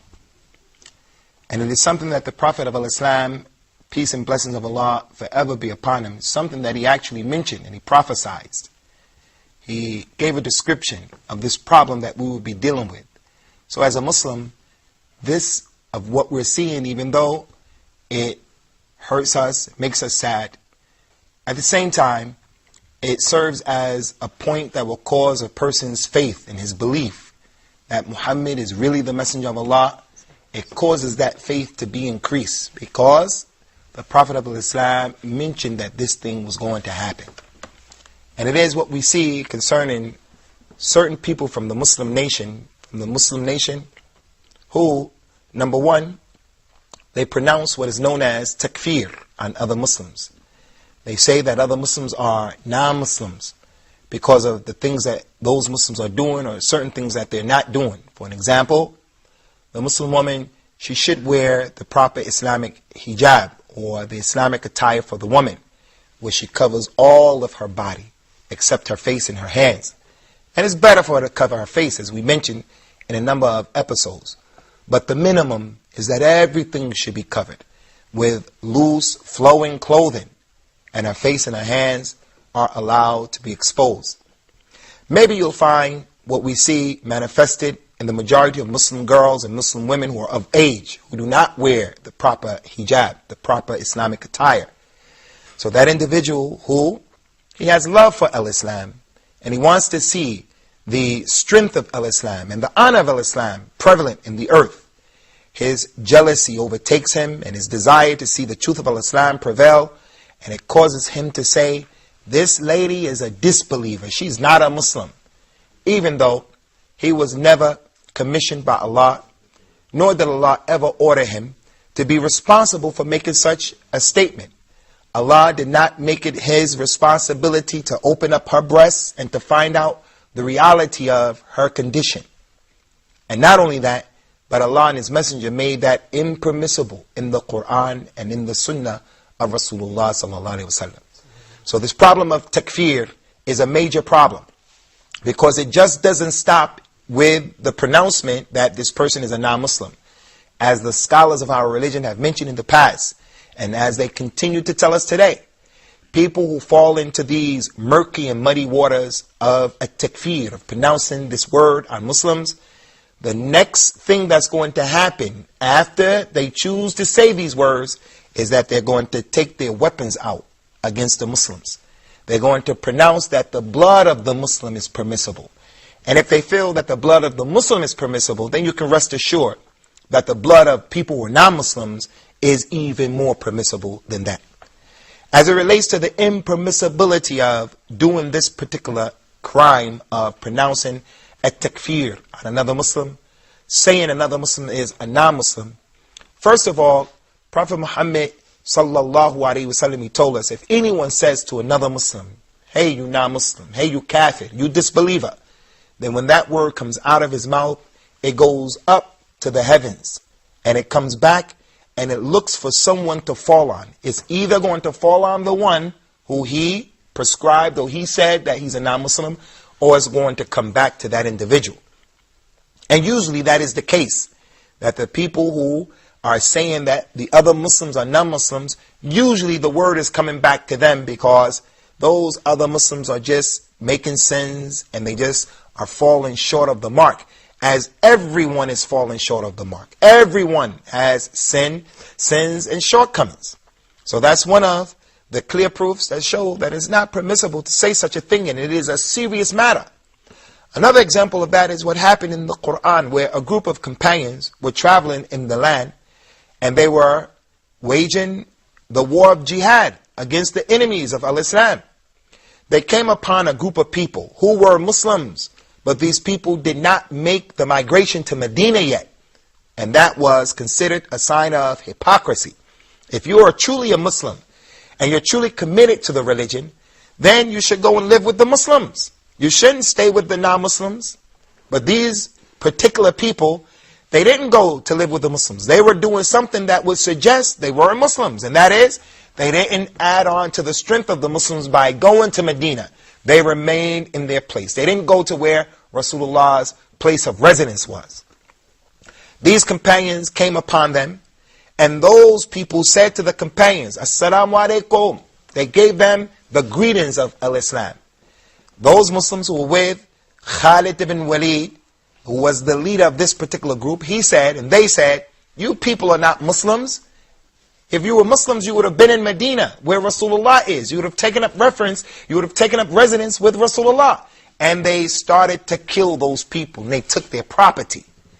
And then Allah revealed the ayat of the Quran, the verse of the Quran. O you who believe, when you travel through the earth, and you are greeted by a group of people, then make sure, look and make sure, investigate.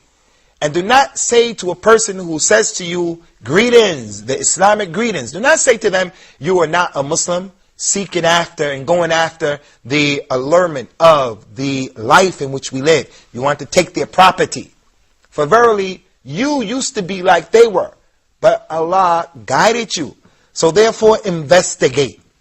So this is a clear example of this particular issue being addressed by Allah in the Quran. So we find it amazing that people will come today and they will find it very easy and very simple to pronounce on another Muslim that he is not a Muslim because of a sin that he's doing, or because of a sin that she's doing, or because of something that they should be doing that they're not doing.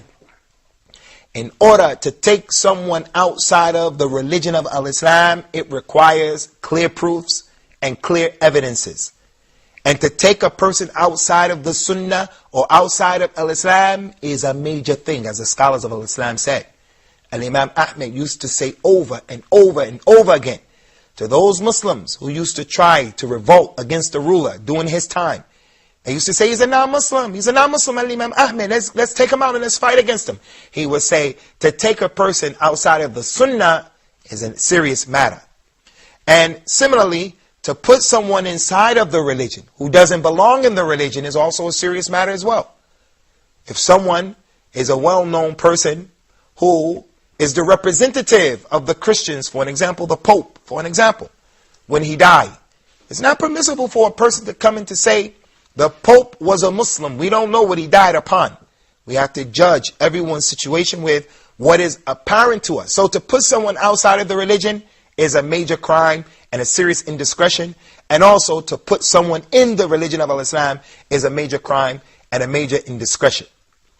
As it relates to those people who pronounce a takfir and they say this one is a non-Muslim and that is a non-Muslim, especially as it relates to the leaders of the Muslims, you will find, as the scholar said, once they say a takfir, you are not Muslim, the next thing that's going to happen is the sword is going to come out against the regular Muslims.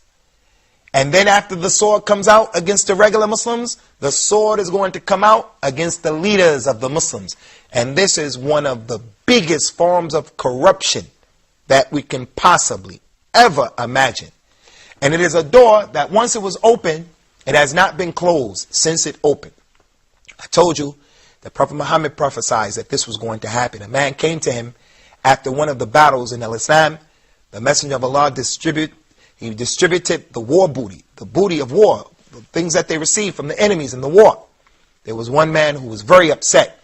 He felt that he should have received more property from the Prophet, so he came and he grabbed Rasulullah by his collar and he squeezed his collar and he shook him and he said, Ya Muhammad, oh Muhammad, give me some more money. You didn't want to please Allah with this distribution. You weren't fair and just. One of the companions, Umar, he stood up and he said, oh Messenger of Allah, let me chop his head off. This man is a non-Muslim.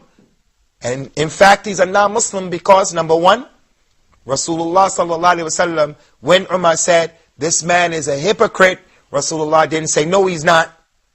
Number two, that is the action of a hypocrite. No one who respects the religion of Islam would ever touch Rasulullah in that type of a way. Like the person who takes this Quran and he throws it across the floor. Anyone who does that, this is part and parcel. This is our religion, the kalam of Allah, the speech of Allah. A person who has faith would never take it and throw it across. It's a certain way to deal with it. There's a certain way that you have to deal with Rasulullah. If you dealt with him like that, that's an indication something is wrong with you. But he knew it wouldn't be a good thing to kill this man or to deal with him in a way that's going to cause more problems. So he said, no, don't kill him. He gave him more money and the man went away. The Prophet said, there's going to come from that man, from his loins, a group of people will come. They will go in and out of the religion of Islam just as the arrow goes in and out of the game. They will be very quick to go in Islam and outside of the religion of Islam. Those people are here today. This hadith of the Prophet ﷺ shows us that those people are here today. And if some of them, all of them are not necessarily from this man's loins, but some of the ideas and the concepts of what we see taking place today, with the people who believe that it's permissible to blow up and to kill indiscriminately innocent people, they're from the loins of that man. Their ideas are from the loins of that man. To say that I'm going to go to a library in America, the public library, or the bus company, or an airplane in an airport, and I'm going to blow up the library, I'm going to blow up the airplane, and I'm going to claim that that's from the religion of Islam, that is not from the religion of Islam. That's from what the Prophet ﷺ warned against, and from what he was totally, absolutely not in agreement with, and he wasn't sent with a religion like that. So we want to make it clear, because I visited a number of Muslim countries, and because Muslims are oppressed in many of the places that we find Muslims living in, like in Palestine and other than that, Muslims are oppressed. A lot of times the Islamic sentiment, coupled with the fact that we don't know our religion very well, we think that certain people who are representing this type of concept, that these individuals are in fact heroes to our religion. We want to say here today, for anyone who's watching this broadcast, we say to you, beyond a shadow of a doubt, this is not the religion of Islam. This is not the religion of Islam. I have some more to say, and I'm going to come back to that inshallah, but I want to open up the discussion right now for some of our panel members, our students, inshallah. When we come back after the break, we're going to deal with this issue in further detail after we address the as'ila, the questions and the comments of the students of the panel. So be sure to tune in again for the second half of today's episode. Islam 101.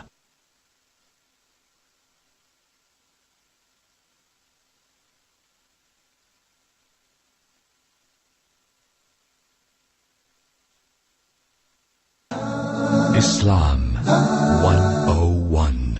Welcome back to Islam 101, where we've been discussing the fitna and the problem and the impermissibility of falling into the crime of making a takfeer, calling another Muslim a kafir or non-Muslim, and what comes as a natural result of falling into that particular crime. We're going to open up the door, inshallah, for any questions or comments from our panel, our students. Starting from our right. You have anything, Nick? Yeah, I have. I'd like to ask you, in Christianity we have such a thing as anathema. It's like under some circumstances a religious leader can curse another people. Are there any kind of that in Islam or not? Concerning the issue of anathema in Christianity, I don't know much about it, but based upon what you're saying, a religious leader cursing another individual, do we have that in Islam? No, we don't have that type of concept where cursing has been made the sole and exclusive ability or power of a religious leader. Or if a religious leader curses an individual, then for sure that curse is going to fall down on that individual. We don't have that. But what we do have is that any Muslim can curse another Muslim or another person, anyone, whether he's a religious leader or he's not. A mother can curse her child accidentally. Accidentally. The mother becomes upset with the child and she says, "May the curse of Allah be upon you." And it may actually happen. So no one in our religion has that type of ability, power, or authority where cursing is left only with them. Similarly, we don't have this concept of the father going to confession and confessing your sins to an individual. It's not in our religion. And then that person says, "Okay, you're forgiven. Go back in the earth. Pay this much money or do this or do that and go back into the earth and you're okay." La, no. No intercessors like that. Intermediaries between you and Allah. No. The person just goes to Allah and he asks Allah for his forgiveness. So this concept is not in the religion of Islam. Sardar, you have anything? Akhi Ahmed. Yeah. I recall the story of Imam Fudail ibn Iyad, one of the greatest scholars of Islam. And I remember that Imam Abdullah ibn Mubarak says about him that I didn't see a better worshipper on earth than him. And Imam Fudail ibn Iyad was walking with another scholar named Sufyan ibn Uyayna, and he was saying, if you can find another man worse than the both of us, then what you're seeing is totally wrong, because he was looking down upon himself. So do you think that arrogance is a reason behind making takfir? And what is the remedy for people who make takfir? That's an excellent question, observation, and comment, Akhi Ahmed. And this is one of the reasons that we encourage people to connect themselves. You Muslims, connect yourselves to the pious predecessors of this ummah. Because if a person like Fudail ibn Iyad, who had the nickname of being the Abd al-Haramain, because he used to make so much worship at the Kaaba in Mecca, the holy mosque, he would remain there for days at a time, making the salat. And then to hear what Imam Abdullah ibn Mubarak said about him, because Imam Abdullah ibn Mubarak used to also encourage this particular abid, this worshipper, to go out and to make the jihad as well. And he used to blame him for remaining in the Kaaba like that, or the sacred mosque. But if Imam Fudail ibn Iyad will say to Sufyan ibn Uyayna, two tremendous personalities, if you look around and you see anyone who is worse than us, then something is wrong. Something is wrong with us. That's just unimaginable. But it goes to show the level of humility that the scholars used to have, and the Salaf, the righteous predecessors, what they used to have in terms of how they looked at themselves. Yes, no doubt, being impressed with oneself has a lot to do with this issue of a takfir, pronouncing kufr and saying that another Muslim is a kafir, a disbeliever, has something to do with it.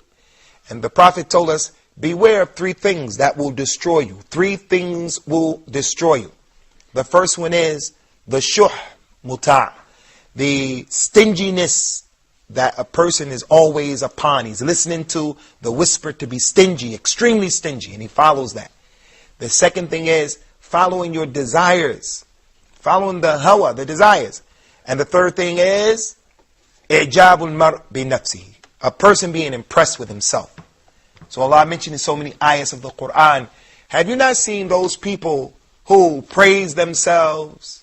Have you not seen them? He told us in another ayah, do not praise yourselves. فَلَا تُزَكُّوا أَنفُسَكُمْ Huwa a'lamu biman ittaqa. Allah knows best who has taqwa, who is conscious of Him, and who is taking care of the religion in terms of worshiping Allah. So no doubt, from my own personal experience, from knowing people who are upon this call and upon this way, as well as reading their books, and in terms of what we hear those people saying, it's clear that they are too impressed with themselves. So the remedy, one of the remedies is, first and foremost, that a person gets knowledge of the religion. When he gets knowledge of the religion, he knows that there's two types of disbelief. There's the kufr, the disbelief that is major, that takes you outside of Islam. And then there's a disbelief that is minor, that a person can fall into it, but it doesn't take him outside of Islam. Knowledge helps him to understand that. He also comes to understand that his judgments and his positions and his statements, they have to be consistent. So if this person is a disbeliever for this particular thing that he did, you can look in the annals of the history of Al-Islam, in the history books, and you can find that certain companions fell into similar things. Companions fought each other. Certain companions of Rasulullah sallallahu alaihi wasallam did things that were described as disbelief. So if this particular person is described as a non-Muslim, how are you going to apply that ruling to him and not apply the same ruling to other people who fell into that thing? In addition to that, what remedies the problem is for a person to humble himself, to become humble. Al-i'jab, being too impressed with yourself, will cause you to exceed the boundaries. And I would like to share with you a story, very quickly, an authentic hadith, that the Messenger of Allah, sallallahu alaihi wasallam, shared with us about two men from the community that went before us. And you have to pay attention to this issue. Those of you who are Muslims, as well as those people who are non-Muslims, because we find that the one who says, I believe that Jesus Christ died for my sins, so therefore I can do anything in the world that I want to do, this is a form of that. What do you mean? You have a responsibility, a moral and a religious responsibility to try to be upright, to do the correct thing. It's not enough for my mother, who's a non-Muslim, to say, I believe Jesus died for my sin, so I can do any and everything in the world. I'm the daughter of Allah. We're from the sons of Allah. If I do go to the hellfire, I'll only be there for 2 or 3 days. And as a result of that, I'm going to be oppressive? No. So we want you Muslims to pay attention to this hadith of Rasulullah. May the peace and blessings of Allah be upon him. Rasulullah said to us that there were two men who came in the nations before us from Ahlul Kitab, from the Israelites, the ones who we mentioned already. One was religious and the other one was irreligious.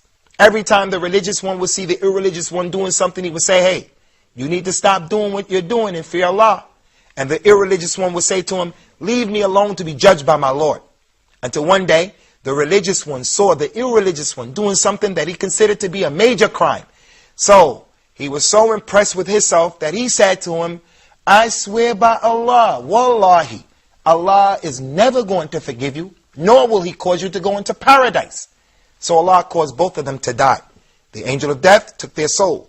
They stood up before Allah. In the last day, they'll stand before Allah. Allah said to the one who was irreligious, and he died making a major sin, and he didn't even make tawbah. He made no repentance. Allah said to him, as for you, go to my paradise. Enter into my paradise because of my mercy. I give my mercy to whoever I want to give it to.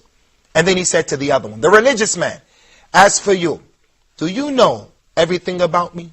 You know everything. You have all of the knowledge. Your knowledge encompasses who I am. And who put you in charge of my treasures? My mercy is from my treasure. My paradise is from my treasure. I give it to whoever I want to give it to. So Allah told the angels, take this man and put him in the hellfire. Abu Hurairah, the prolific companion, the illustrious companion who narrated this hadith, he said, I swear by the one who Muhammad's soul is in his hand, meaning Allah. He swore by Allah. I swear by Allah that that religious man destroyed his life that he lived. All of that worship was for nothing. And he also destroyed his hereafter because of one word that he said. That one word. Wallahi, I swear by Allah. Allah won't forgive you and you won't go to paradise. Similar to that is the person who gets upset with a Muslim and he says to him, you're not a Muslim because you're doing this or you're not doing that. She doesn't wear hijab. She says, you're not a Muslim. No. This is what we call in Arabic, al-i'jab bin nafs. And it's not permissible. person being impressed with who he is. And as a result, he looks down on the other people. We have another companion by the name of Usamah ibn Zayd. Usamah, the son of Zayd. Tremendous companion from the companions of the Messenger of Allah, Muhammad ibn Abdullah. May Allah's peace and blessings be upon him. He actually killed a man in the war. But before he killed the man took the shahada. The man said, I bear witness that there's no God worthy of worship but Allah. Ashhadu an la ilaha illallah. He said that before he stabbed him. Usamah still stabbed him and killed him. They were in the war. They were opponents against each other, enemies. Usamah went and he told Rasulullah what happened. He told Prophet Muhammad what happened. Prophet Muhammad said to Usamah, Usamah, what are you going to do with his word, La ilaha illallah, on the day of judgment? That man became a Muslim. What are you going to do with that word? He said, no, Ya Rasulullah. That man only said that out of fear that I was going to kill him. He asked him, Ya Usamah, what are you going to do when you stand before Allah? And that man said, La ilaha illallah. What do you? He said it a third time. He only said that, Ya Rasulullah, out of fear I was going to kill him. He said to him, Sallallahu alayhi wasallam, were you sent to open up his chest to see if he said it with sincerity or not? So I speak on behalf of the many Muslims, and I'm going to take the liberty to speak on behalf of the many Muslims who claim Islam, but they're not practicing Islam. The man may not pray, for an example. Sometimes he prays, sometimes he doesn't pray, and that's a sign of disbelief. The girl doesn't wear the proper Islamic dress. The man may commit fornication or adultery. This individual over there, they may fall into other major sins. He's stealing the money and this one is doing that. I say on behalf of those people that the vast majority of those people, they believe in Allah. They believe in Allah. But there are circumstances that have gone on that cause them to be like that. Like their fitrah that we've been talking about. Their fitrah has been corrupted. So as a result, they didn't grow up knowing the deen, the religion. They didn't grow up knowing the sacredness and the sanctity of al-Islam. So as a result of that, they have weak faith, weak iman. But if you were to say to some of them, hey, sister, you know, you're dressing like those people who are women of ill repute, she'll say, make dua for me, make supplication. So we're going to wrap up this segment and this episode of Islam 101 by saying, fear Allah and be careful as it relates to the issue of saying to another Muslim that they are not Muslims. That is a major crime and a major sin in the religion of Islam. And we're looking forward, inshallah, to seeing you in the upcoming episodes of Islam 101. May Allah protect you all. Take care. Hope to see you. As-salam ala min at-tabal huda.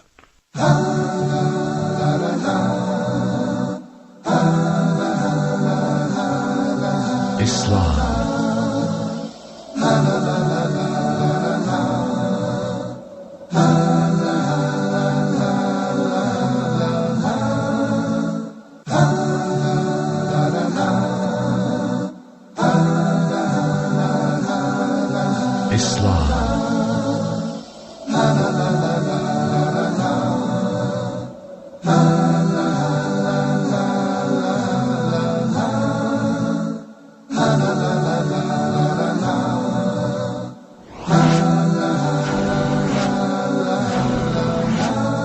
Islam 101.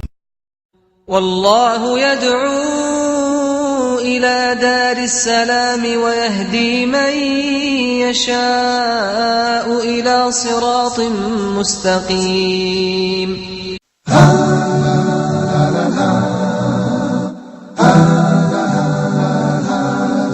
Islam.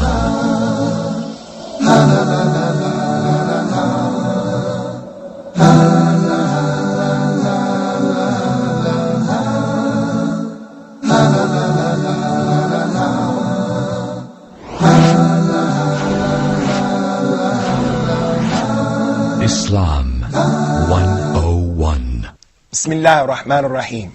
Welcome to another episode of Islam 101. And I'm your host, Abu Usamah Adh Dhahabi. And I have with me here today some of our respected students. Sardar, on my right, next to him, Nick, as well as Ushar and Usamah. Today we're going to discuss a hotly debated topic and an issue that is extremely important in Islam. And unfortunately, I'm sad to say that it is an issue that people have taken the two extremes concerning it, and if they would only stay in the middle course, then we would do justice to ourselves and justice to the religion of Al-Islam. And that issue is concerning al-Jihad, or the so-called holy war, or waging war in Al-Islam. Is Jihad synonymous to terrorism? The terrorism that we find taking place today in the Muslim world and in other than the Muslim world? Did Prophet Muhammad come with a religion that allows people to go out who claim to be Muslims and they discriminately assassinate and kill innocent people with the claim that they want to bring back the superiority and the former place of supremacy that Al-Islam had in the world? Is that the religion of Al-Islam? Before getting into the topic, I think that it's necessary for me to make a very important and crucial point very clear to you. And that is, Al-Islam came to take care of and to protect what the scholars called Ad-Dururiyatul Khamsa. Ad-Dururiyatul Khamsa. The 5 essential things connected to mankind. The 5 essential things that every human being has a right to have it protected and maintained. The first one is, and the most important, Islam came to protect the religion of the people, whether those people were Muslims or non-Muslims. That's why you find the non-Muslim should be allowed to worship his God in an Islamic state. Allah told us in the Quran, La ikraha fid din. There is no compulsion in the religion. Nick, who has been a student and a guest on Islam 101 for a number of episodes, he's been with us for quite some time now. He's not a Muslim as of yet. We hope and we pray that Nick will become a Muslim. But I want to know, Nick, with all truthfulness and honesty, have you received any pressure from me or anyone else pressurizing you to embrace the religion of Al-Islam? Not at all. Because this is not our religion. And I say to you, Nick, and I say to anyone else, it is not permissible for anyone to come and to force another person to embrace the religion with a weapon or with other than that. You can't blackmail him. You can't terrorize him. You cannot force him to accept the religion, because his convictions and his beliefs are between him and Allah. Even if he believes Jesus is Allah, if he doesn't believe in Allah at all, he's an atheist. We cannot force that individual to become a Muslim. Al-Islam came to protect the religion of the people. The second thing, Al-Islam came to protect the blood of all of the people, Muslims and non-Muslims. And therefore, in the religion of Al-Islam, if someone murders another person unjustly and he spilt his blood unjustly, then he's going to have to pay the price for that. If someone wounded another individual by cutting off his arm or something like that, he's going to have to pay the price. The person's blood has a price attached to it. Number 3, Al-Islam came to protect the monies of all of the people.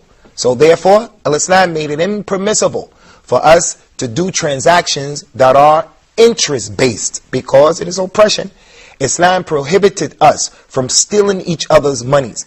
Al-Islam prohibited us from selling to another person products that are faulty. You know, the product that you're selling has a fault in it. Islam says this is not permissible. Number 4, Al-Islam came to protect the lineage of every human being. And that's one of the main reasons why Al-Islam said it's not permissible to have extramarital relationships, to commit fornication, because the children that are born out of wedlock, they start to develop in the society the lineage that is not clear, the lineage that is not pure. Children who are born out of wedlock. Also, one man having a relationship with another man's wife, and then she conceives. We don't know whose child does that particular baby belong to. So Islam made it impermissible for the person also to fall into these types of crimes. Lastly, number 5, Al-Islam made it impermissible. Al-Islam came to protect the honor of each and every human being. The honor, the ird of each and every human being. So that means that you cannot make false accusations about me without bringing proof. You can't claim that I stole this, or I committed murder here, or I committed this crime there, unless you can bring proofs. In the religion, if someone were to claim that a woman committed fornication and they did not present the evidence, that person is flogged as a form of retribution for saying something about another person and his honor.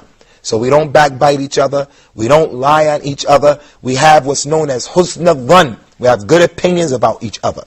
So those are the 5 essentials that Islam came to protect concerning all of mankind, all of humanity. So with that being the case, that understanding alone goes to show that terrorism is not from Islam. Because terrorism, that as we see it being practiced today, it comes and it sheds and it spills the blood that is not permissible. Innocent people's blood spilled and it flows on the earth. The monies of the people, when the bomb goes off, it makes so much havoc and destruction on the buildings that are around it, the lives of the people. The person who is killed in the process, he can't work anymore to take care of his family. He's maimed. He can't take care of those people who are behind him, and he's responsible for those individuals. And other than that, so from that issue, I think it's very important to understand that the dururiyatul khamsa, the 5 essential things alone, prevent terrorism. In addition to that, I want to share with you an example from the actual life of Prophet Muhammad sallallahu alaihi wasallam. If a Muslim is claiming that he is a Muslim, and we don't want to just keep this in the circle of the Muslims, because believe it or not, mass media will have you to believe that the majority of terrorist acts that take place in the world, they will have you to believe that they take place in the Muslim world and they are perpetrated by Muslims, and that's not the case. There are more terroristic acts that take place in South America than any other place on the face of the earth. And the Muslims are in the minority in terms of those people who execute these issues of terrorism. So I think that's a very important point. But for the Muslim who's claiming he wants to make jihad and he wants to fight the enemies of Islam by blowing himself up and indiscriminately killing other people and destroying people's property, we want to share with you 2 incidents that happened with Prophet Muhammad and his companions. For the one who's claiming he believes in Allah and Muhammad is his example. Rasulullah sallallahu alaihi wasallam, in the beginning of Islam, when he was in Mecca, in the Meccan period, when he first started to make his call to Islam, the non-Muslims from his people, the Quraysh, the Arabs of his people, they used to perform the pilgrimage around the sacred mosque in Mecca. And it was allowed for them to do so at that time because the Muslims were very weak. The religion of Islam was new. That was the environment of all of the people, and they were still practicing what their forefathers had practiced in terms of worshiping Allah as they understood Him at the sacred mosque, the Kaaba in Mecca. So one year, while the non-Muslims were performing the pilgrimage, some of the Muslims came and they said, Ya Rasulullah, O Messenger of Allah, it is a well-known fact that when the people perform the pilgrimage, from the practice of their ancestors is that in respect to Allah and in paying homage to Allah, they would not bring with them their weapons of war. They would leave their weapons of war at home, and they would wear the clothing that was just to perform the pilgrimage, and that's it. So they were weaponless. Those companions say, Oh Messenger of Allah, these people are persecuting us, they're killing us, and they're giving us all kinds of problems. Why don't we take this as an example now, an opportunity to do away with them? Because they don't have their weapons and we have our weapons. They will be weak. We can hit them at their weakest point. The Prophet ﷺ, upon being presented with this proposition, he said, Verily, I was not sent with a religion like that. I was not sent with a religion like that. This is an authentic narration, an authentic statement of the Prophet of Islam sallallahu alaihi wasallam. So what people do today when they claim we're going to strike at the enemies of Islam, at their weaknesses and at the places that they can't protect, this incident that happened with Prophet Muhammad sallallahu alaihi wasallam clearly shows it's not permissible. And what is even clearer than that, because that was in the beginning of the period in which he was given the call to Islam, the Meccan period. Someone may say, well, at that time, it wasn't permissible for the Muslims to fight back or to retaliate. He may say that. Well, I'll give you one that's even clearer than that. That took place after he made the pilgrimage and he made the hijrah to Al-Medina.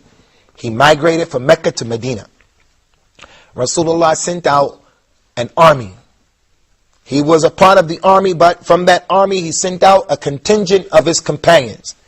At the head of them was one of the greatest military personalities that the world has ever known, by the name of Khalid ibn al-Walid. May Allah be pleased with him.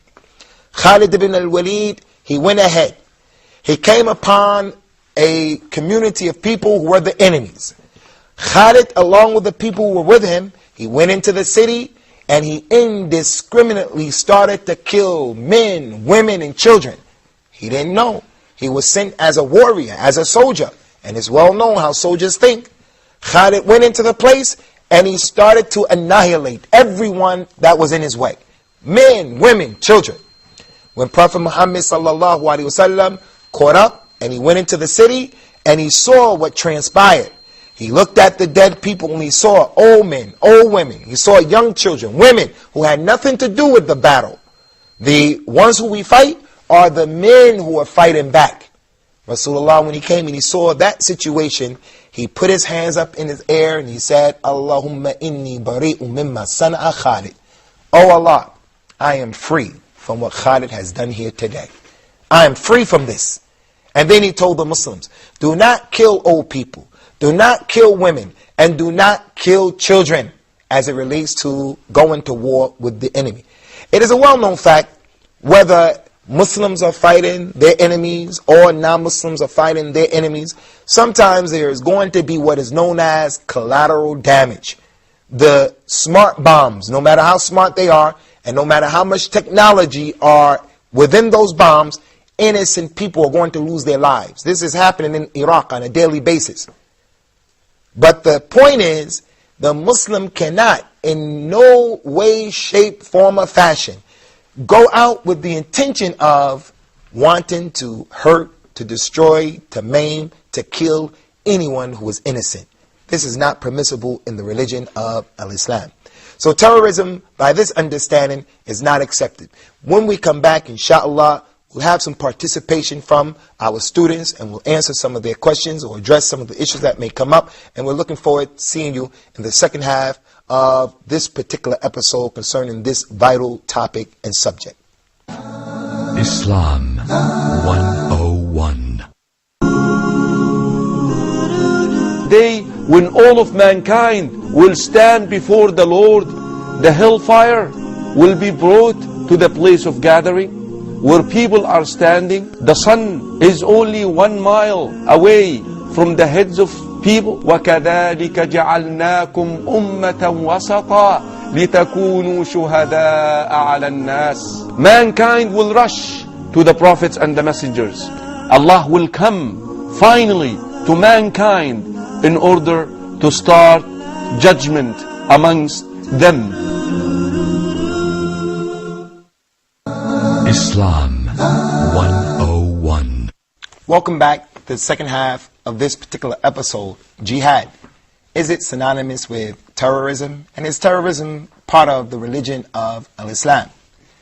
As we mentioned previously, and we want to make this perfectly clear, we have to stay in the middle course, and we can't go too far to the right or too far to the left. Al-Jihad, the proper concept of it, it is far-reaching, but as it relates to the jihad of waging war, a campaign where there's fighting and killing and engaging the enemy, this is from the religion of Al-Islam. And as a Muslim, I cannot and I will not apologize for that. That's part of my religion. If there were a group of people who came and they didn't like the fact that Muslims pray the way we pray, and as a result of that, I want to acquiesce and I want to make them happy and I want to deny this pillar of a salat, I go outside of the religion of Al-Islam if I were to do that. No matter how much pressure was being put on me in terms of the political arena, I have to speak the truth.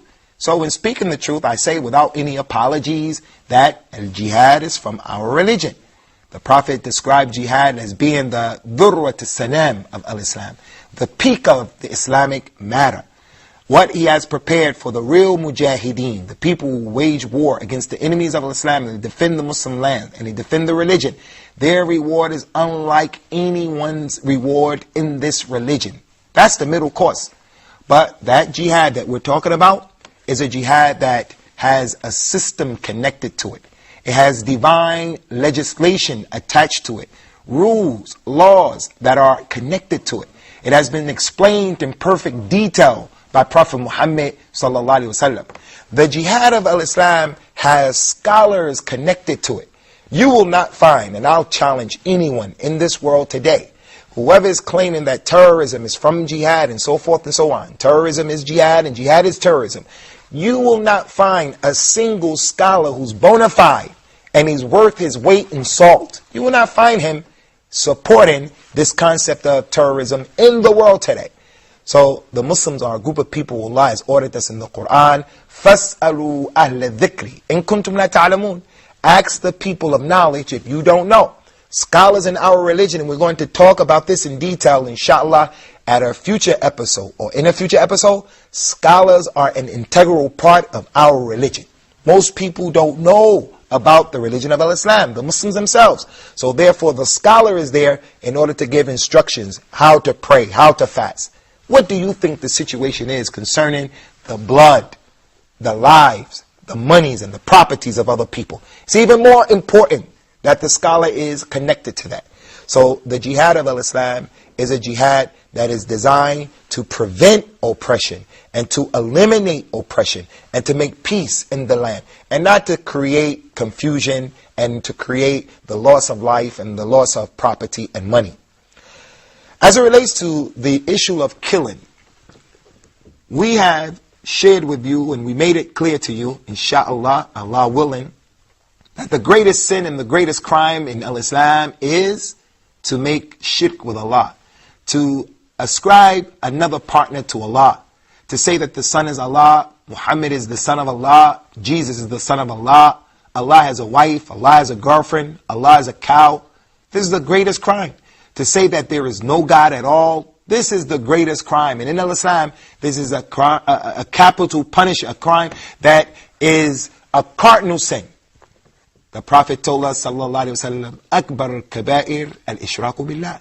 The greatest sin that a person can make is to ascribe a partner to Allah. The second greatest sin, according to the Prophet of al-Islam, in this hadith, he said, وَقَتْلُ النَّفْسِ, and that you kill someone who doesn't deserve to be killed. This is a great sin. There are some people who deserve to be killed. I am a person who calls and believes in capital punishment. You kill someone, you should be killed. I believe in that. That's one of the ways in which we'll reduce some of the heinous crimes that we see going on in America and in other than America. I believe in that. That certain people should be killed, and the world and the community should be protected from their evil. But to kill someone unjustly, to take a soul or to take a life unjustly, this is the second biggest sin in the religion of al-Islam. He told us, may the peace and blessings be upon Prophet Muhammad, لا يزال المرء في فسحة من دينه ما لم يصب دم حراما.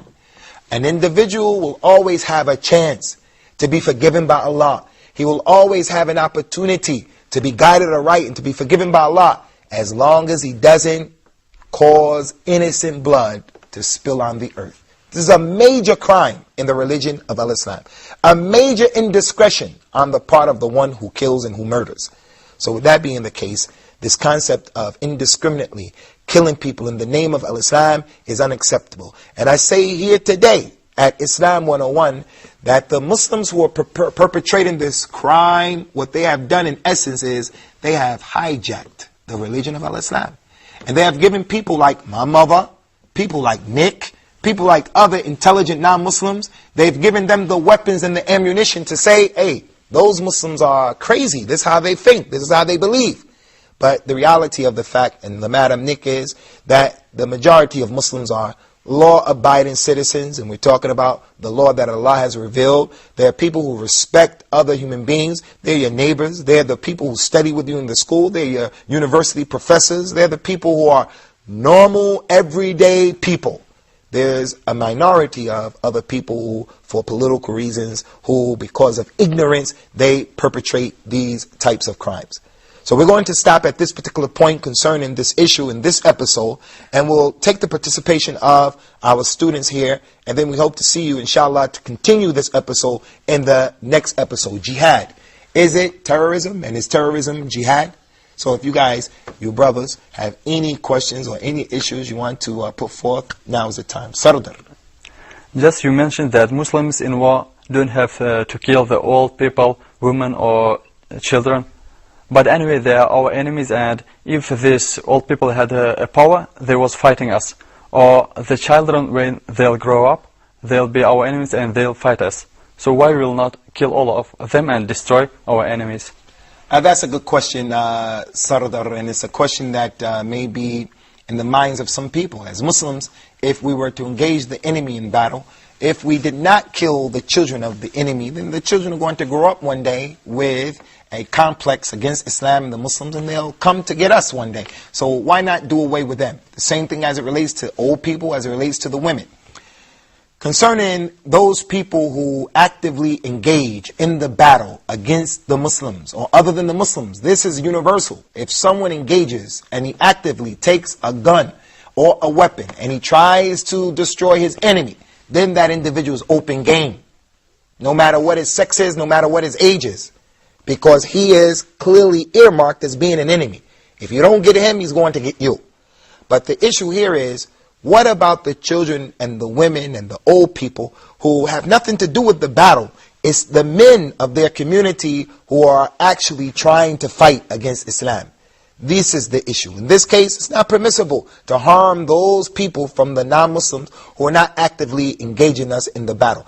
In the religion of Al-Islam, prior to Rasulullah Muhammad coming to the Arabs of his community, of his environment, the Arabs used to bury their daughters alive. Terrible crime. And Allah mentioned in the Quran, وَإِذَا الْمَوْءُودَةُ سُئِلَتْ بِأَيِّ ذَنْبٍ قُتِلَتْ. And when the child that was buried at that time, the infant girl, when she is asked on the Day of Judgment, for what crime did you commit? Allah will make the person who killed that child responsible for killing that child. So whether it's in battle or in other than battle, a woman gets pregnant and she gets an abortion. Her and her husband agree to an abortion, and they don't have a justified reason. They just are afraid the baby is going to eat with them. They don't think that they'll have the ability to take care of the baby financially. It is a baby being born out of wedlock, and they want to hide the crime. That is murder, and you're going to be held accountable for murdering that innocent child. So the child is one of the three people who the pen has been raised off of him, meaning that he's not mukallaf, he's not responsible, he is not an enemy, he's not someone who you can go after. And the same thing as it relates to the women. They are generally weak. The elder people are also weak. They don't pose a threat. But again, if they are actively engaged in battle against the Muslims, then what happens to the other soldiers who are fighting against the Muslims is what happens to them as well. Nick. How do Islam treat those who kill people for some religious reasons? Concerning the question of Nick, how does Al-Islam treat those people who kill other people for religious reasons? If the meaning of the question is concerning the fanatical people who want to take the law into their own hands, and they kill people because they want to compel them and force them to embrace the religion of Al-Islam, or they want to kill them simply because they're not Muslims, these people are the ones who are the mufsiduna fil ard. They're the ones who making fitna and fasad. They're making evil and corruption in the earth. So if anyone kills someone else unjustly in the religion of Al-Islam, then that person is killed, whether he's a Muslim or not. If the one who perpetrated this crime killed someone else, then he is killed. That's the way he's dealt with. As for the people who are on this particular understanding, if they don't kill someone, but this is what they're trying to do, this is what they want to do, but they are caught before they actually do something like that, before they complete this particular crime, then it's up to the Muslim ruler, the one who's in charge. He can imprison him for a long period of time, or he can exact other types of iqab, or the types of punishments that can be exacted on that individual. Which brings me to the issue of taking the law into your own hand. Al-Islam does not allow one individual or group of individuals to take the laws into their own hands. You cannot go out and become a vigilante. This is not permissible in the religion. If people were allowed to take the law into their own hands, then there's going to be anarchy in the land, and there's going to be a lot of corruption. evil to the degree that is unimaginable. So even if someone is oppressed, and the oppression is clear and is true, and two people do not disagree with each other concerning this, has been a case of oppression. Even if that happens, the issue has to be raised to the proper Islamic authority, and it has to be dealt with from that particular angle. So Islam does not allow people to go out and to seek revenge, especially in light of the fact that what we see today is, we see that a lot of people are seeking revenge, and they're trying to do these things based upon only having the desire to get revenge. And that is not what Islam is all about. Islam did not legislate the concept of al-jihad. Allah didn't legislate it just for the sake of spilling blood and killing people. The legislation of cutting people's hands off was not legislated for the sole purpose of just cutting people's hands off. Islam doesn't want to see a group of people walking around with their hands cut off. This is not the intent behind these types of punishments. The intent behind these laws and these legislations is so that they will serve as a deterrent if the community saw that this particular person got his hand cut off as a result of stealing from someone else's property, and it was enough property that was stolen that it necessitated his hand to be cut off, then when people see that, they're going to say, what a terrible crime he must have committed, and what a terrible end he has come to. So let me be careful. I will not be an individual who's going to fall into such a crime. So this is something that needs to be understood. The religion of Islam is a religion of system. It's a religion of al-nizam al-ilahi, a system that is divine. It's our job and it's our responsibility as Muslims to respect that system and not to try to take the law into our own hands, because most people are not qualified, nor do they have the ability to do so. More problems come as a result. Because of the nature of today's topic, we're going to give it, inshallah, another episode. And in the next episode, we'll probably just deal with the questions and topics of concern that our students may have. So we're looking forward to your participation in the next episode, inshallah. So be sure to tune in. May Allah guide all of us.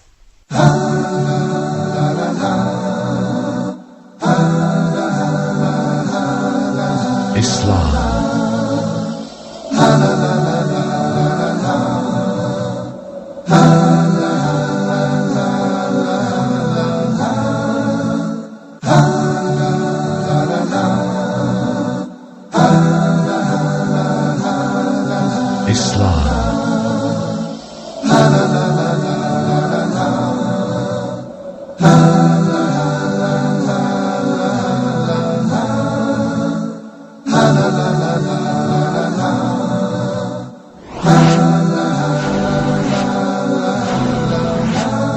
Islam 101. والله يدعو إلى دار السلام ويهدي من يشاء إلى صراط مستقيم.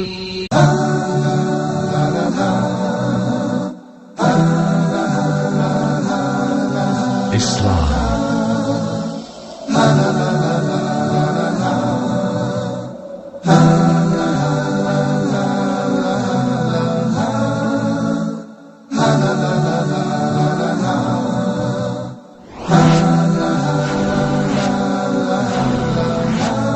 Islam 101.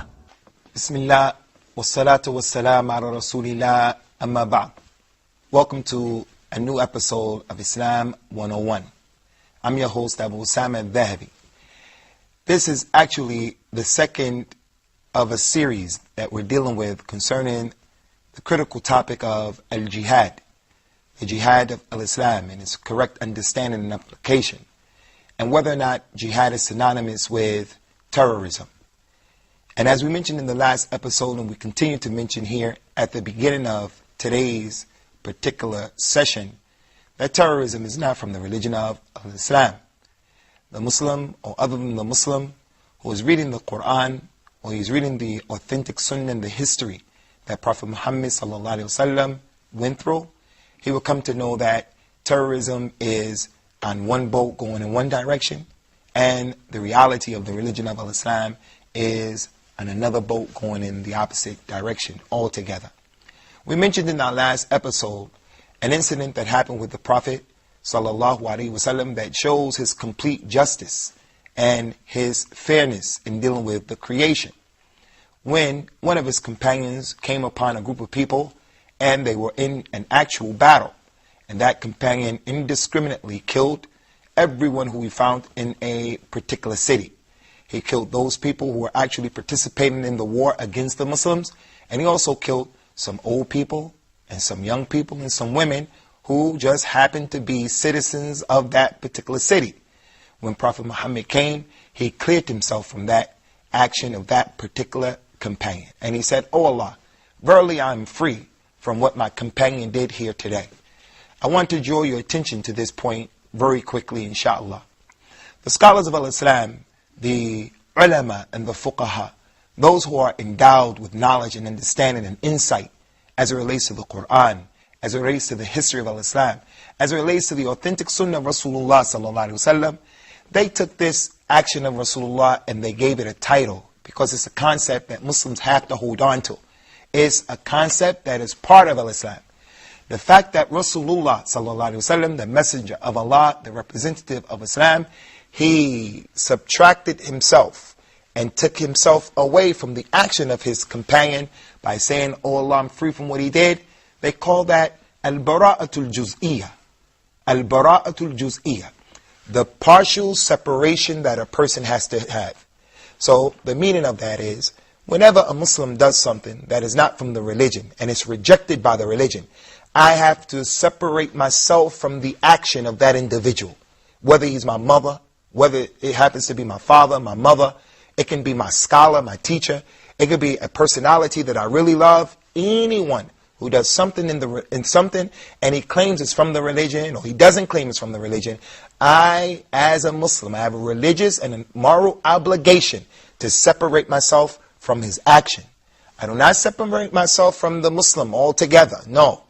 The Muslim who does something like that, he's a criminal, he may be misguided, he may be astray, but he doesn't become a non-Muslim. In general, he doesn't become a non-Muslim. So, the Muslims are a fraternity, but in no way are we allowed to support criminal behavior or activity, nor can we allow ourselves to get behind and to support what is oppression. In one of the authentic hadith of the Prophet, he explained to us one of the many rights that Muslims have over each other. He said, help your brother Muslim, even if your brother Muslim is oppressed or he is the oppressor. The companions, upon hearing that, they understood that that command was in contradiction to the high standard of al-Islam as it relates to justice. Justice, as Allah mentions in the Quran. وَلَا يَجْرِمَنَّكُمْ شَنَآنُ قَوْمٍ عَلَىٰ أَلَّا تَعْدِلُوا اعْدِلُوا هُوَ أَقْرَبُ لِلتَّقْوَى. Don't let a group of people's oppression towards you cause you to be oppressive. But be fair and be just, even if it's against yourselves. We have to stand up and stand forth for justice, whether it is against ourselves, against our relatives, against our nation. We have to be fair and just. So when the companions first heard this command, help your brother, your Muslim brother, whether he is oppressed or whether he is the oppressor, their eyes grew big and they stood up and they say, Ya Rasulullah, Messenger of Allah, we understand how we are to help our brothers if our brother happens to be oppressed. But how do we help someone who is the oppressor? He told them, he told those people, help him if he's the oppressor by stopping him from doing his oppression. Help him. Have mercy on your brother by preventing him from doing the actions that are going to secure for him the anger of Allah. It's going to secure for him that which is going to put him and other people in a difficult way. So with that being the case, we want to make it perfectly clear that it is a moral and a religious obligation upon every Muslim to free himself from the actions of those Muslims who claim that they're killing people indiscriminately in the name of al-Islam. It is not permissible for a Muslim to say, so-and-so who's doing this over here and so-and-so who is doing that over there, from the great personalities in the world today. The personalities who the mass media are splashing their pictures all over the front pages and on the news. We cannot say this is a hero in al-Islam.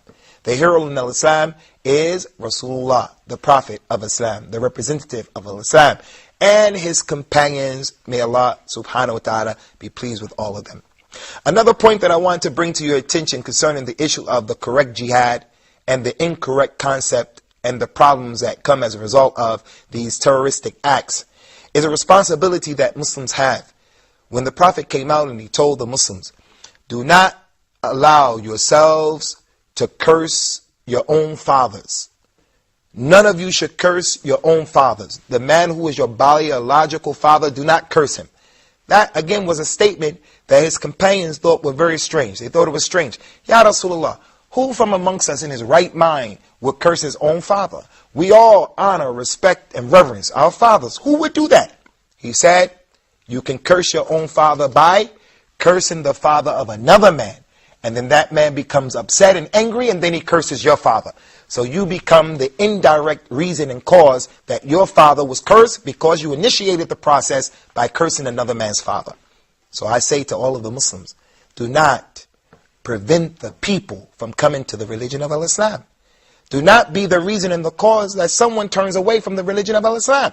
The Muslim may say, who in his right mind will want to close the door on the creation of the beauty and the sublime message and the pristine religion of Islam? Who in his right mind? Well, maybe the person is not in his right mind. When you do actions and deeds in the world, in your community, you cause other people to look at you.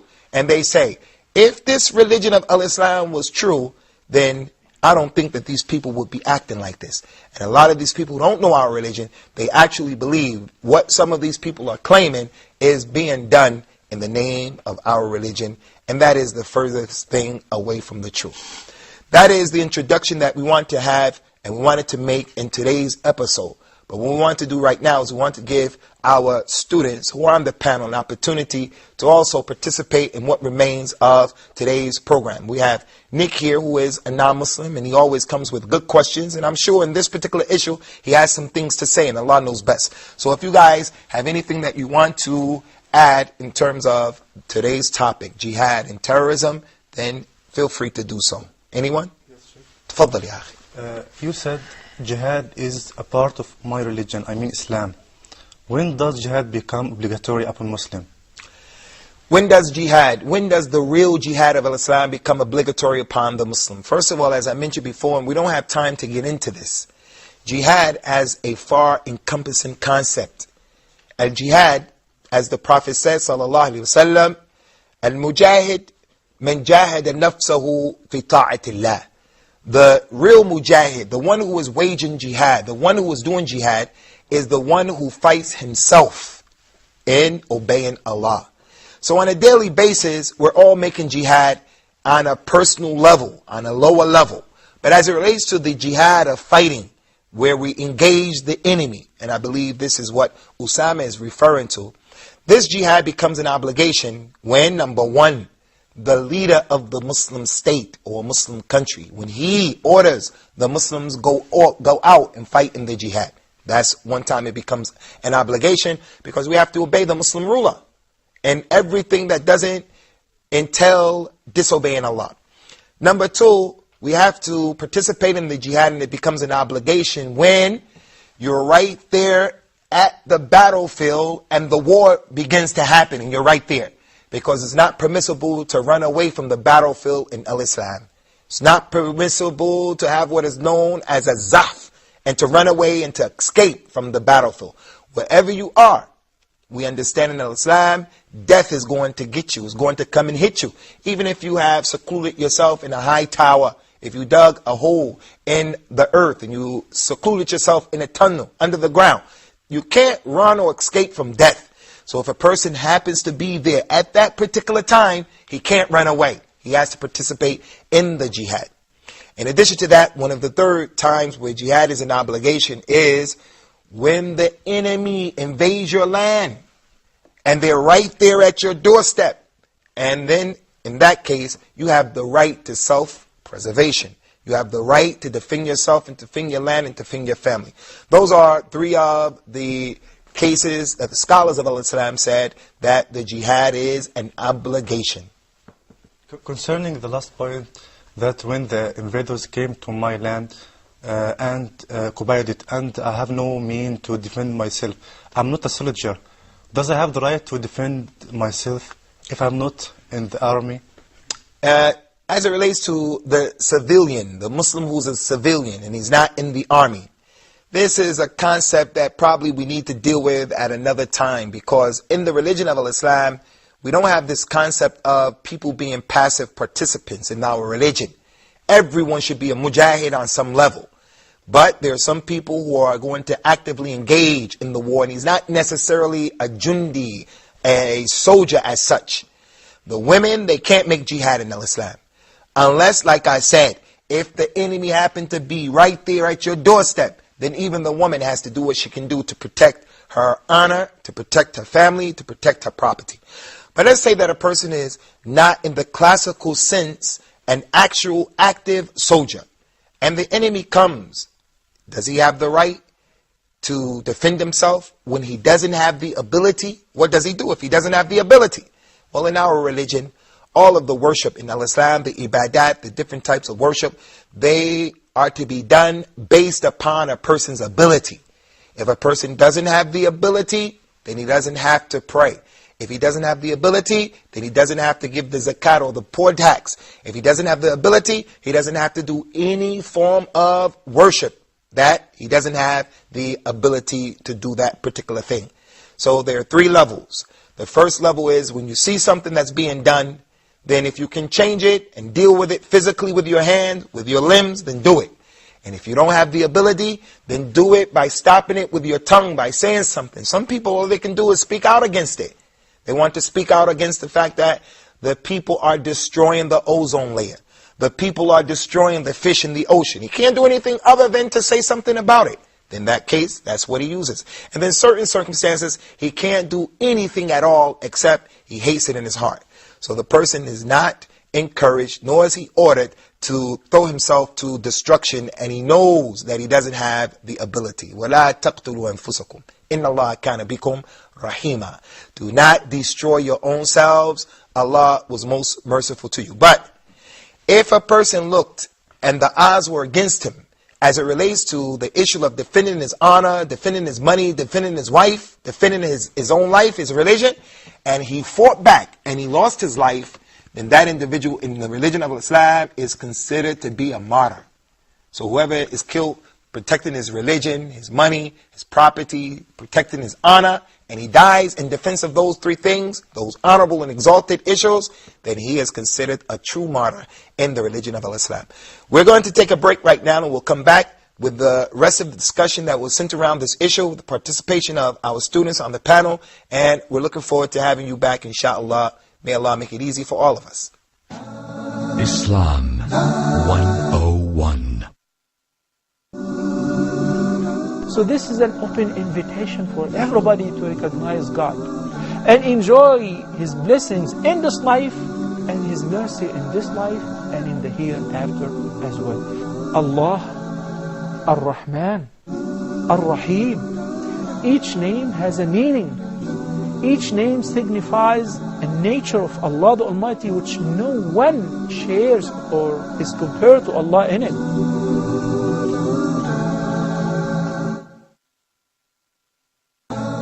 Islam 101. Welcome back to the second half and the second segment of Jihad and Terrorism on our program Islam 101.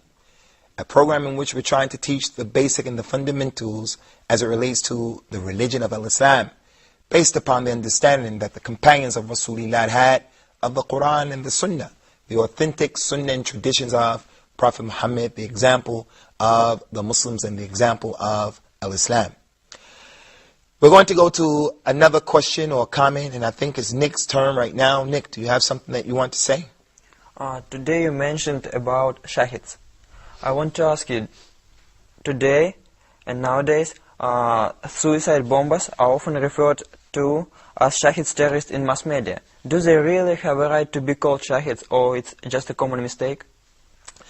As it relates to the issue of suicide bombings and suicide bombers, the media, they play a lot of games with words. They call them homicide bombers or suicide bombers. I don't know them to call them martyrs or shaheeds. It's the Muslims who support what he's doing as the one who will describe him as being a shaheed or a martyr. Let me just say here, for the Muslim, we have to understand, all of us, that certain terms are religious terms, and we have to be careful how we use those terms. It's the right of Allah that certain terms are used. So, al-mu'min is a believer. You can't call a person a mu'min just like that. You can't call someone a kafir or a disbeliever just like that. You can't call someone a munafiq or a hypocrite just like that. The rules, the conditions, everything has to be present before we can throw these terms around. So before we pass terms off on other people, we better be sure that we know what we're talking about. It's not based upon my desires or my whims or what I think or my taste. And one of the highest levels of a person's existence as a human being is for him to die as a martyr in Islam. They asked the Prophet ﷺ, Ya Rasulullah, will the martyr taste the punishment in the grave?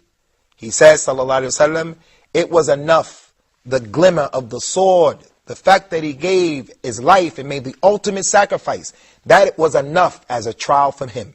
He won't get any punishment in the grave because he had to deal with the glimmer of the sword. He has a tremendous position in the religion. So the martyr, the shaheed, is something from the unknown. Only Allah knows who really is a shaheed. So anyone who dies and he's doing something and it appears that he's really making the proper jihad, even the proper jihad, we cannot call him a shaheed because only Allah knows. Sometimes we take a famous Islamic personality, and every time we mention his name, we say so-and-so was shaheed. This leader is shaheed. My aunt al-marhuma, the one who Allah is showing his mercy to. We don't know what people's final outcome is going to be once they die. So that's the person who really died in the proper jihad. As it relates to the suicide bomber, homicide bomber, whatever you want to call it, the one who is going about it the wrong way. He's participating in a campaign that's not backed by the scholars. He's participating in blowing up people and blowing up himself and killing Muslims and non-Muslims and destroying life and limb. And the Islamic State is not behind him. The Islamic leader is not behind him. The correct Islamic leader. We're not talking about an individual who's in the mountains or the frontiers of any given country. He's in the desert and he says he's the Muslim leader. No, we're talking about the real Muslim leader.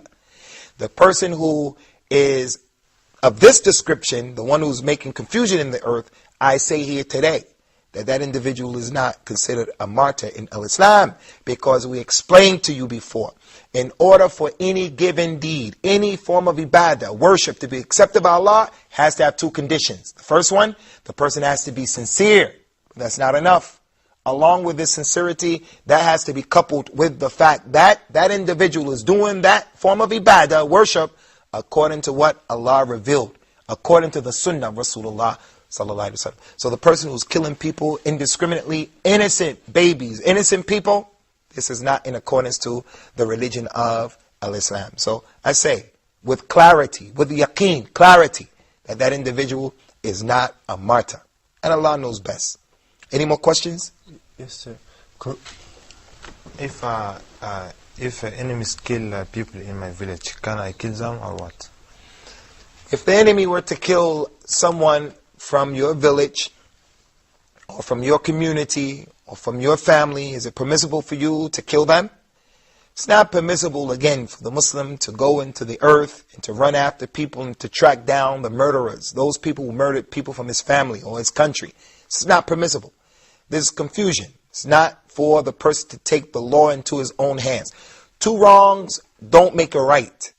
But if the people came and they killed some of your relatives or people from your community, and you were engaging them in battle at that particular time, then that's just the nature of war. That's how it goes.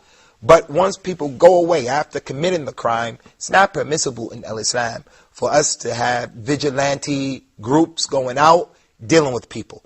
And we have this, unfortunately, in certain Muslim countries and in non-Muslim countries. They call them honor killings. For an example, in the United Kingdom, something happens to a particular girl. maybe she's raped. May Allah protect all of us from that crime. Something happens to her. So her brothers, her uncles, her fathers, they feel that they have to get revenge and they have to save the honor of the family. La, no. 1,000 no's, we say. Al-Islam came to preserve your honor and it came to preserve the blood of other people simultaneously. So there's a way about going that the person can tread upon to get his just due given back to him by following the system. So two wrongs don't make a right. Usamah. Concerning the issue of martyrdom, I read a hadith of the Prophet ﷺ. The martyrs is not the one who is to be killed in the battlefield. May the one who died due to the stomach pains. What's the difference between the two martyrs? First of all, the shaheed, the one who dies as a martyr. The highest level of the martyrdom is the one who died on the battlefield and he gave his life and he made the ultimate sacrifice. And we don't want to wash that down. We don't want you to think that the shaheed is only those other people. There are a group of people who are also shaheed. They get martyrdom. The woman who dies giving birth to a child, that is jihad. Delivering a child is jihad. It's an effort, it's a struggle that she has to go through. So if she died during that process, she is a martyr. Also the one who a wall fell on him and crushed him, he is a martyr. The one who dies from a stomach pain, some stomach ailment, he is a martyr. The one who drowns is a martyr. The one who burns is a martyr. All of those individuals are ones who have succeeded in getting a shahada, or they have received the martyrdom from Allah. But that martyrdom is not like the one who went out and he made the ultimate battle in Al-Islam. He defended his religion and he put his life on the line when he didn't have to put his life on the line. This is different. He's on the higher level. But this is from the mercy of Allah, those 5 people who we mentioned. That's from the mercy of Allah as it relates to those particular individuals. What's the reward of martyrdom? The role? Reward. I mean. The reward of the one who is a shaheed, there are a number of rewards. Allah subhanahu wa ta'ala's Prophet told us, as I already mentioned, one of the greatest rewards is the fact that he won't suffer from the adhab of the qabr, the punishment that will take place in the grave. When the person dies, that doesn't mean that his life ceased to exist. He's going to be questioned in his grave. What did you do in this life? Who did you believe in? What did you believe in? He's going to be in that grave and he's going to be asked, did you create yourself? Did you bring yourself into existence? And the person is going to answer unequivocally and without any hesitation. No, I didn't create myself. I know I didn't create myself. Then what did you do about the one who created you? Did you worship him? And so forth and so on. The one who has died as a martyr will not have to deal with that particular issue. Also, the Prophet ﷺ told us that Allah has prepared for the one who is a martyr 100 levels of paradise. 100 levels of paradise. The distance between each level is like the distance between the heavens and the earth. And I have to stop here because I want to touch upon an issue. One of the things that the enemies of Al-Islam try to do is they try to make every person who claims that he's fighting for Al-Islam, the people who blow up other people and things like that, they say that these people believe that once they blow themselves up, they're going to go to Jannah, they're going to go to paradise, and they're going to get all of these women, these virgins who are going to be their wives. And you may even see some of these recordings that some of these young brothers, before they go and they blow themselves up, they make recordings. And they say things like that, I can't wait to go to meet my wives in paradise. We do believe in this concept of wives in paradise. We believe in that. That's our religion. And as a Muslim, I have to believe in that. And I'm not nervous or embarrassed to tell that to the most greatest intellectual mind in this world. I don't have a problem with that. I believe that that makes more sense, personally, than the one who says that there's no God at all. I believe that believing in that is easier because God can do whatever he wants to do as it relates to issues like that. But it is a classic case and a classic example where people have given the enemies of Islam ammunition to distort our religion, to make each and every Muslim man appear as if he's a man who all he's interested in is having 4 wives, 5 wives, concubines, an endless number of women around him, whether it's in the paradise or whether it's in this life which we're living in right now. And I think that's not fair and that's not just. The actuality and the reality of the issue is that the one who dies as a shaheed, and he dies as a martyr, and he fulfilled the conditions of true martyrdom, then what Allah has prepared for him in the paradise is beyond our ability to conceive or imagine. As the Prophet said, in paradise is what no eyes have ever seen, and what no ears have ever heard, and no human mind has ever contemplated it. So with that, we're going to bring this session to a close and this series to a close. Brothers and sisters in Islam, friends, foe, we say to you that jihad is part of the religion of Islam, but it is a process and a form of worship that has a system connected to it, and it was legislated, and from the goals and objectives of its legislation is to save life and to prevent the spilling of blood and confusion in the earth. May Allah give us all understanding of our religion, and may He make us truthful seekers of knowledge. Take care, and we hope to see you at in our upcoming episode. Wassalam ala man ittaba al-huda.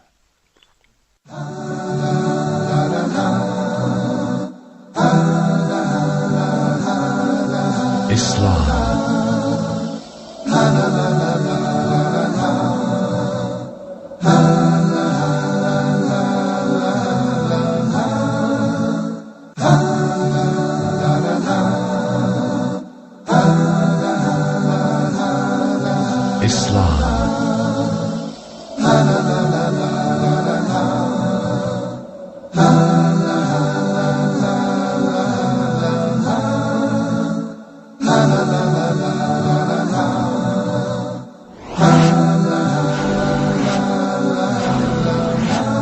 Islam 101. والله يدعو إلى دار السلام ويهدي من يشاء إلى صراط مستقيم.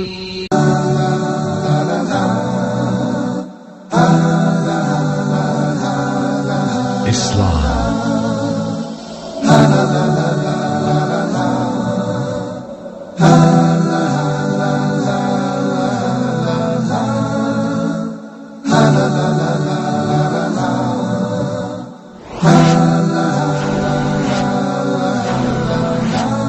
Islam 101. Bismillah.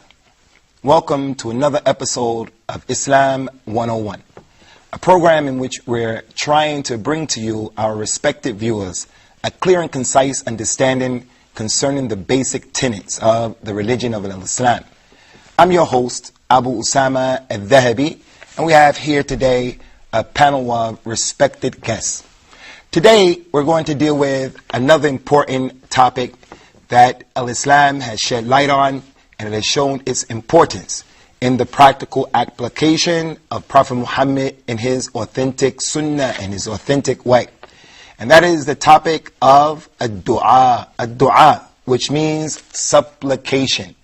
The servant, the slave, the individual, the need that he has to supplicate to Allah, to call on God Almighty to help him in his life and to help him in his affairs.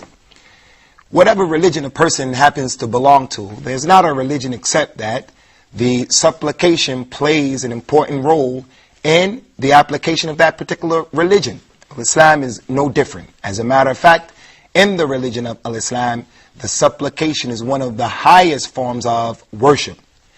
The Prophet of Islam, Muhammad, the son of Abdullah, may Allah be pleased with him and may his salutations forever be upon him and upon his family members.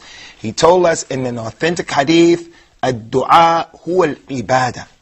Verily, supplication is in and of itself worship. It is one of the greatest forms of worship. As a matter of fact, he informed the Muslims that Allah Almighty, He becomes angry with the individual who does not supplicate to Him. And that's clear why that is the case. Because it is a well-known fact. As Muslims and other than Muslims, we know that human beings are weak. We don't know all of the answers concerning our own personal lives. And since God Almighty is the one who created us, and God Almighty is the one who knows everything concerning our affairs, it only makes sense that a person would turn to God, turn to Allah for guidance, for sustenance, for an increase in the good that comes to him from Allah the Most High.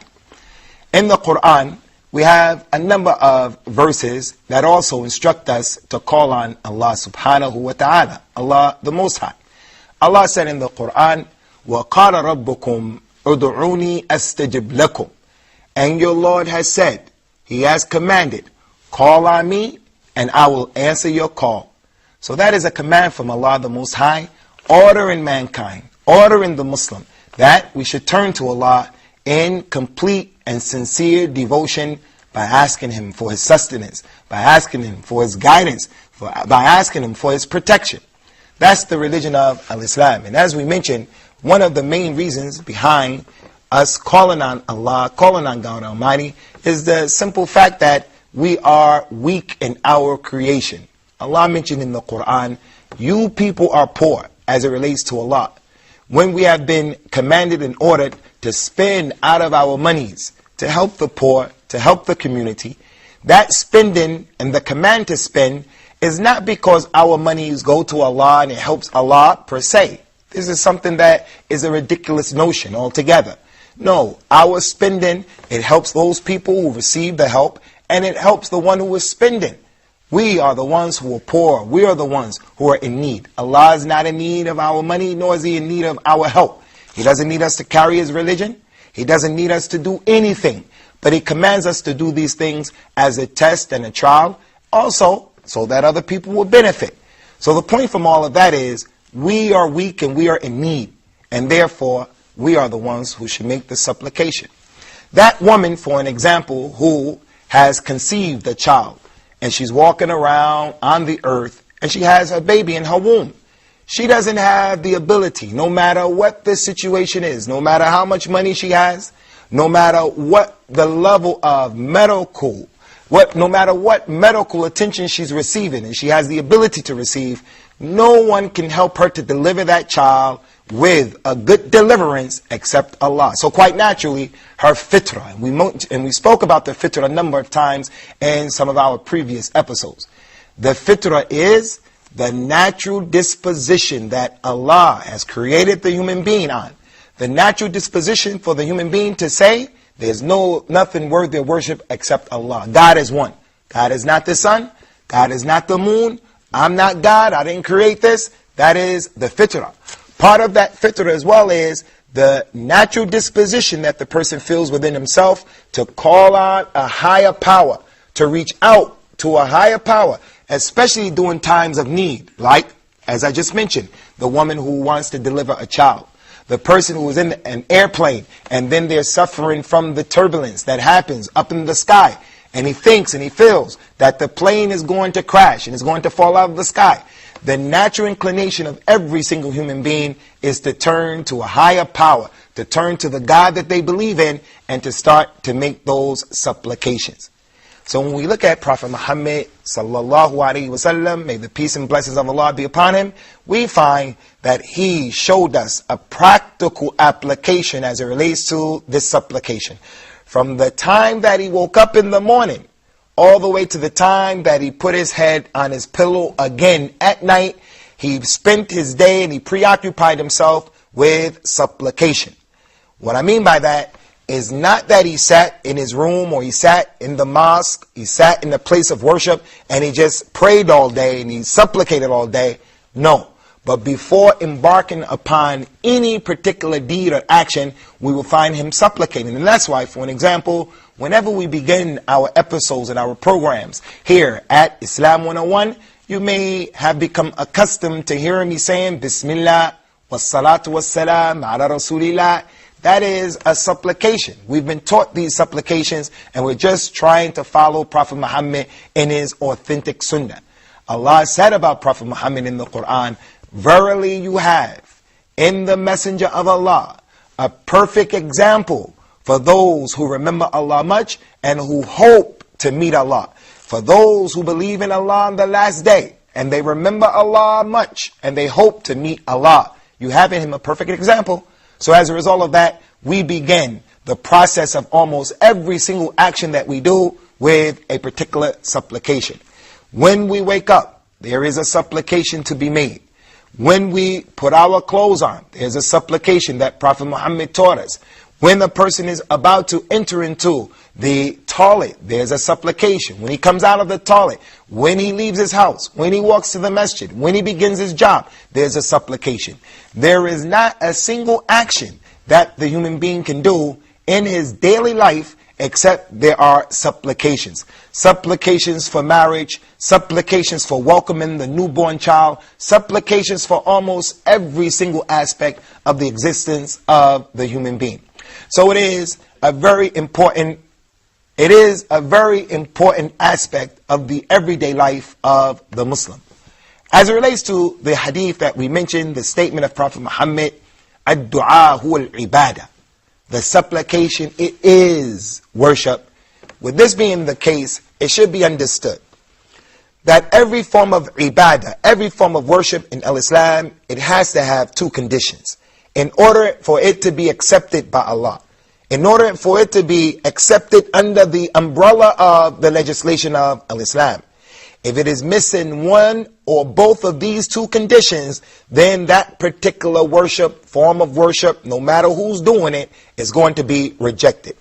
The first condition for every form of worship is that the person has to have sincerity. He has to do the particular worship for the exclusive and sole pleasure of Allah.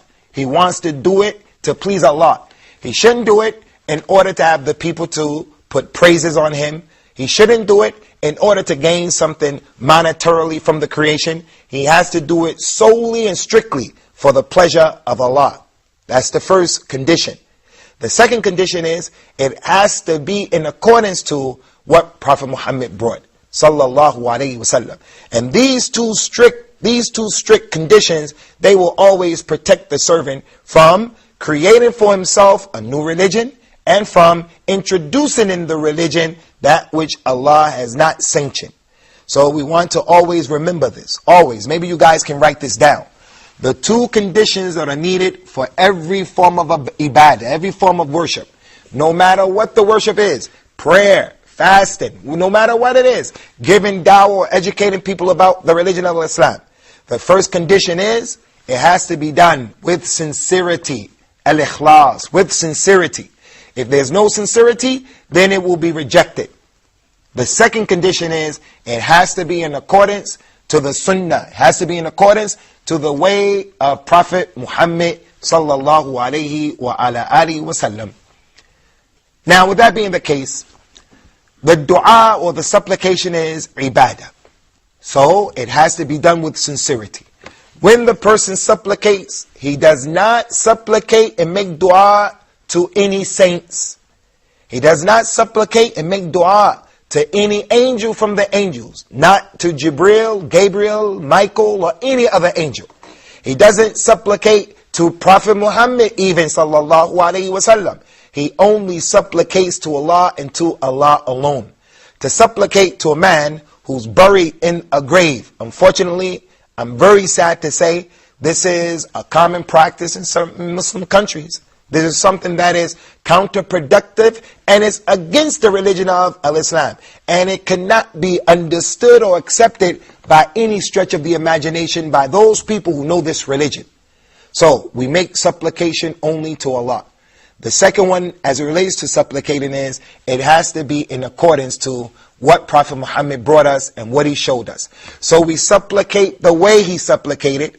We supplicate in the places that he told us to supplicate, and we leave alone supplicating in a way that he didn't tell us, or in a place that he didn't inform us or instruct us, or in amounts or the numbers that people attach to certain words that they say. For an example, some people believe if a man or a woman, they want to get married. We have people on our panel who are not married. They want to get married. They will be told and informed, if you want to get married, then you should say, Ya Wajid, Ya Wajid, Ya Wajid, which means the finder. You say this 1,000 times, and then Allah will find for you and make it easy for you to get married. This number 1,000 times, 400 times, 500 times. We do not embrace those types of concepts unless we find from Prophet Muhammad sallallahu alaihi wasallam in his authentic sunnah that which would allow us to do such a thing. So now we want to share with you, as it relates to supplication, what are some of the things that a person can do, a Muslim can do, as it relates to having his supplication answered. Because many people will make dua and supplicate to Allah, but Allah, the Most High, doesn't accept their dua. We'll deal with those things, inshallah, when we come back from our break, and we hope that you'll tune in again to share with us and to find out about the rest of this most important issue. Looking forward to seeing you again. Islam 101. Islam 101. Welcome back to Islam 101, where we're dealing with the issue and the topic of the importance of a dua or supplicating in Islam, and the need that the Muslim has to connect himself to his Lord, to ask Allah the Most High to answer his prayers, the needs that he has in his life, and there's so many. We're going to open the door right now for discussion from our respected panel, inshallah. So if you brothers have any questions or any comments, feel free to put them forth now. Anyone has anything? Sardar. Is there any obligatory supplications which we have to do? Are there any obligatory supplications that the Muslim has to do? You can't say that there is an obligatory supplication. I don't know of any supplication that is an obligation that has to be done necessarily. You take an issue like a salat. When we make the salat, we read Surah Al-Fatiha, which is the first surah of the Quran. And Surah Al-Fatiha is a supplication. It is a dua.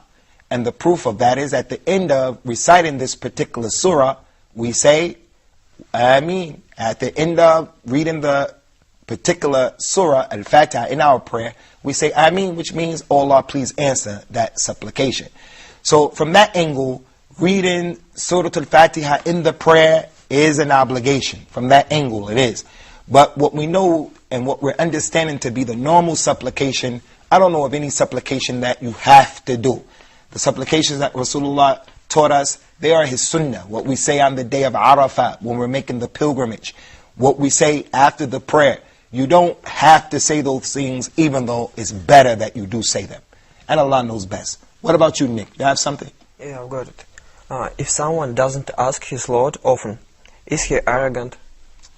If someone doesn't ask Allah and he doesn't supplicate, can we consider him to be an arrogant person? Yes, this is one of the clear signs of al-kibr, or arrogance. It could be that the person is mutaghafil. The person is just not cognizant. He's sleeping. He's not recognizing the right that Allah has over him. So he's living his life without being conscious of Allah and the right of Allah. But for the most part, people who do not supplicate to Allah, it is a sign of kibr, or arrogance. Allah said in the Quran, إِنَ الَّذِينَ يَسْتَكْبِرُونَ عَنْ إِبَادَتِي سَيَدْخُلُونَ جَهَنَّمْ دَاخِرِينَ.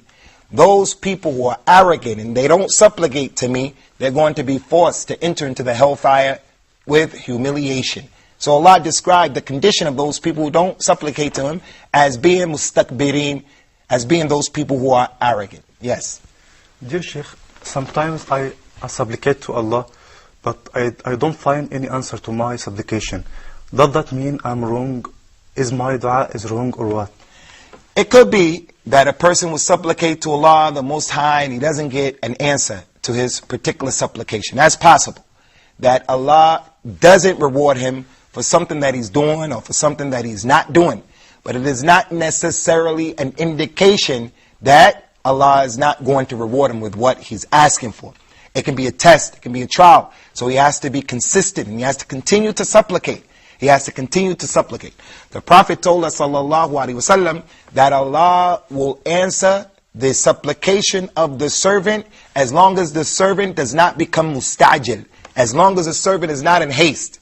They say, Ya Rasulullah, how does the servant become one who is hasty? He says, the servant, I asked Allah, and I asked Allah, and I asked Allah, and Allah didn't give me what I asked for, so he abandoned supplication. So his similitude is like the farmer.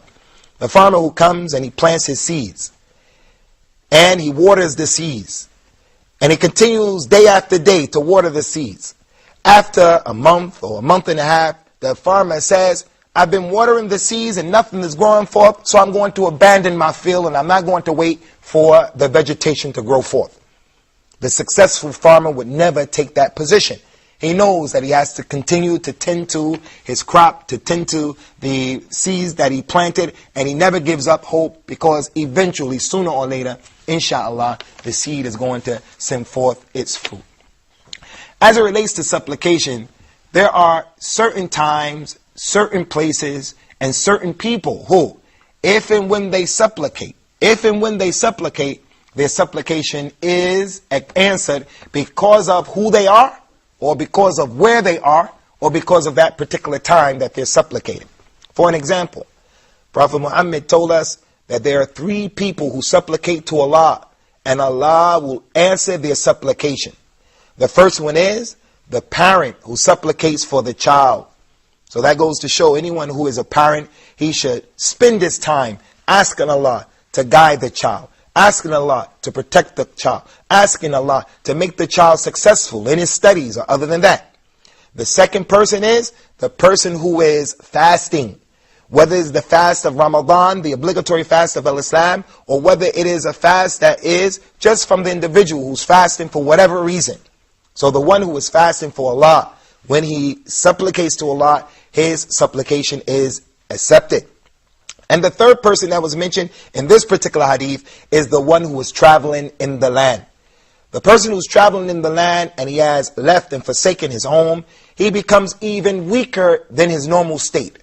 Because the person who leaves his land and he becomes gharib, or a stranger in the earth, he goes to places where he's a stranger and he doesn't know people, people don't know him. He doesn't have the resources that he would normally have if he was in his place of residence. Like many of us, we visit places and it's not our land. We don't have our relatives around us. We don't have our families around us. We don't have all of our monies around us. So our state and our condition is one of more weakness. Already we're weak. وَخُلِقَ الْإِنسَانُ ضَعِيفًا. Mankind has been created weak. When a person leaves the place that he knows and he's accustomed to, he becomes even more weak. So, as a result of the mercy of Allah on that individual, the traveler's supplication is accepted. In addition to those 3 people who were mentioned, the Prophet, he told us, sallallahu alaihi wasallam, that when the rain comes down out of the sky, that is one of the times that a person should supplicate. The rain denotes and signifies part of the mercy of Allah. If Allah held the rain in the sky, especially those people who come from countries where the climate is quite hot, we know how problematic the life can be without the rain. So whenever the rain comes down, this is the barakah, the blessing and the rahmah, the mercy that Allah has extended and showered the people with. So at that particular time, it is one of the many times that a person should supplicate, because the supplication during the coming down of the rain is accepted by Allah. In addition to that, anyone who has been given the opportunity and the favor of Allah to visit his house in Mecca, which was and is the first place of worship that was built in the earth. The prophets and the messengers before Muhammad used to go to that place. Moses, Jesus, Abraham, Ismail, they used to go to the Kaaba in Mecca, that is known as in Saudi Arabia. What is known as Saudi Arabia today, the most sacred place for the Muslims. In that place in Mecca, at that place, the supplication is also accepted, especially under the door of the Kaaba, which is, as we mentioned, the first Baytullah in the earth. It's the first house of Allah, place that has been taken for worship by mankind. In addition to that, concerning the fiqh, or understanding of supplicating and how to supplicate correctly, we already mentioned that it should be done with sincerity and it should be done according to the sunnah. One of the most important aspects of supplicating, which is connected to the question of Brother Usamah, a person may supplicate and his supplication is not accepted. Rasulullah told us about a man who was traveling in the earth.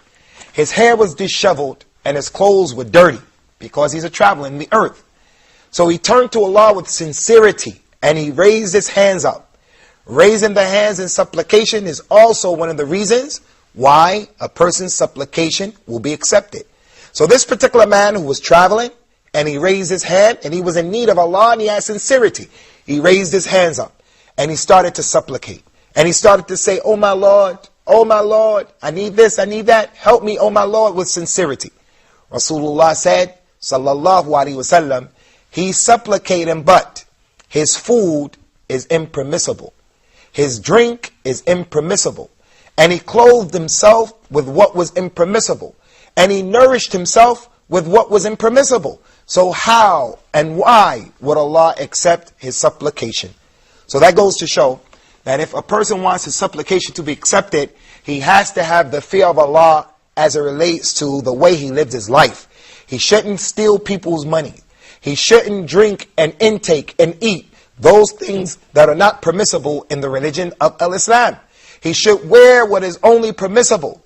In the case of a man, the men in Islam don't wear silk, for an example. The men in Islam, they don't wear gold. The woman in Islam, she has to wear hijab. She has to wear the proper Islamic attire and cover herself. So how is it possible that the woman, she doesn't remember Allah by wearing her proper Islamic clothing, and then when something happens to her, she wants to supplicate with sincerity. Oh my Lord, oh my Lord. She supplicates with sincerity. She supplicates for her child. She supplicates while she's fasting, but the way she dresses, it disqualifies her supplication from being accepted by Allah the Most High. So those are some of the issues that we need to come to know about as it relates to the fiqh and the understanding of supplication. I would like to add on to that some more additional points that are extremely important. Sometimes you will find after the prayer, once the Muslims finish the obligatory prayer that's done in congregation, sometimes we come together and we start to supplicate in a collective manner. The imam or the one who led the prayer, he starts to say certain things and the people are making that supplication with him. This type of supplication should be avoided because of what we mentioned before. And that is, Rasulullah sallallahu alaihi wasallam, Muhammad, he taught us everything we needed to know about our religion. Everything. And at this particular time, the supplication that he made was an individual supplication between him and between Allah. Another very important point and issue from what we do that's wrong as it relates to supplication, and we need to have this weapon of supplication because supplication is the weapon of the Muslim. It's the weapon that he uses against his arch enemy, the Satan. One of the things that we find people doing is a person wants to supplicate, but instead of supplicating to Allah directly, he goes to someone who is in the grave. Or he goes to a friend and he says, you are a righteous man. You're from the people who are from the awliya of Allah. Your connection with Allah is great. Allah loves you. And he says, supplicate for me. He may even pay him money, but this individual, he doesn't supplicate. It's permissible for you to ask someone, please supplicate for me. This is permissible. Whenever I supplicate for someone else, like I ask Allah to guide my mother and my father to Al-Islam, they're not Muslims. This is permissible. But I cannot rely on someone else to supplicate, and I don't supplicate at all. You go to someone who you think is righteous, you ask him to supplicate for you, but you also should continue to supplicate for yourself or for those who are around you. So this is what we have to offer you today concerning the issue of supplication. This is an important issue. I think you should buy the books that concern themselves with this particular issue so that we can come to know about the fiqh and understanding, the correct and proper understanding of this most important issue. So we bring this segment to a close. May Allah give us the success and you as well. And may He establish our hearts and feet firmly upon Al-Islam.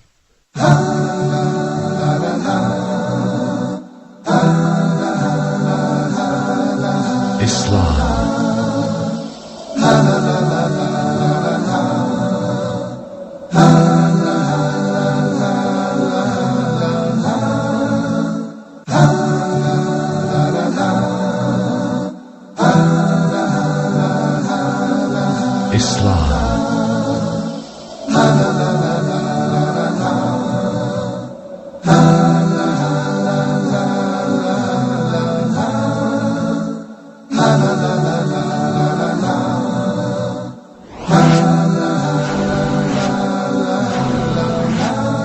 Islam 101.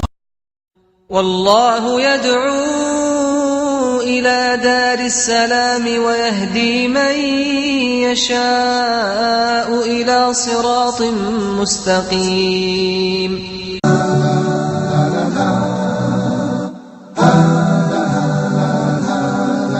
Islam.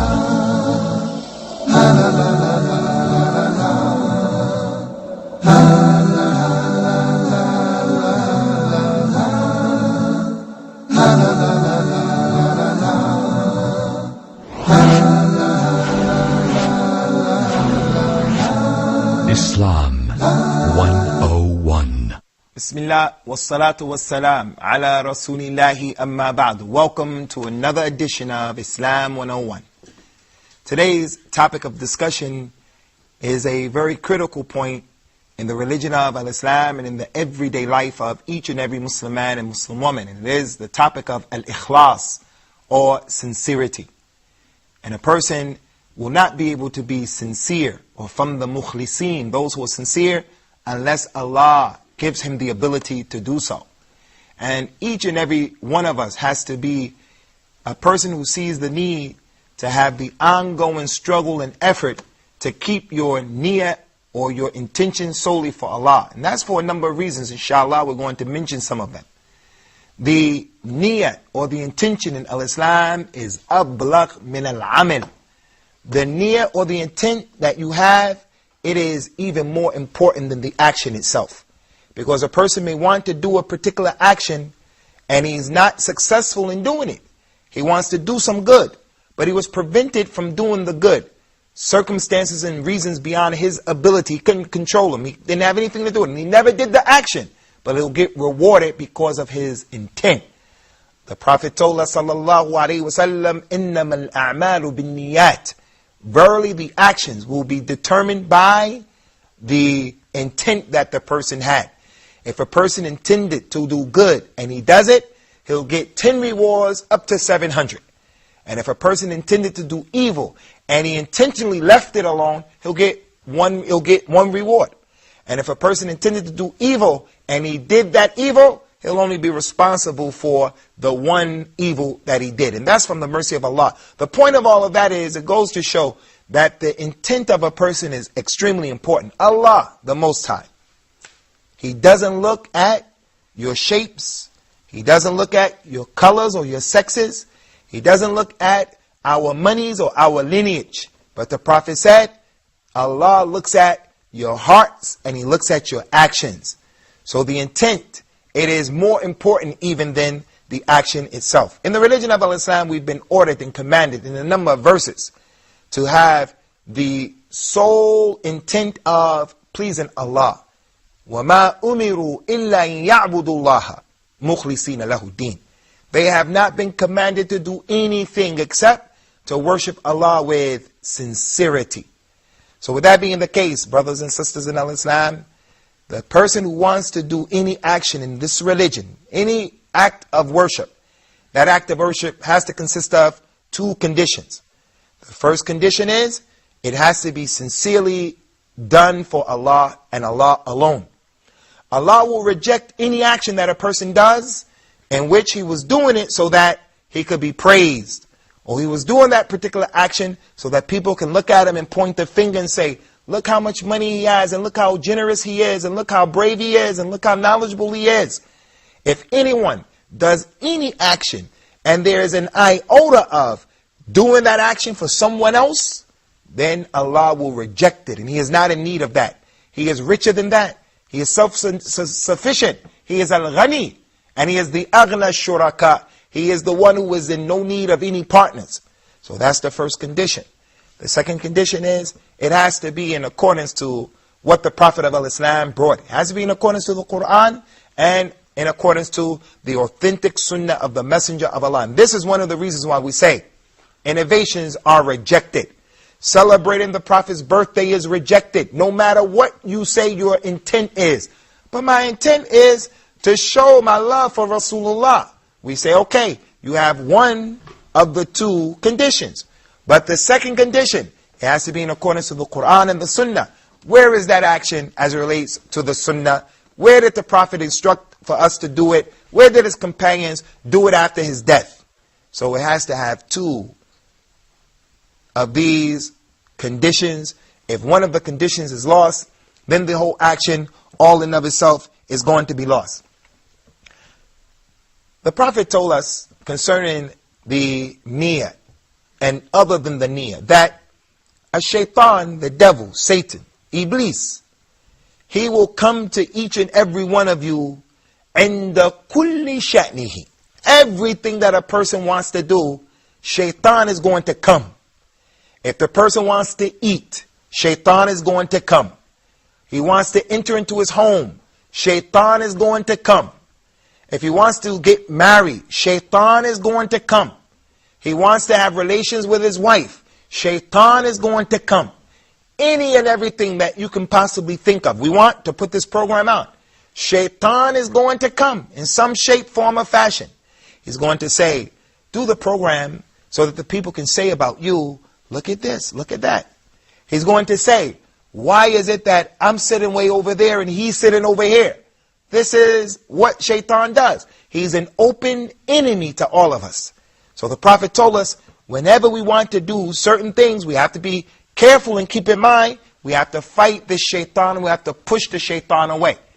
So if a person becomes a Muslim, or he thinks about becoming a Muslim, Rasulullah said that the shaitan comes to him and he says, hey, don't become a Muslim. Don't leave the religion of your forefathers. And then the man pushes shaitan away and he becomes a Muslim. And then after that, he says, I have to leave where the non-Muslims live and I have to go to live with the Muslims, to become a better Muslim, to learn my religion. Shaitan comes and says, don't make hijrah, don't go, because you're going to leave your relatives and your money and the land where you came from. And then he insists and he leaves. And then there's a jihad, there's a fight somewhere, a real jihad.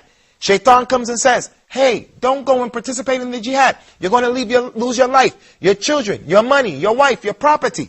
So what the person has to do is, he has to fight shaitan at each and every step of the way. So we mentioned that because whenever you want to make the prayer, whenever you want to do anything, the shaitan is going to come. So for that reason, some of the scholars wrongly is incorrect.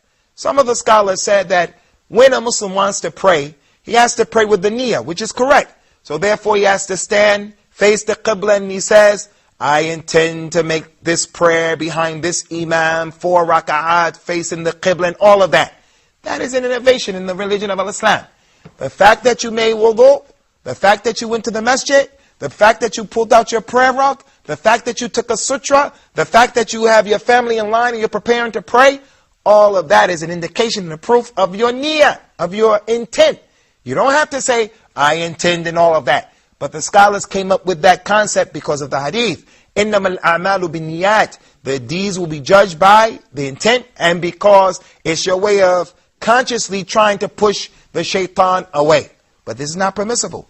Shaitan is going to come to all of your deeds. The man came and said, Ya Rasulullah, whenever I want to pray, I start to think about things that prior to the prayer I never thought about them. Only in my salat I start to think about, oh, what am I going to have for dinner tonight? Oh, did I leave the keys of the car inside of the car? Did I leave the lights on in my car? And he starts to think about things that he wouldn't have thought about outside of the prayer. Rasulullah told him, sallallahu alaihi wasallam, verily that's a shaitan by the name of khanzab. Khanzab. He comes to one of you in the prayer. If he comes to you in the prayer, then turn your head slightly to the right, especially if someone is praying next to you. Turn slightly to the right and spit 3 times. You shouldn't turn all the way to the left and spit on the next person, because the next person is going to say, oh, you're the shaitan. You are the shaitan. Plus he doesn't know the religion. So he's going to think, what is this guy doing? So if there's a person who's with you, turn to the left a little and you spit small. That's the khanzab. So that's a clear indication that the shaitan, he will come to try to destroy each and every action that one of us tries to do. So we have to be conscious of the need to make perpetual efforts, a perpetual internal and external jihad against the shaitan, so that we can take care of and so that we can protect all of our ibadat, all of our forms of worship in the religion of Islam.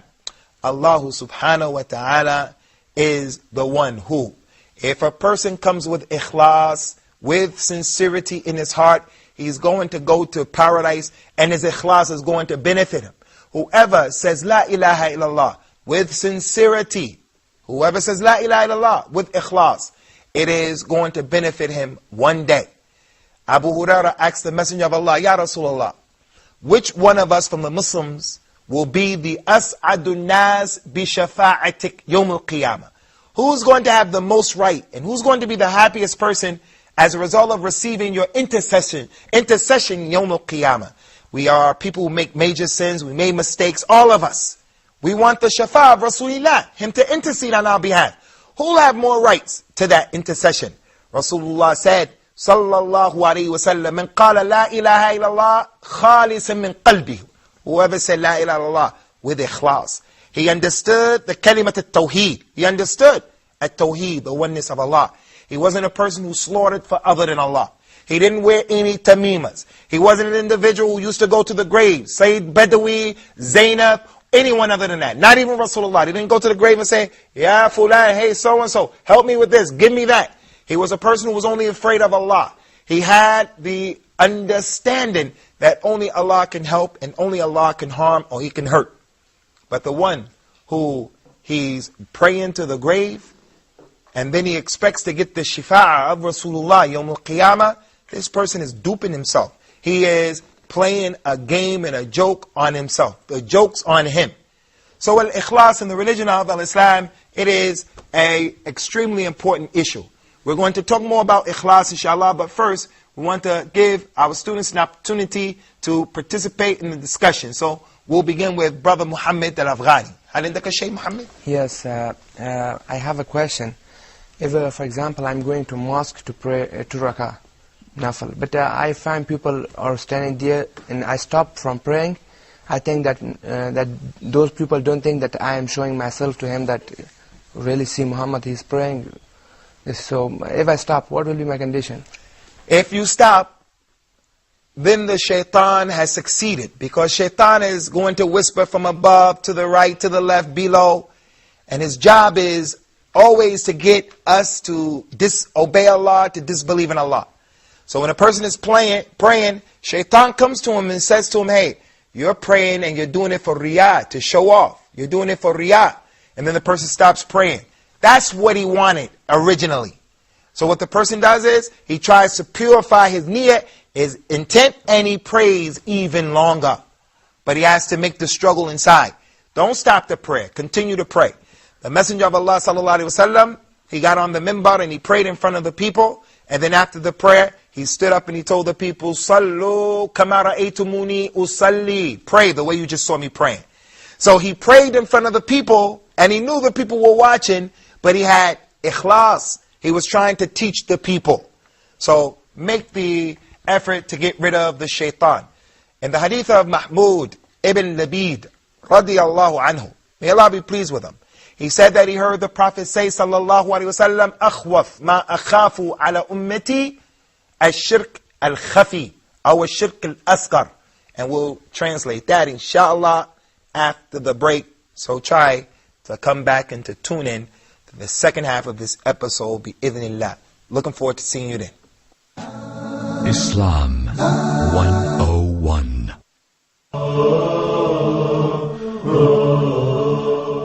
The Prophet ﷺ have informed us that we should not obey no one on the account of disobeying Allah subhanahu wa ta'ala. So the superiority is to Allah's command.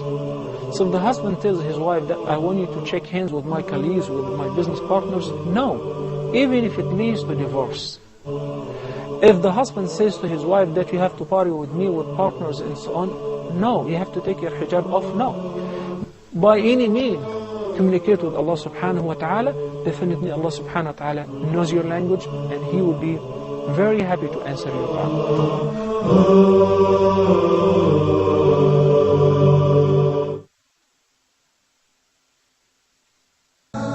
Islam 101. Welcome back to Islam 101, where we've been discussing the importance of al-ikhlas, sincerity to Allah, the Most High. In the hadith of Mahmud ibn Labid, he said that he heard the Prophet say, the thing that I'm most afraid for you people with this ummah is the small shirk, the minor shirk. They asked him, what is the minor shirk? He said, it is a riya. It is a riya, showing off, doing something so that people will look at you and say, wow, look at how knowledgeable he is. So the first three people we're going to be dealt with on the last day will be a man who made jihad, will be a man who read the Quran, will be a man who gave sadaqah, fi sabilillah. He spent in the way of Allah. But each one, they did that particular form of worship, in order for the people to say, look how brave he is. And the other one did it so that people could say, look how generous he is. And the other one would say, the people would say, look how much knowledge he has. Look how he reads the Quran. And it would be said, the people in the world, they'll tell you that. But you won't get any reward with Allah. The Prophet used to do everything in his worship in order to show us the importance of doing your worship only for Allah. Before performing the Hajj, before performing the Umrah, the Messenger of Allah, he will go and he will put on his ihram, the clothes that you wear. And then he will pray 2 rakat. Not the 2 rakat of the ihram, but the 2 rakat because of wudu, 2 rakat because of the blessed place of Dhul Hulayfa.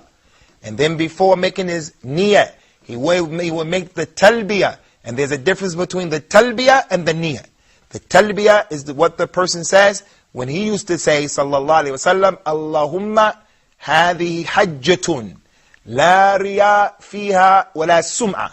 Oh Allah, I'm about to make this hajj, and it is a hajj in which I'm not doing it so that the people can say, look at this man, he's making hajj.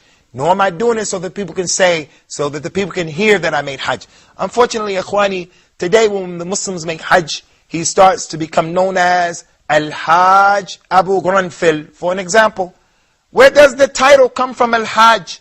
When he's there at Arafah, on the day of Arafah, the day that Allah forgives everyone, and he brags to the malaika, to the angels, about the people who have gathered in the place of Arafah, the place where you get the opportunity to get Allah's maghfirah, His forgiveness and His rahmah, His mercy. You'll find the Bedouins trying to make money, and they'll say, hey, Al-Hajj, come, let's climb on top of the mountain. So you'll spend an hour and a half climbing up on top of the mountain to do what? To get on top of a camel so that the man can take a picture of him, and then he takes the picture home and he puts it in the mantle place in his living room, and it is a witness against him. He's saying to the people, this is the day that I disobeyed Allah and the Messenger of Allah. I want the people to see me on the camel holding my hands on the Jabal al-Rahmah, the mountain of mercy. Nah, that's not the Hajj of the Messenger of Allah. That's not the pilgrimage of Rasulullah sallallahu alayhi wa sallam. He used to worship Allah, and he will worship Allah with ikhlas in all of his affairs. So we have to struggle, Ikhwani.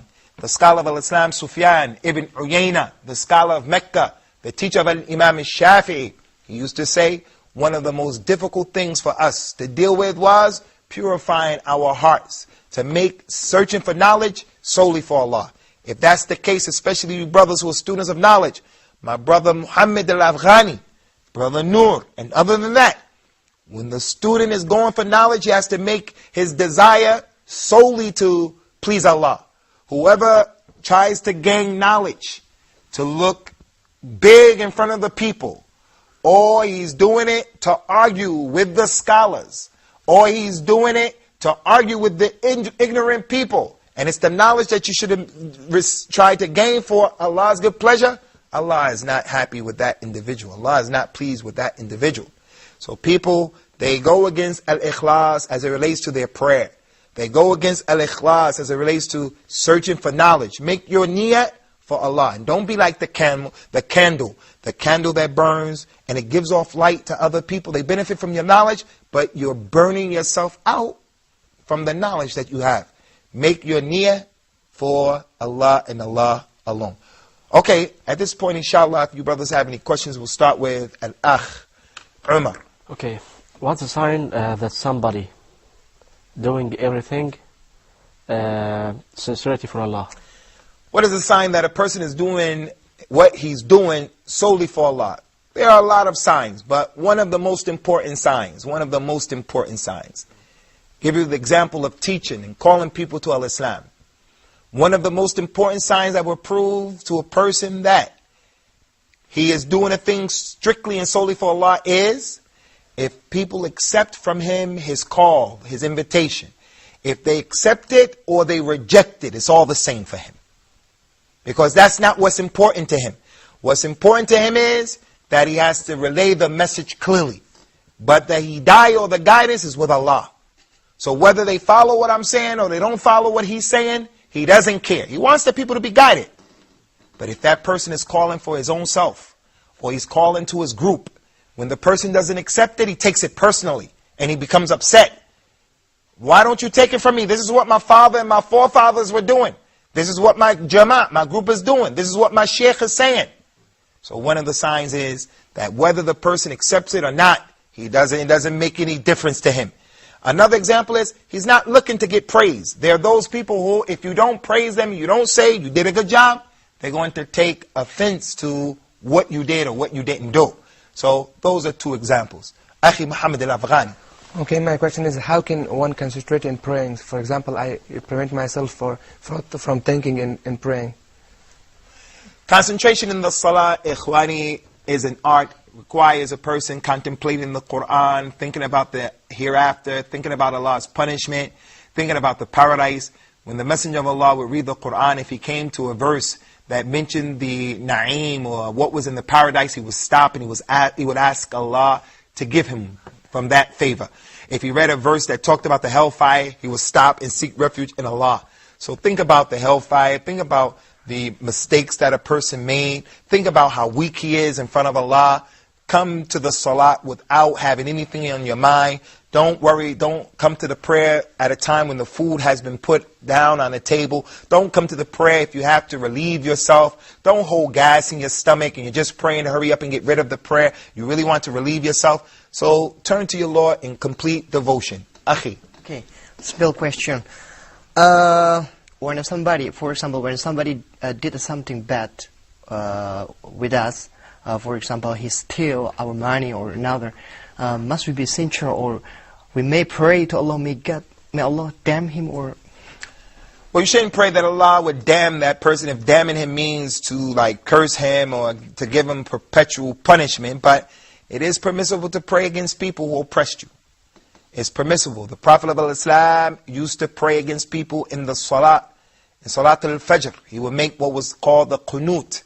And in the Dhuhr, and the Asr, and the Maghrib, and the Isha, he would make the Salat, and then he would, before he would go to the Ruku', before going to the Ruku', he would start making dua against certain people who were executing and persecuting the Muslims. So if anyone wants to make dua, supplication against someone in the Salat, if you make the Qunut, the Sunnah is, if you want to make dua against someone, to make the qunut before the ruku'. And if you're not going to make dua against people, then go into the ruku' and then make the dua after you come up from the ruku'. That's the precision of the sunnah. But either way that you do, inshallah, the scholar said it's okay, but that's the precision of the sunnah. So yes, you can make dua against people, but try not to make dua against the Muslims. Try to make dua for the Muslims. As Rasulullah made dua for the children of At-Ta'if, he asked that Allah guide the children who were in their loins, who threw the rocks at him, and they became good Muslims. So he told us, sallallahu alaihi wasallam, whoever makes dua for every Muslim man and every Muslim woman, he'll get a hasana for each person that he made dua for. So look at all the Muslims who lived in the world today. Oh Allah, guide the Muslims. Oh Allah, cure our sick. Oh Allah, help the Muslims. When we make those kind of dua for the Muslims, oh Allah, guide us and guide the Muslims, then you get a hasana for every Muslim man and Muslim woman who ever lived. So why do the people, they only make dua against the Muslims? So even if the person did you bad, try to forgive them. But it may be someone really oppressed you.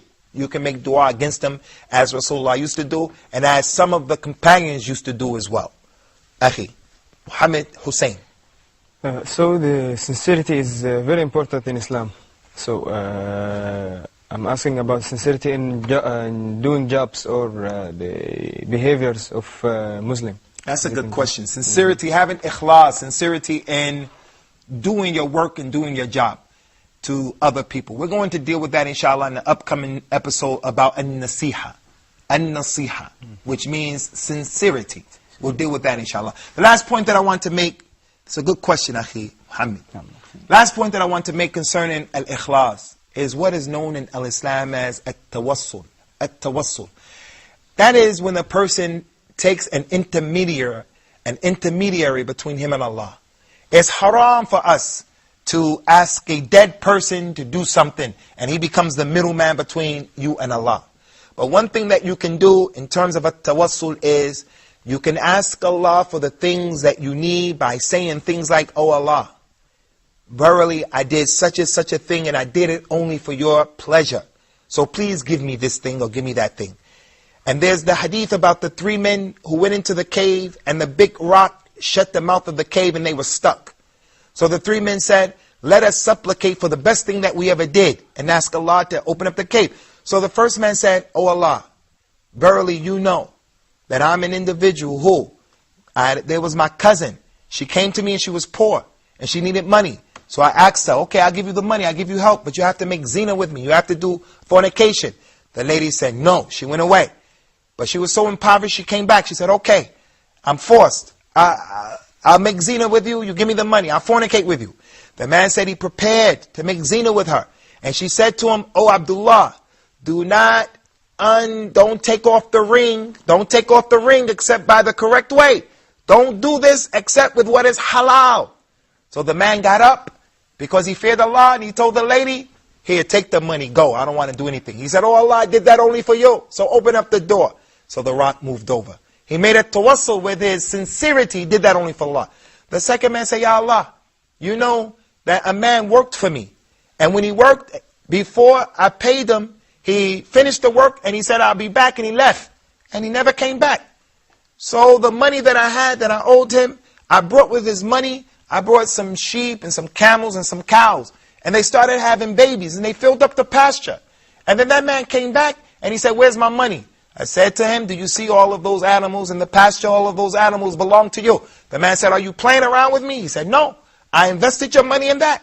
The man said, oh Allah, I did that for you and you alone. So please open up the wall. So it was opened some more. The last man, he said he had his mother and his father and his children. And his mother and father used to stay asleep. And we don't have time to finish the rest of the story. Inshallah, the hadith is well known. The hadith is well known. We'll talk about that hadith hopefully at another time, inshallah. Take care from Islam 101. Hope to see you in the next episode. Assalamu alaikum wa rahmatullahi wa barakatuh.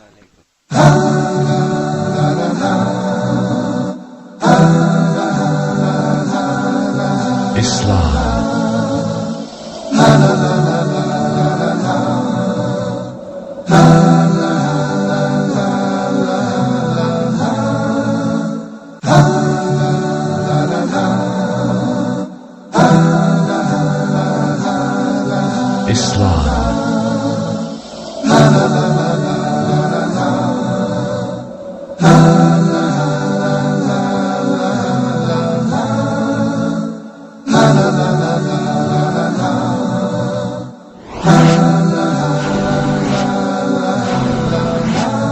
Islam 101. والله يدعو إلى دار السلام ويهدي من يشاء إلى صراط مستقيم.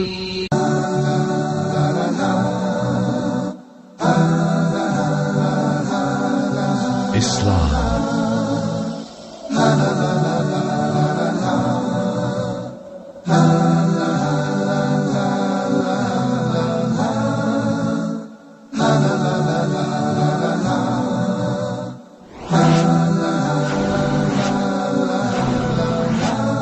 Islam 101. Bismillah wassalatu wassalamu ala rasulillahi amma ba'du. Welcome to another episode of Islam 101, where we're trying our best to give a clear and concise understanding about the basics of Al-Islam. Today we have on our panel some new students. To my right we have Brother Noor, who's from Jakarta, Indonesia. And to his right we have a non-Muslim, but nonetheless, he's a guest of ours, and that is Peter, who's from Southern Sudan. And to my immediate left, we have my brother Muhammad, who's from Afghanistan. And to his immediate left, my brother in Islam, Al-Akh Ayman. Today, inshallah, the topic of discussion will be centered around faith. And we've dealt with the issue of faith or al-Iman in a number of previous episodes. We dealt with the hadith of Jibril, salawatullahi wa salamu alayhi, and how he came to Rasulullah sallallahu alayhi wa sallam and asked him, what is al-Iman? And we dealt with the 6 articles of faith. Today what we would like to do is, we would like to deal with faith from the angle of, how does faith increase? How does the faith of an individual increase according to the tenets of al-Islam and what we understand as Muslims? As it relates to the issue of al-Iman, it should be understood that faith consists of 3 main aspects. And I want you guys to write that down. Faith consists of the statements that a person makes with his tongue. He says, I believe in Allah. I believe in the last day. I believe in Rasulullah. So the first point is, faith consists of statements with the lisan or the tongue. Secondly, faith emanates from the heart. The heart is connected to faith. It is the bedrock and the place and the position where a person's faith lies. And lastly, faith consists of the actions with the limbs. It is no benefit for a person to say, I believe, and then he doesn't do any actions. His faith or his Iman is suspect. The one who says, for an example, I believe in Allah, but he doesn't pray, then his faith is going to be suspect. Even in other religions, if a person says, I believe in Jesus Christ, I believe that Jesus was the example that I should follow, and yet he doesn't try to follow that example by avoiding eating swine, avoiding eating that which is impermissible, clearly in the Bible, then we say, your faith is suspect. You're just a person who's just talking and making statements. So in the religion of al-Islam, those are the 3 aspects that are inclusive of al-Iman. And another important point that I want to share with you is the point that should be understood. In the religion of al-Islam, al-Iman or faith, it increases and it decreases. It goes up and it goes down. No one's faith is always on a high level, and no one's faith is always on a low level. Your faith is open and is susceptible to increasing and decreasing. What are the things that causes a person's faith to increase, to go up, to rise up? There are a number of things. But in general, faith increases when a person obeys Allah. Faith, al-Iman, increases by the ta'ah of Allah. When you obey Allah and you listen to His dictates and His commands. And in contrast, it decreases and it goes down when a person disobeys Allah the Most High. So I want to share with you certain aspects of the religion of al-Islam that as a Muslim, if a person wants to develop his faith, he wants to cause his faith to rise up, what are some of the things that he can do? And there are many. There are many. The first one, and I will put it at the top of the list, and that is for a person to preoccupy himself with reading the Quran and memorizing the Quran and contemplating the Quran. That will cause an individual's faith to rise up. Allah, the Most High, has mentioned in the Quran the description of the believers, those people who have al-Iman, the mu'minun. And He said in the Quran, إِنَّمَا الْمُؤْمِنُونَ الَّذِينَ إِذَا ذُكِرَ اللَّهُ وَجِلَتْ قُلُوبُهُمْ وَإِذَا تُلِيَتْ عَلَيْهِمْ آيَاتُهُ زَادَتْهُمْ إِيمَانًا. Verily the believers, the possessors of faith, the mu'minun, the people who have Iman, they are the ones who, if Allah is mentioned to them, if Allah is mentioned, their hearts tremble and they become afraid. They become afraid of disobeying Allah. They become afraid of Allah's punishment. They become afraid of Allah's anger. And when His verses are recited to them and read to them, it increases them in faith. So reading the Quran, having the Quran read to you, it'll cause a person to have an increase of faith. The Prophet ﷺ was sitting in the Masjid along with his companion. One of the companions who was a scholar of the Quran, Abdullah ibn Mas'ud, radiyallahu anhu. And the Prophet said to Abdullah ibn Mas'ud, Abdullah, read for me the Quran. Abdullah ibn Mas'ud said, Ya Rasulullah, should I read the Quran upon you and it was revealed on you? How can someone else come and read the Quran and you are the master of the Quran? The Messenger of Allah sallallahu alaihi wasallam, as we have explained in so many episodes, he was a humble man. Even though he was a prophet, even though he was the messenger, even though he was the Sayyid of Bani Adam, even though this was his description, nonetheless, he used to allow people to get close to him. He used to allow people to do things to him, and he would be patient with them. Here's another example of his humility. The fact that he would ask someone else, you, read for me the Quran. He said, should I read the Quran on you, Ya Rasulullah, and it was revealed on you? He said, verily, I love to hear the Quran being read by someone else. So Abdullah ibn Mas'ud started to read from Surah An-Nisa, a surah that is dedicated to the rules and regulations concerning the women in Islam. He started reading from the beginning of the surah, and then he came to an ayat that talked about Yawmul Qiyamah, the last day, and how Rasulullah will be brought, sallallahu alaihi wasallam, as a witness over all of the people. When Abdullah ibn Mas'ud got to that particular ayat, Rasulullah said to him, Hasbuka, that's enough, stop. Abdullah ibn Mas'ud said, I looked up and I saw Rasulullah crying, shedding tears. That is the effect and the impact that the Quran used to have on the Messenger of Allah. And there are too many examples of that. So, one of the ways that a person's faith as a Muslim could be and should be increased is by him connecting himself and preoccupying himself with the Kalam of Allah, the Quran, the Kalam of Allah. And if it was from other than Allah, you would have found in it a lot of discrepancies and a lot of contradictions. But that is not the case. The second thing that will cause a person's faith to increase is when a man or a woman studies about the Sunnah of Rasulullah sallallahu alaihi wasallam. And the Sunnah consists of a lot of aspects. If you study the Sunnah in general, his way, the way he was, his history, his ahadith, the things that he said and did, when a person studies all of the Sunnah in its totality, it causes a person's faith to increase. But there are a number of aspects of the Sunnah, of his history, that I want to touch upon, that I want to draw your attention to specifically. If a person wants his faith to be increased, then let him look at the many ahadith and statements of Rasulullah that he told us about, and he prophesied about the things that were going to take place. Things that it was impossible for him to know about during that time. And yet, while we're living right now, 1,426 years beyond that time, we're finding these things are coming true day and night. For an example, as it relates to the Muslims, he prophesied a lot of things. He said, verily all of the nations are going to come against this community.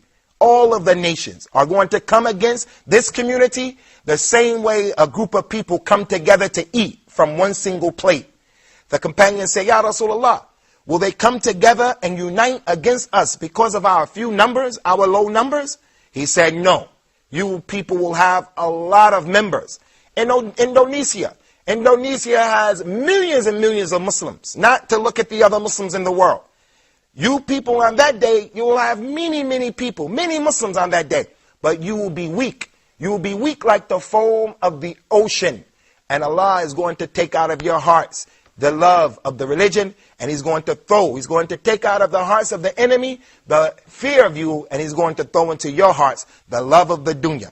Wallahi, this is what's happening today. We find that every single group of people, their common enemy happens to be the Muslim. Even though terrorism is present on the earth today, and is being perpetrated by Muslims and non-Muslims.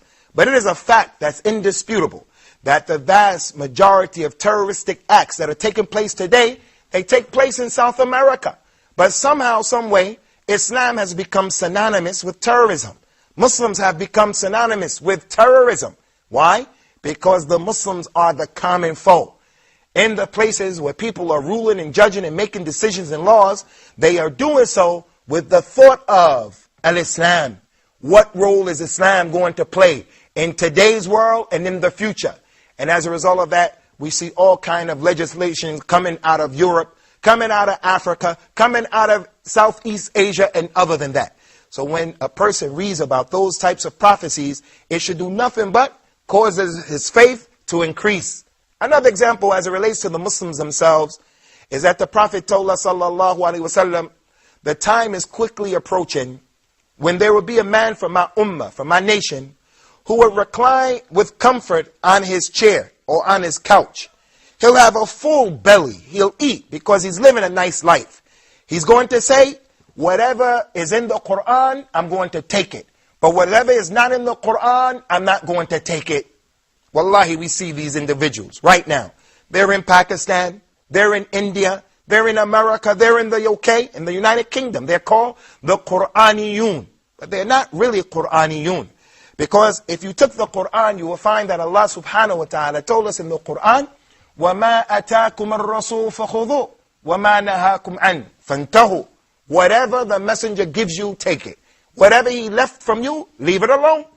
So when I read a hadith like that, a statement like that, and I see that this has been manifested, it should cause my faith to rise up. And there are too many examples of that concerning the signs of the Sa'ah, the Ashratu Sa'ah, the many examples of the signs of the hour, that the hour is close, that the Prophet told us about, sallallahu alayhi wa ala alihi wa sallam. From what will cause the person's faith to increase, number 3, is that he sits with the people of knowledge, the scholars of Al-Islam, and the students of knowledge. Or he sits with other Muslims and they talk about their religion. Because the nature of this dunya, the nature of the life in which we live in, is one in which a person will easily forget why has he been created. So he may forget that point, and then he becomes preoccupied and negligent about why he was created. So what does he do? He'll spend all of his time trying to get money, trying to make a better position for himself in his life. And we'll complete, insha'Allah ta'ala, this topic with the participation of our respected panel members, our students, after this break. So we hope to see you come back, insha'Allah. Islam 101. Many people trying to get together, but all their efforts were in vain because of ignoring or turning away from this great foundation. We see many people coming to the way of truth, following the guidance of Allah subhanahu wa ta'ala, but later on, they get off track. What is the reason behind that? Unity is a result, it's not a cover-up. We have to be united from inside. And Allah made this clear in the Quran when He said, وَأَطِيعُوا اللَّهَ وَأَطِيعُوا الرَّسُولَ.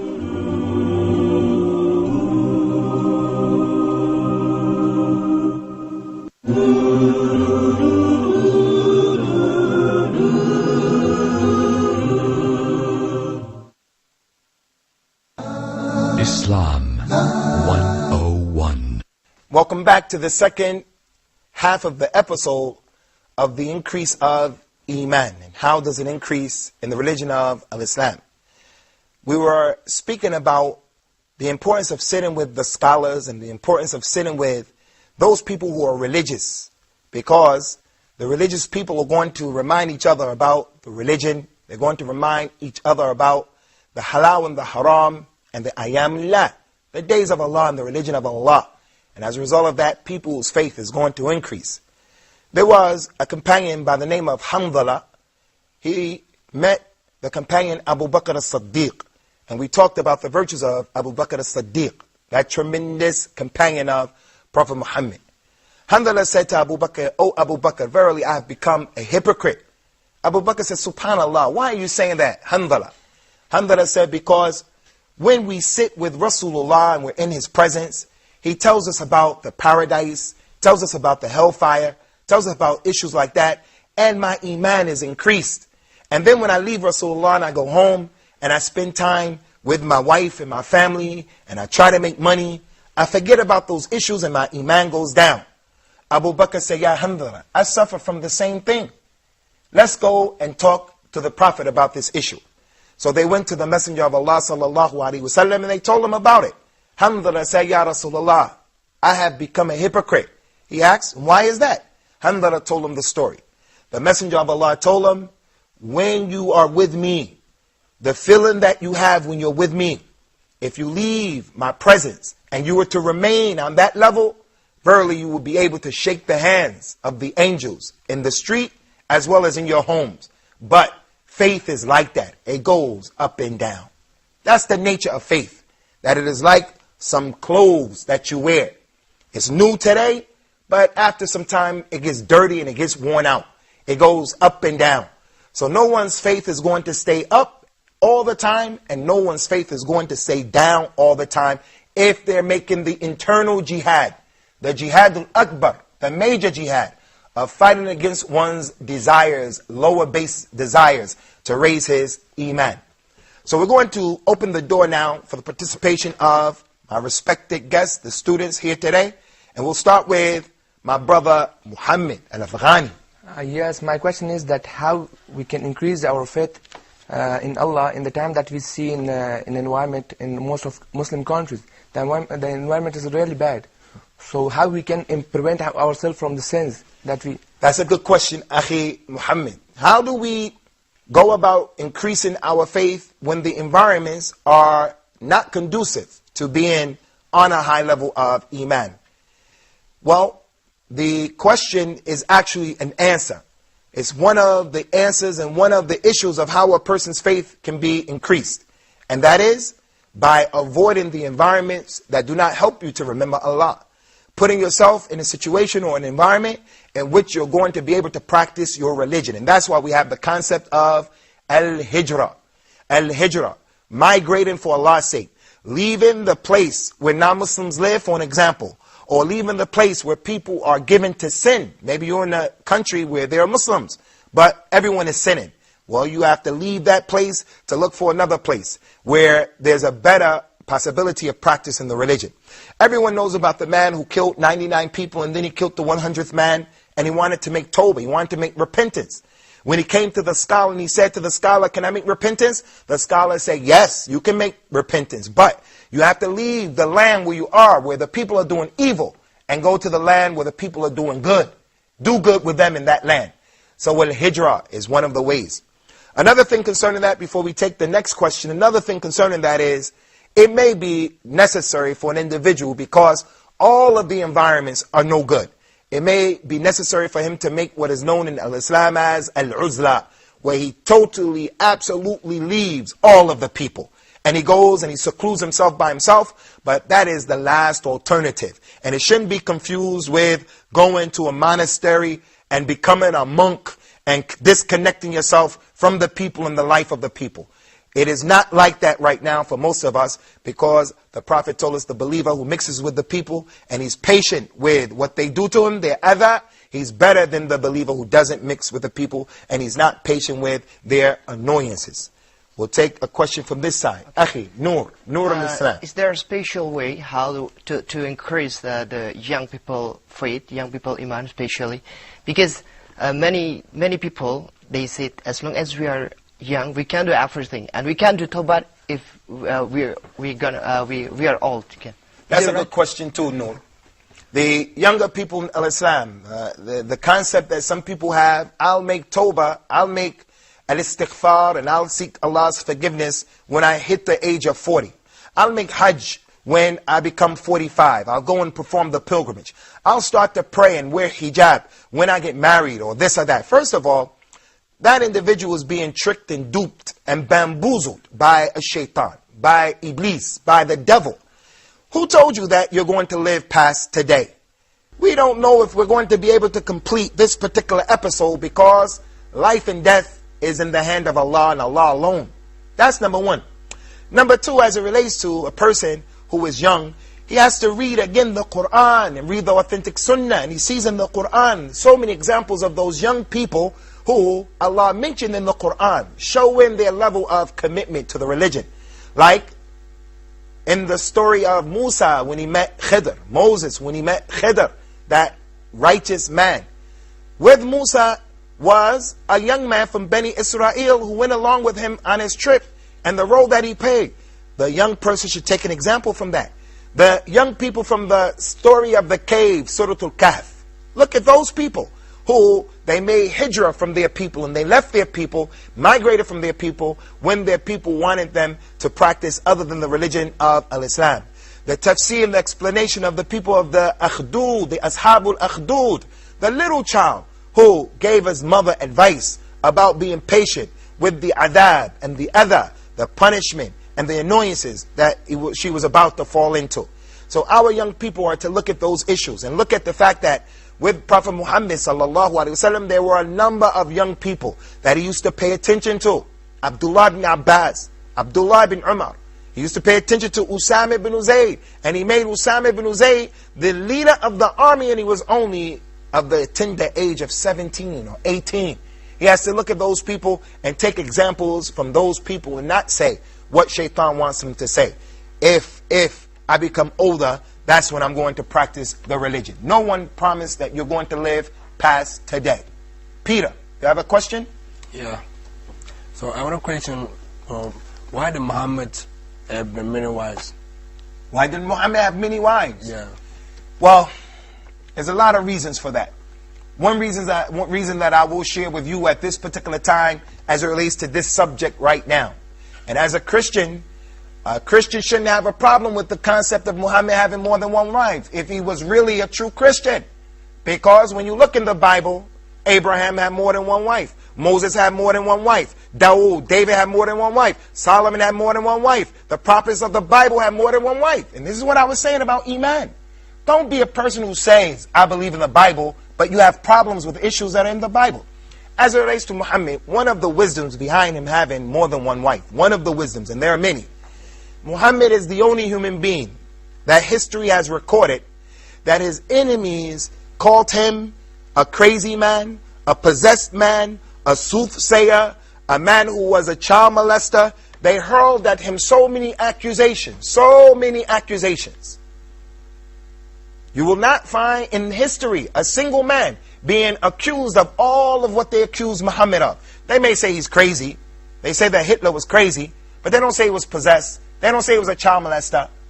So Muhammad has so many superlatives that have been attached to him. When he married all of those women, some of them were the daughters of his enemies, like Safiya bint Huyay, who was a Jewish lady. And Rasulullah Muhammad, in a war, killed her father, killed her uncle, killed her husband.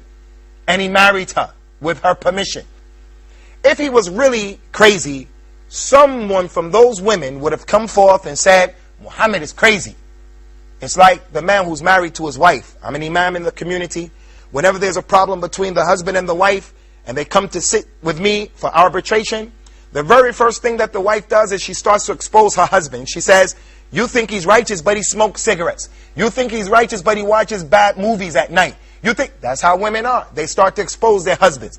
If Muhammad was crazy, if the shaitan or the devil came to him at night, if he was a child molester, if he was trying to get the people's money, those women, someone would have said, hey, he's a good man, but he's crazy. Someone would have said that. So that's one of the reasons as it relates to this. So as a Muslim, my iman goes up when I see that not only did he have more than one wife, but you cannot bring a single example of him being unfair or unjust to any of those women. Whereas I know a man, many men, they have one wife and they can't even handle her correctly. They are oppressive towards her. So that's one of the reasons, and there are other reasons, and we'll deal with that later on, inshallah. Akhi, amen. The last question. Yeah, how can the Muslim in Europe and the American have more information in Islamic? Concerning the Muslim in America and Europe, how is it that the people can be exposed to more knowledge about the religion of Al-Islam? This question, the reality of the question is that in America and Europe, Al-Islam is spreading. It is the fastest spreading religion in the world today. As the Jewish religion, they say that we are God's chosen people, so therefore Palestine is ours. We've been promised this in the Bible. They don't like people to come into that religion if you're not Jewish. We have issues with that, but this is not the time to explain that. Christianity, many people profess Christianity, but Christianity is going through a lot of changes and a lot of turmoil. Should we allow the priest who's a homosexual to remain as the priest? Should we allow same-sex marriages? Should the lesbian lady be allowed to marry another lesbian lady? A lot of turmoil. Whereas the religion of Islam is the fastest growing religion today. And in the spread of Islam, alhamdulillah, I'm happy to say, there is a renaissance, a scholastic renaissance. When I became a Muslim 20 years ago, the only books that we had available were books that came out of the Pakistani India subcontinent. And it was a lot of khurafat, superstition, hocus pocus. It wasn't the real Islam. Quran and Sunnah. It was the culture of those people. And they were affected by the culture of the Hindus and the Sikhs. So many of our books were khurafat. Now, alhamdulillah, after a number of our brothers have gone and we've studied overseas, we were able to get the Arabic language. We were able to understand the sources of Al-Islam, the authentic sources, the way the companions understood this religion. And those same brothers are going back, dispersing this knowledge and dispensing this knowledge amongst the people in those places that you just mentioned. So France, the UK, the US, Europe, all over, Africa, Al-Islam is spreading all over the world.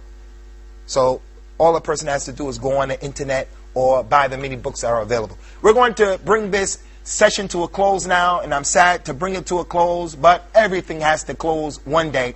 So we hope to see you in the upcoming episode, inshallah, here at Islam 101, and I want to thank the students. Jazakumullahu khairah.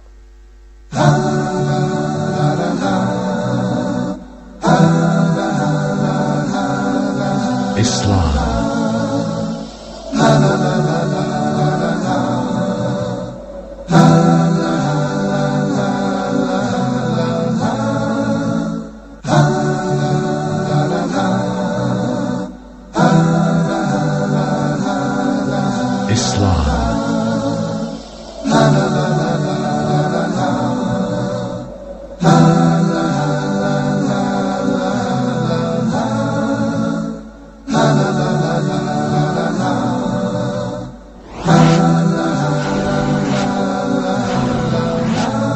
Islam 101.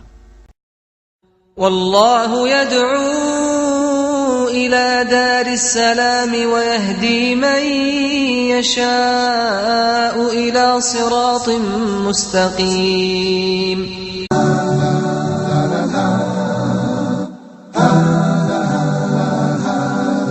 Islam.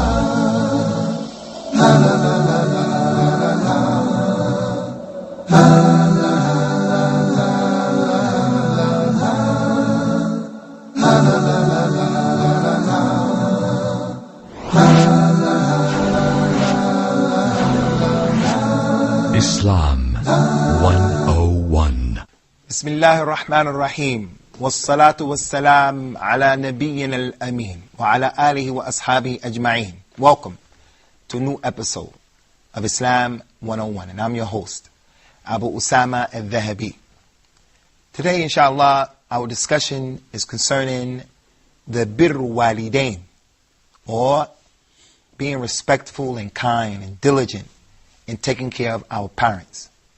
Our parents who have tremendous rights over us in the religion of Al-Islam. And this is not only in the religion of Al-Islam, but in the Bible as well. It is mentioned that from the 10 Commandments is that a person should honor his parents. So Muslims are similar to some non-Muslims as it relates to claiming that we believe in the Quran and we believe in the Sunnah and we believe in Islam, and yet we allow the devil to come and to break our relationship between us and our parents.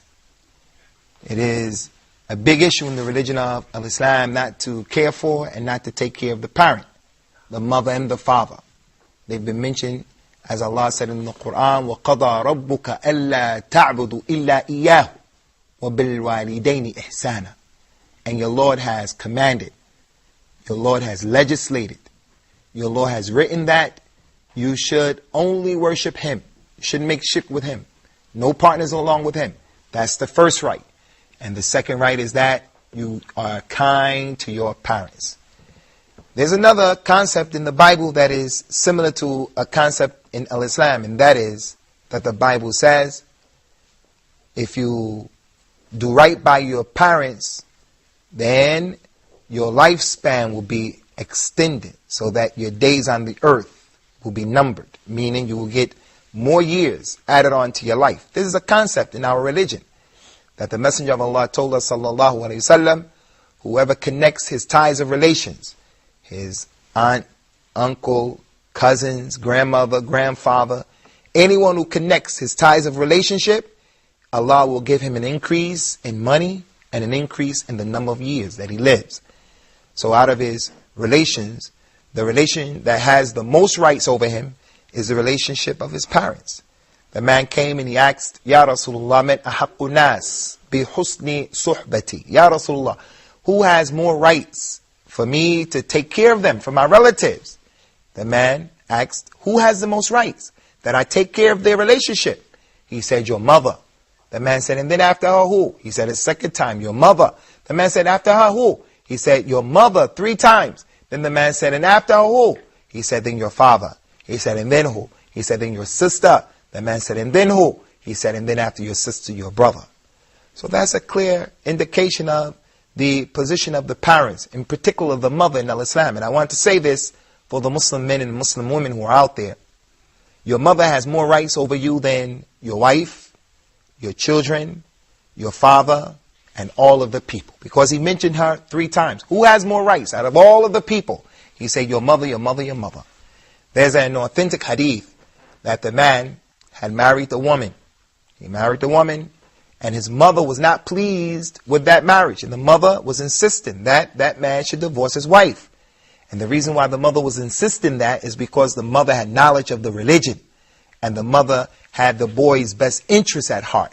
Not because the mother was some ignorant lady about her religion.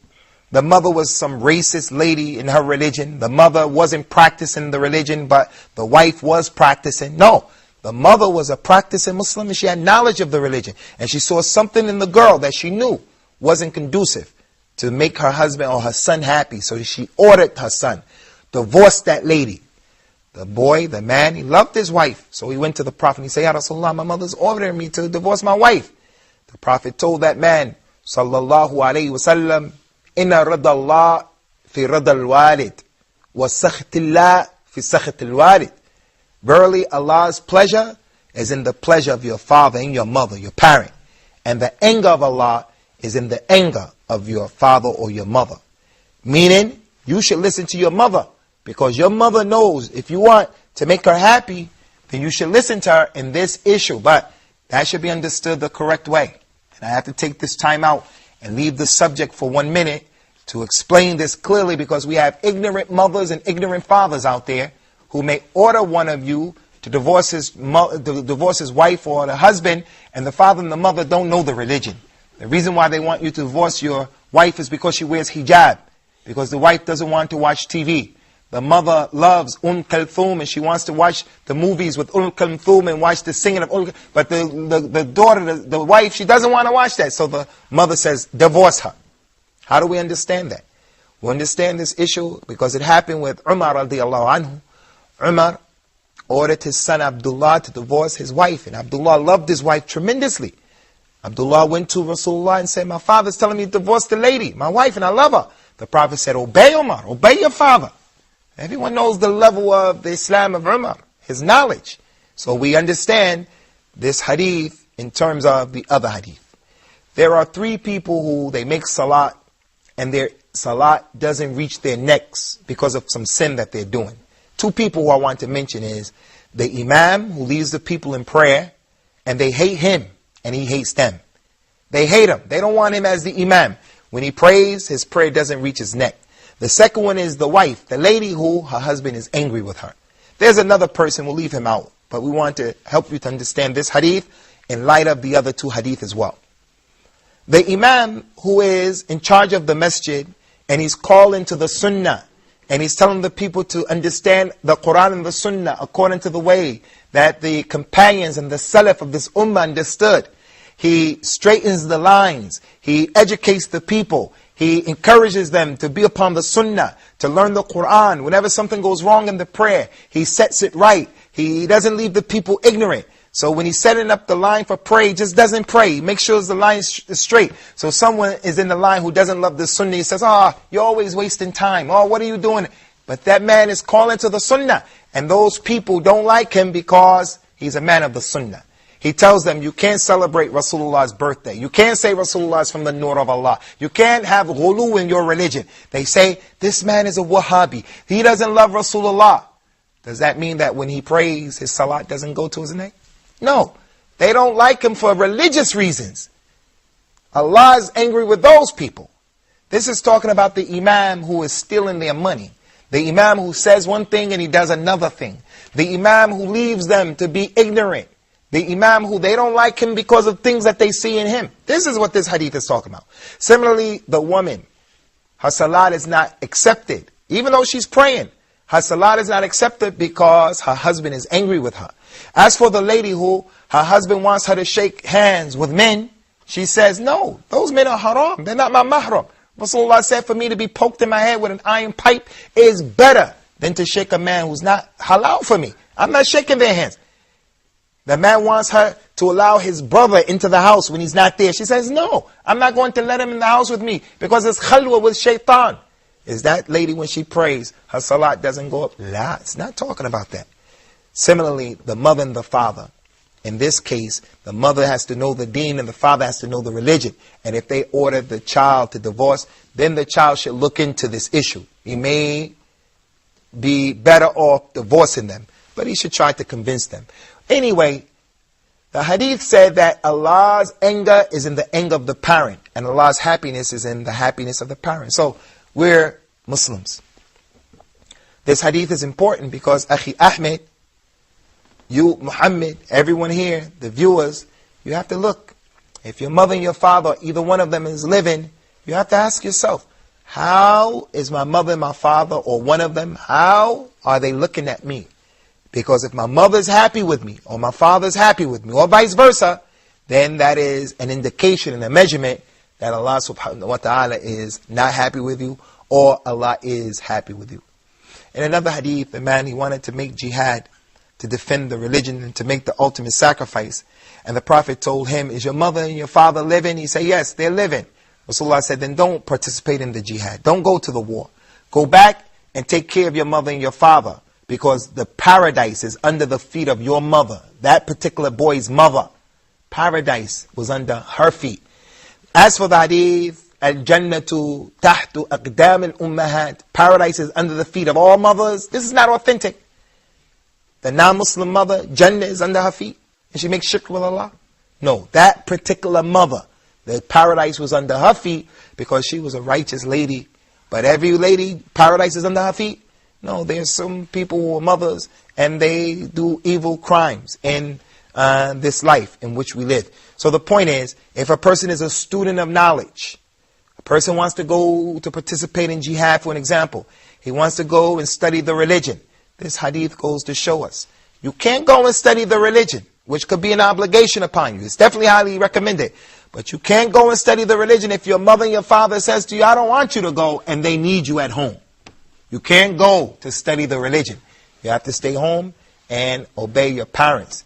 You cannot disobey your parents. They are from those people who Allah ordered us, obey Allah and obey His Messenger, وَأُولِي الْأَمْرِ مِنْكُمْ, and obey those people who have been put in authority over you. And that includes the mother, and that includes the father as well.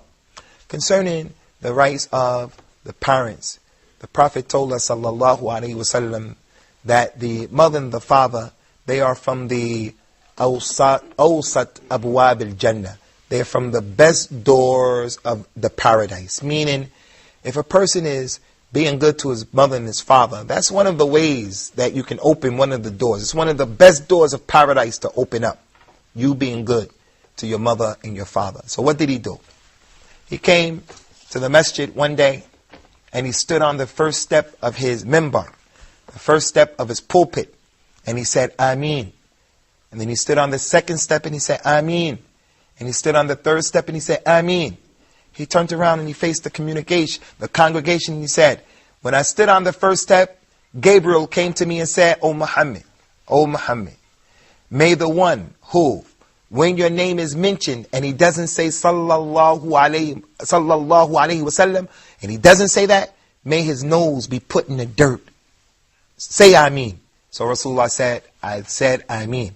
When I stood on the second step, he said, O Muhammad, the one who the month of Ramadan comes to him and it goes, and that individual has not been forgiven for his sins, may his nose be put in the dirt. Ramadan is a golden opportunity. It came and left and he wasn't forgiven.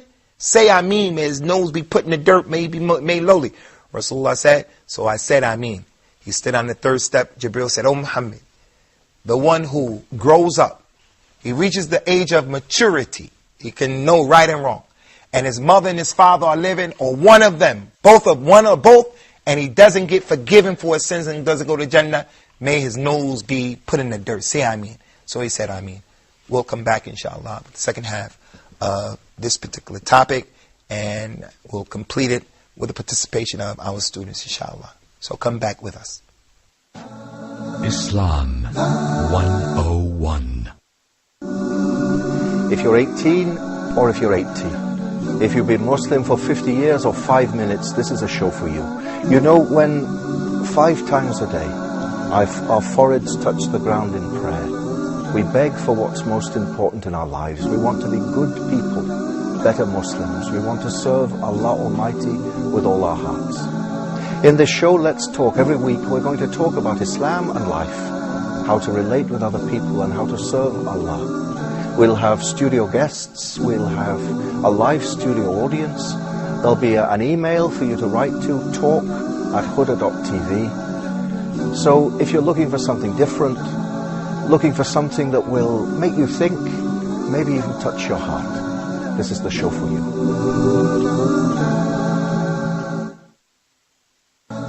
Islam 101. Welcome back once again to the second segment of Islam 101, the Huquq al-Walidain, the rights of the parents. Concerning the rights of the parents, the Prophet asked the question to his companions and he said to them, Hal unabbi'ukum bi akbar al-kaba'ir? Shall I not tell you people what is the biggest of the sins, the major sins? They say, yes, Ya Rasulullah, Bala, what is it? He told them, al-ishraku billah wa qatlun nafs wa uququl walidain. The major sin, the biggest one is that you make partners with Allah. The second one is that you kill someone who doesn't deserve to be killed, that you shed innocent blood. And the third one is that you are mean and bad to your parents. Uququl walidain. For your information, there is this concept in Islam of the way we welcome the newborn child. It's called the aqiqah. The aqiqah. And the aqiqah comes from the verb aqqa, yuqqu, to slaughter. Rasulullah didn't like to call the aqiqah, because the word uquq al-walidain, to be disobedient to the parents, is from this word, aquq, aqiqah. So he used to try to avoid the word altogether, because he was a person who was optimistic, mutafa'il. He didn't even like using certain words that denoted negativity. So being unkind to the parents is from the major sins. It's from the major sins. And before we open up the door of discussion between our students, I would like to make mention of something concerning the extended family. The Messenger of Allah told us, may the peace and blessings of Allah be upon him, al-khalatu bimanzilat al-um. Your maternal mother is in the position like your mother. Your mother's sister is similar to your mother. And this is from the hikmah nabawiyah, from the prophetic wisdom of the Messenger of Allah. Because there's not a given place, wherever you find yourself, in whatever group of people you find yourself, if you got on a bullhorn, you got on a microphone, and you said to all of the people in that place, everyone, put your hands up. If you're closer to your mother's sisters or to your father's sisters, the majority of the people are going to say they're closer to their mother's sisters. Usually that's the case. But let me just try this out right here. Those of you 4 brothers here, those of you who are closer to your aunts from your mother's side, put your hands up.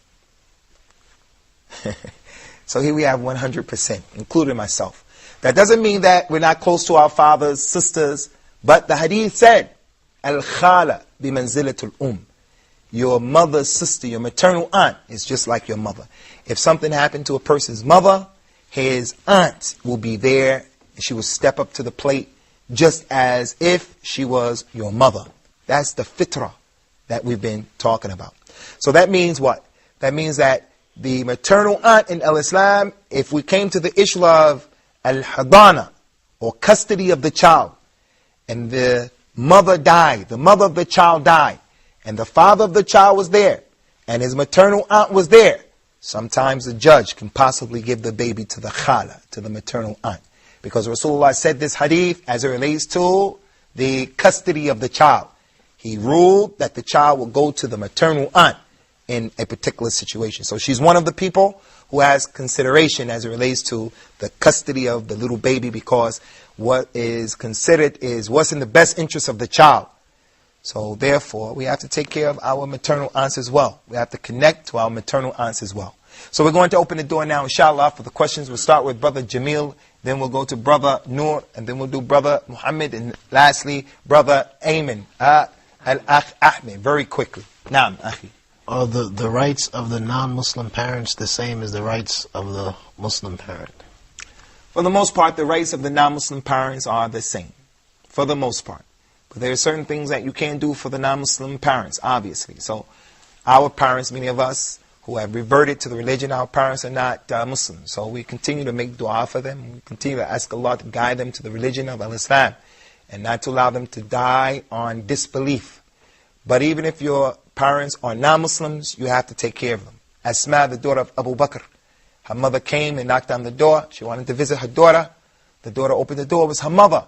The daughter said, hold on, wait, let me go and ask Rasulullah. She didn't know, is it permissible to let her in or not? So she wasn't going to do something that she didn't have knowledge of. She said, hold on. She went to the Rasul and asked him, O Messenger of Allah, my mother came to the door. Should I take care of her or not? Should I treat her good? He said, be good to your mother and let her in. So the lady went back and she honored the mother, even though the mother was a non-Muslim at that time. So the rights are the same. We have to take care of them. We have to give them the rights. As it relates to our father, Rasulullah said, no man will give his father his rights back. You cannot give your father his rights back unless one thing happens. That you find your father as a slave. Your father is the property of another man. Then you pay for his freedom and you free him. That's the only way a man can give his father his rights back. The hukuk of the father. The father who spent on us and took care of us. Now if he said your mother, your mother, your mother, she has 3 rights over the father. And he said about the father, none of you will be able to give his father his haqq back, except that he finds the father as a abdun mamluka. He's a slave to another man. So he comes and he pays for his father's freedom, and then he says, you're free, Dad. That's the only way you can give your father the rights. So that means even more for your mother. So there's no slavery that our fathers can be in slavery. So we can't give our rights back to the father. But the person who's a revert, his father's a non-Muslim. So free him from the shackles of kufr and shirk.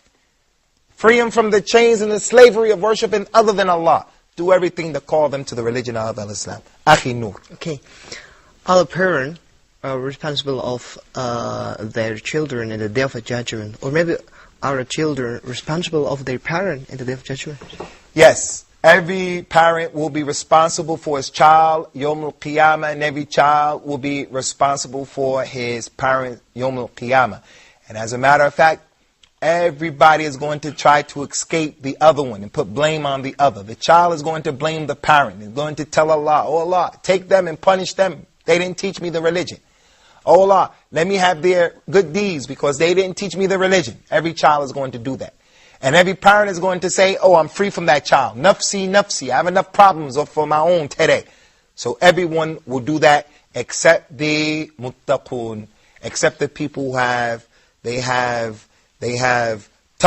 The akhilla, all of the friends on that day, they're going to be enemies to one another, except the people who have a taqwa.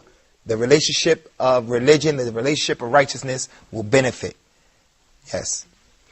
Okay, my question, if a person wants to be an engineer, but his mother wants him to be an Islamic scholar, to study Islamic, but he don't like, so in disobeying her mother, what will happen? What will be the consequences of this man? Person wants to learn the religion of Islam. He wants to go to the University of Medina. He wants to go to al-Qura in Mecca. He wants to go to Al-Azhar University. He wants to go to Islamic University in Malaysia. He wants to learn his religion, become a scholar, know the religion, learn Arabic. But the parent wants him to learn a secular knowledge, secular science. Or he wants a secular science, and the parent wants the religion. What should he do? Normally, you should obey your parents. You should obey your parents. If you don't want to do that, you should try to convince your parent why you don't want to do it. Try to get on the same page. It's not a good thing to be upset with them, or for them to be upset with you, especially in light of the fact that they can die at any moment. And then if and when they die, you're going to always feel guilty and second guess yourself. So try to convince them. But let's say they're not convinced and they don't want to listen to your side of the story. Should I do it anyway? Then I'm not going to say it's wajib. Normally you have to obey your parents. Normally. But if you know it's going to be a bigger fitna upon you, then you should do whatever you can do to convince them. Go to your uncles, go to your aunts, try to get them to convince your parent to take it easy. Because if you start to study what you didn't want to study, even if it was the religion, then you're not going to be happy. You may not be happy, and as a result of that, then there are going to be problems. But I would advise this person to obey your parent, especially in this case scenario. And to remember the hadith of the Prophet, مَنْ تَرَكَ شَيْئًا لِلَّهِ عَوَّدَهُ اللَّهُ مَا هُوَ خَيْرٌ مِنْهُ. Whoever leaves something for Allah's sake, Allah will replace what he left for that which is better. And it may be that you like something that is bad for you, and you dislike something that is good for you. So obey the parent, and maybe Allah put the barakah in that issue. Akhi Ahmed. Okay. Our Prophet said that الجنة تحت أقدام الأمهات. The paradise under the feet of ladies. So imagine that I do a lot of bad things. The worst bad things all over the world. Okay, don't pray and all the stuffs. So I respect my mom and my parents a lot.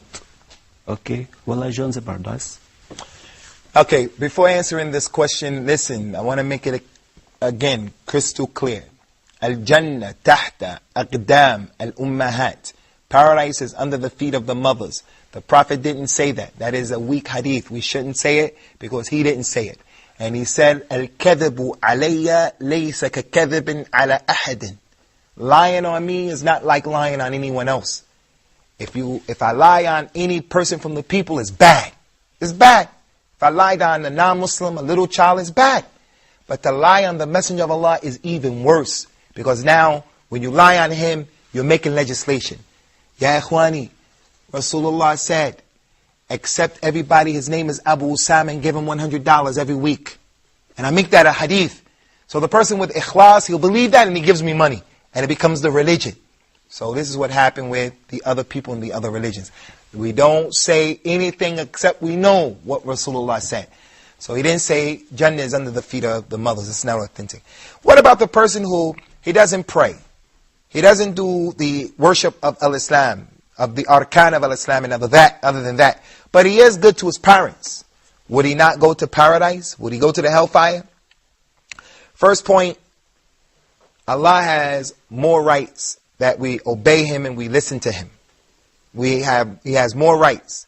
He told us, Allah told us in the Quran, if your parents order you to disobey Allah, if they order you to disobey Allah, فَلَا تُطِعْهُمَا وَصَاحِبْهُمَا فِي الدُّنْيَا مَعْرُوفًا. Don't pay attention to them. Don't listen to them if they tell you to disobey Allah. But still be good to them in this dunya. Be with them in a good way. Compatible, easy, nice way. So Allah is the one who's the creator. So if the parents tell us to do something, no. Allah. We're here because of Allah and through you. Secondly. The second point is, the salah is more important than obeying your parents. The arkan of al-Islam is more important than obeying your parents and taking care of your parents. So if you're not praying, then there's going to be a problem with not praying. Inna salata tanha an al-fahsha'i wal-munkar. The prayer will prevent you from doing those other things. So you have to take care of the arkan of Islam. But if it is the way you're saying, that person is under the mashi'ah of Allah. If Allah wants, Allah forgive him. If Allah wants, Allah put him in paradise. That's up to Allah. We're going to stop here, and we hope to see you, inshallah, at the next episode of Islam 101.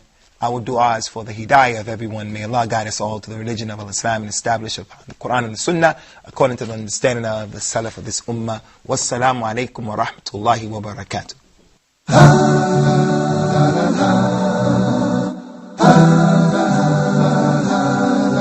Islam.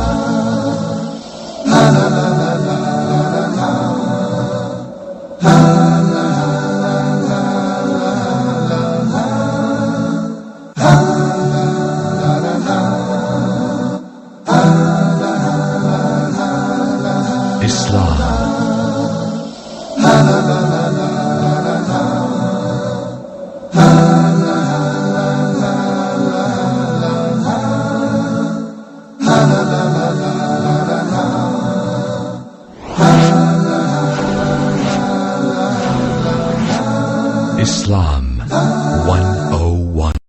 والله يدعو إلى دار السلام ويهدي من يشاء إلى صراط مستقيم.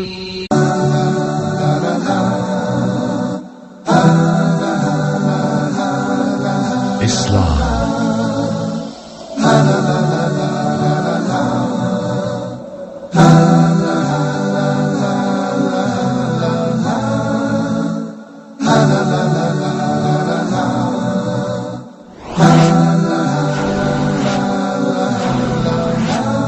Islam 101. Bismillah, wassalatu wassalam ala rasulillahi amma ba'du. Welcome to another episode of Islam 101, where we're dealing with the basic and fundamental concepts and principles as it relates to the religion of Islam. And today's discussion that is going to be hosted by me, Abu Usamah Adh Dhahabi, centers around a very important issue, and that is an issue that is on the rise everywhere in the world today, especially concerning those people who do not have a religion. And that is the issue of anxiety and stress, and the way the religion of Islam has come to deal with this particular problem in a practical and natural way. As we've mentioned on a number of occasions, the religion of Islam has dealt with every single issue that is connected to or concerns the life of the human beings. And the Prophet and the Messenger of Islam, Muhammad sallallahu alaihi wasallam, has explained this particular issue in great detail. The psychologists of the world today and the psychiatrists, they have informed us through their case studies that mental disorders, they are on an uprise. People suffer from all kinds of mental disorders. Some are of the severe nature, and some of them are pretty mild. Concerning the severe ones, people have issues like schizophrenia, where they have split personalities or multiple personalities, as well as issues where they have depression, severe states of depression. As a result of that, many people, they don't know how to solve those problems, so they tend to listen to the whispers of the devil, of the shaitan, and you'll find that they try to escape through using drugs, or someone may even try to kill himself, which is a major crime and a major indiscretion in the religion of Islam.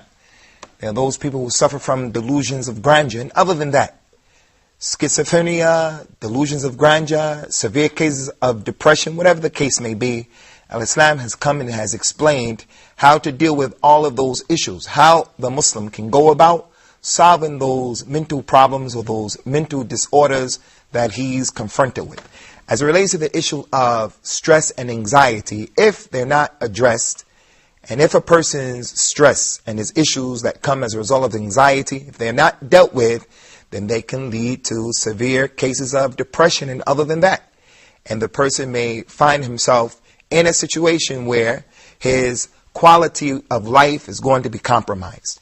So what we want to do today, inshallah, is we want to explain to you what has Islam said and what did the Prophet show us, sallallahu alaihi wasallam, as it relates to solving many of our problems. Because anxieties and worries, these issues are commonplace, and no one should think or feel because he has anxieties that is against the religion of Islam or it's not normal. No. We will say that is a normal occurrence that will happen to the best of the people. Even the Messenger of Allah, Muhammad sallallahu alaihi wasallam, he used to have worries, because the nature of this life is that everyone is going to worry. Everyone who is participating in this particular program, in this episode, he has stresses and he has anxieties. Everyone who is viewing this program, everyone without an exception, and Allah knows best, they have stress and they have anxiety, because the nature of this life is like that. People worry about what happened in the past, decisions that were made, things that have happened to them in the past. They are causes and reasons that will cause a person to have anxieties or stress. Things that people are going through right now cause someone to be in a situation where the quality of his life, again, is going to be compromised and disrupted. And of course, things that are going to happen in the future, inshallah. People think about issues like, how am I going to pay my bills? How am I going to accomplish the issue of getting married? What's going to happen with the sickness? This life that we live in is filled with all of these types of challenges. So it's normal and natural. It's not a phenomenon that Al-Islam, the religion of the truth, as we Muslims claim, has not come to address. No, instead, these issues have been addressed in perfect detail. So we just want to present to you some advices that come to us from the Quran and come from the authentic Sunnah of the Messenger of Al-Islam. And there are many. So what we'll do is, inshallah, we'll make this a 2-episode series if Allah gives us the success to do that, even though it needs 4 or 5 other episodes. So we'll concise the issue, inshallah. And the very first point that we want to mention that has helped us to manage our stress or even to eradicate stress altogether is that the Muslim in the religion of Al-Islam, he has to believe in Allah. And he has to believe in the qadr of Allah, in the divine decree. He has to believe in the might and the power of Allah. So we have a number of concepts that every Muslim knows, whether he knows Arabic or not. He has memorized the ayat of the Quran in which the Muslims say when something befalls him in the way of a catastrophe or something that he perceives as being harmful or a difficult trial, a task, a tribulation, is that every Muslim knows the statement, Inna lillahi wa inna ilayhi raji'un. We all come from Allah and we all return to Him. So being that we are the property of Allah, the creation of Allah, Allah does with us what He wants to do. So the Muslim, he has faith in that concept. He believes in it. He believes in the qadr of Allah, that things have been predestined and they have been written. Before it happens, Allah wrote it. So therefore he knows what was meant to hit him, it couldn't and it wouldn't ever miss him.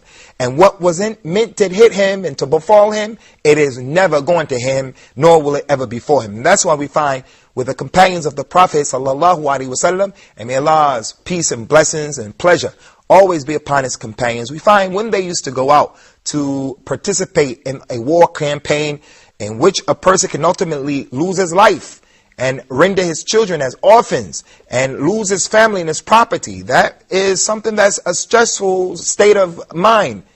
And yet those companions, they used to say during the course of war, لَن يُصِيبَنَا إِلَّا مَا كَتَبَ اللَّهُ لَنَا.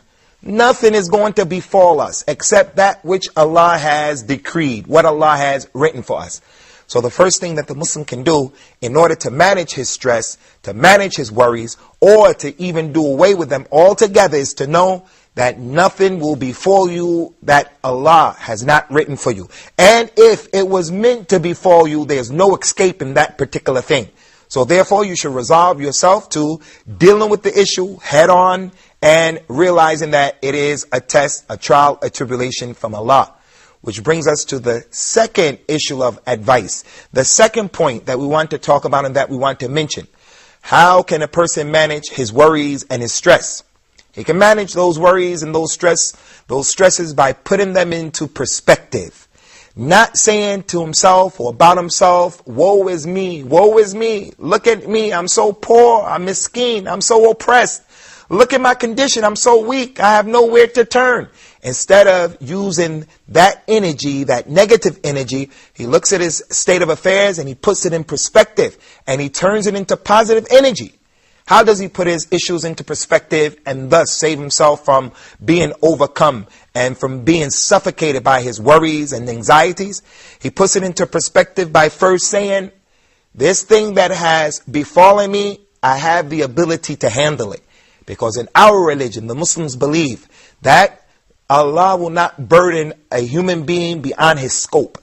Nothing is going to happen to anyone except that whatever befalls you, you have the ability to handle it. Anything that happens to a human being in this life, no matter how severe it may appear, that thing only happened because Allah, the Most High, He knew when He allowed it to happen and when it was decreed that you have the ability to handle it. And this is why suicide is never a viable option that's acceptable by Allah as it relates to the human beings. You cannot kill yourself because you've been duped and bamboozled and tricked by the devil into believing there's no option other than to kill yourself. No, you have to put it into perspective.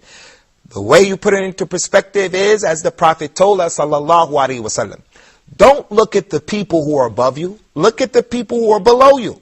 So you put it into perspective by saying, okay, this particular issue that I'm dealing with right now, I have lost a child, for an example. Well, there's another person who lost his whole family. He lost 5 children, and plus his wife, and plus his mother, plus his father in a fire, for an example. He always looks at those circumstances that are ashad and a'zam. They are more severe and more serious than what has actually taken place in his personal case. When a person does that, when he looks at other people who are below him, this person has less money than I have. This person has less his house is not on the level of my house, for an example, that will cause the person to be more thankful to Allah as it relates to his own condition, and it would also cause that individual to be able to empower himself to manage the stress, to manage the anxieties to the point where they don't overcome him. Also, in addition to that, what will help a person to put things into perspective is for him to say, as Rasulullah told us, the believer in this life, nothing befalls him. He is not even pricked or stung by anything. A bee, a needle, he kicks his foot. He kicks something with his foot. He hits his elbow on the wall and he suffers a little bit of pain of that. He gets a tooth pulled out. Anything that befalls the believer in this life, it is a kafara. It is an expiation for him, for his sins. So the person looks at himself and he says, Yawm al-Qiyamah, the last day, I've been put here, and the real goal and the objective is to worship Allah. And in order to go to paradise, I have to be cleaned up, because paradise is a place of purity. Nothing of the dirt of the human beings will be allowed in paradise. And as a result of that, a person needs to be clearly, totally washed up. He can be cleaned and cleansed by the forgiveness of Allah. Allah totally forgives him of all of the dirt that comes as a result of the mistakes and the sins that he's made. Or he has to be cleaned up by going into the hellfire and becoming burnt, just as the gold is burnt. It's put inside of the furnace as a natural element from the earth, and it's looking like coal. It goes in, it gets burnt, and it comes out, and it becomes 12 karat gold, 14 karat gold, 24 karat gold. The longer it's in the furnace, the more it becomes clean. That's the concept in Islam. So when a person is suffering from a particular issue, he looks at it like that. Another way of putting it into perspective is by him saying, Insha'Allah, this is a sign and an indication that Allah loves me. Because the Prophet was asked, sallallahu alaihi wasallam, about the people who receive the most trials and tribulations in this life. And he said, the prophets, the messengers, they're the ones who have the most and the most severest trials and tribulations and tests. And then people are tested according to the level of their religion. If they're strong in their religion, Allah gives them a test that's comparable to their level of their religion. And if they're weak in their religion, then their tests are going to be few. So when the person gets tested, he says to himself, maybe this is a sign or an indication that Allah subhanahu wa ta'ala, He loves me. So those are 2 examples. We're going to stop here inshallah, and when we return after this break, we'll continue and we'll also include some of the students in the discussion. So do your best inshallah to return and to rejoin us with the second half of this episode. How does the religion of Islam help the Muslim and teach the Muslim how to manage and to deal with stress and anxiety? Looking forward to seeing you again. Islam 101. 101. If you're 18 or if you're 80, if you've been Muslim for 50 years or 5 minutes, this is a show for you. You know, when 5 times a day our foreheads touch the ground in prayer, we beg for what's most important in our lives. We want to be good people, better Muslims. We want to serve Allah Almighty with all our hearts.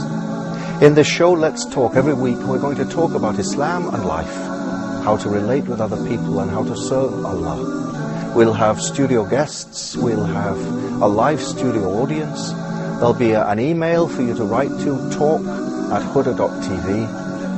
So if you're looking for something different, looking for something that will make you think, maybe even touch your heart, this is the show for you.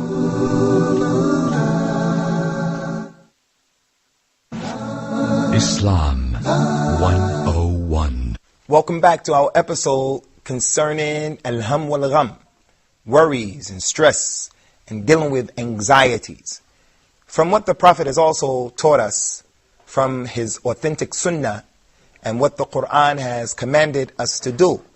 If you're a Muslim and you're dealing with issues that bring upon yourself stress and worries and anxieties, is that we've been ordered to pray to Allah, to connect ourselves to Allah.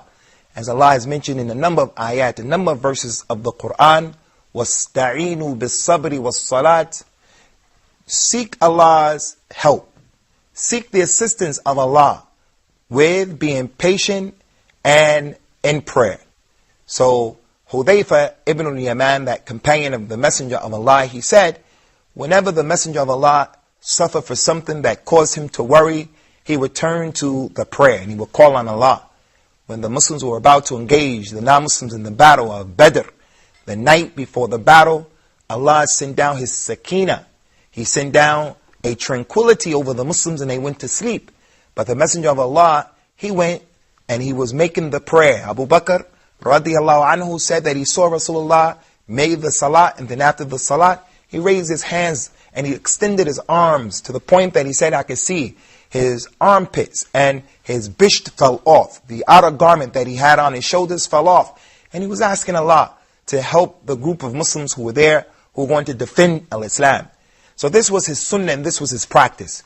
If a person is going to get an operation, a loved one is going to get an operation, something happens, we hear news that is disturbing, instead of losing our wits about ourselves and about the situation and going crazy, we should follow what the Prophet did, sallallahu alaihi wasallam. Connect yourself to your Lord by having patience and also by praying.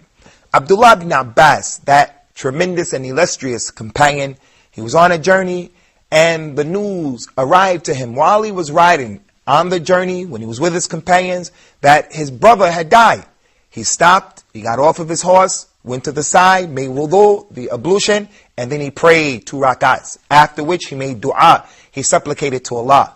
They asked him, why did he do that? He said, this was what the Prophet used to teach us, sallallahu alaihi wasallam. So we do what Allah has commanded us to do in this particular verse of the Quran. وَاسْتَعِينُوا بِالصَّبْرِ وَالصَّلَاةِ وَإِنَّهَا لَكَبِيرَةٌ إِلَّا عَلَى الْخَاشِئِينَ. Seek the help of Allah subhanahu wa ta'ala and His assistance by being patient with whatever has befallen you, and also by making the salah. Verily, it is something that is easy. It's only difficult for those people who don't have the religion. But for the people who are fearful of Allah, and they have a taqwa, and they have a khashya, they have the fear of Allah, it's easy for those individuals. The last point that we want to mention before we take the questions of our students is that one of the things that we can do is, when we find things that are taking place in terms of the trials and tribulations that befall us, we have to somehow in some way look to find the positives in each and everything that happens. Because as they say, there is a silver lining in every cloud. There's a silver lining in every cloud. No matter what the catastrophe is, there's some good in that particular thing. Allah mentioned in the Quran, وَعَسَى أَن تَكْرَهُ شَيْئًا وَهُوَ خَيْرٌ لَكُمْ وَعَسَى أَن تُحِبُّ شَيْئًا وَهُوَ شَرٌ لَكُمْ. It may be that you people may hate a particular thing and it's better for you. And it may be that you like a particular thing and it is no good for you. Allah knows and you people don't know. Allah knows. So when something happens, what we have to do is we have to do our best to try to find the good in that particular thing. And that's why, for those of us who are married, the Prophet told us in a very important hadith, something that may cause stress and anxiety is that a man is married to a woman who he may not feel he wants to remain with his wife. Marital problems cause a lot of stress for people. So the Prophet told us what? He said it's not befitting, it is not acceptable for a believing man to totally, absolutely hate a believing woman. If he sees in her something that he dislikes, then let him look in her. Let him look for something in her that he does like. Because every single person, they have things that are bad and things that are good. So maybe he doesn't like the fact that his wife doesn't cook very well. Maybe he doesn't like the fact that his wife is not the most beautiful woman that he hoped that she would be. Maybe he doesn't like the fact that his wife is barren and hasn't born any children to him. He may find so many excuses or reasons why he doesn't like his wife. But there are many things about the lady that he can also find that can help him to continue in the life of marital bliss. She may be a person who bore him children. So she may not be that beautiful, or she may have put on a lot of weight. But what caused her to put the weight on? She delivered for him 3 or 4 or 5 beautiful sons or daughters, or sons and daughters. She may be a person who is extremely religious. She may be a person who is helping him to take care of his mother or his father. So we have to look for the positives in any given circumstance. And that will help us to be able to manage the stress and the anxiety and the worry. So now we're going to open up the door, inshallah, with the questions and the participation of our students, beginning with my brother Nur al-Islam from Indonesia. Tafaddal, akhi Nur. Well, one of the ways to manage stress and worry is that we have to believe in Allah, that we have to believe in His Qadar. That everything happen and not happen depend on Allah Qadar. But sometimes I find that some Muslims have wrong perception about this.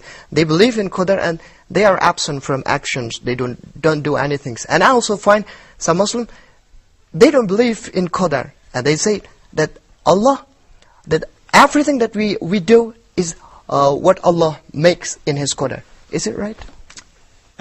We have to remain in the balance. We have to stay away from the extremes of the Qadariya and the extremes of the Jabariya.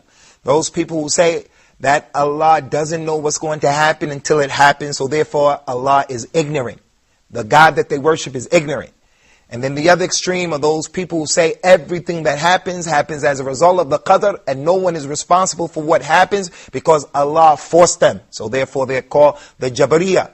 We're in the middle course. Ahl Sunnah, the correct people who understand this issue are in the middle course.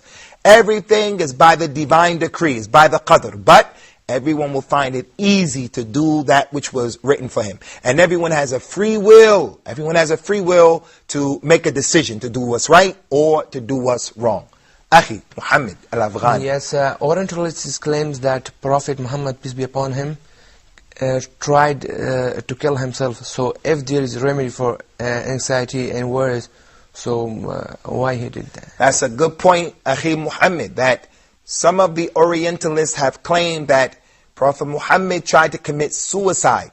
But this is not a claim that is exclusive to Orientalists. This is something that certain Muslims believe, that when Gabriel came with the first verses of the Quran from Surah Al-Alaq, and they were revealed to the Messenger of Allah, read in the name of your Lord who created, Iqra, they said that the Prophet thought that he was crazy. He thought that a devil possessed him, so he was going to throw himself off of a mountain in order to save himself from being a crazy man, a madman. So look at the level of anxiety and stress and worries that Rasulullah was falling into and experiencing. So if this is the case, how can we come and we say now Al-Islam has made the mu'alaja, or has dealt with and remedied the issue of stress and anxieties? Let's say first of all that narration in the history books is not authentic. So we can't believe in what is not authentic. That's the first thing. It is a narration that is fabricated and is weak, so it never happened.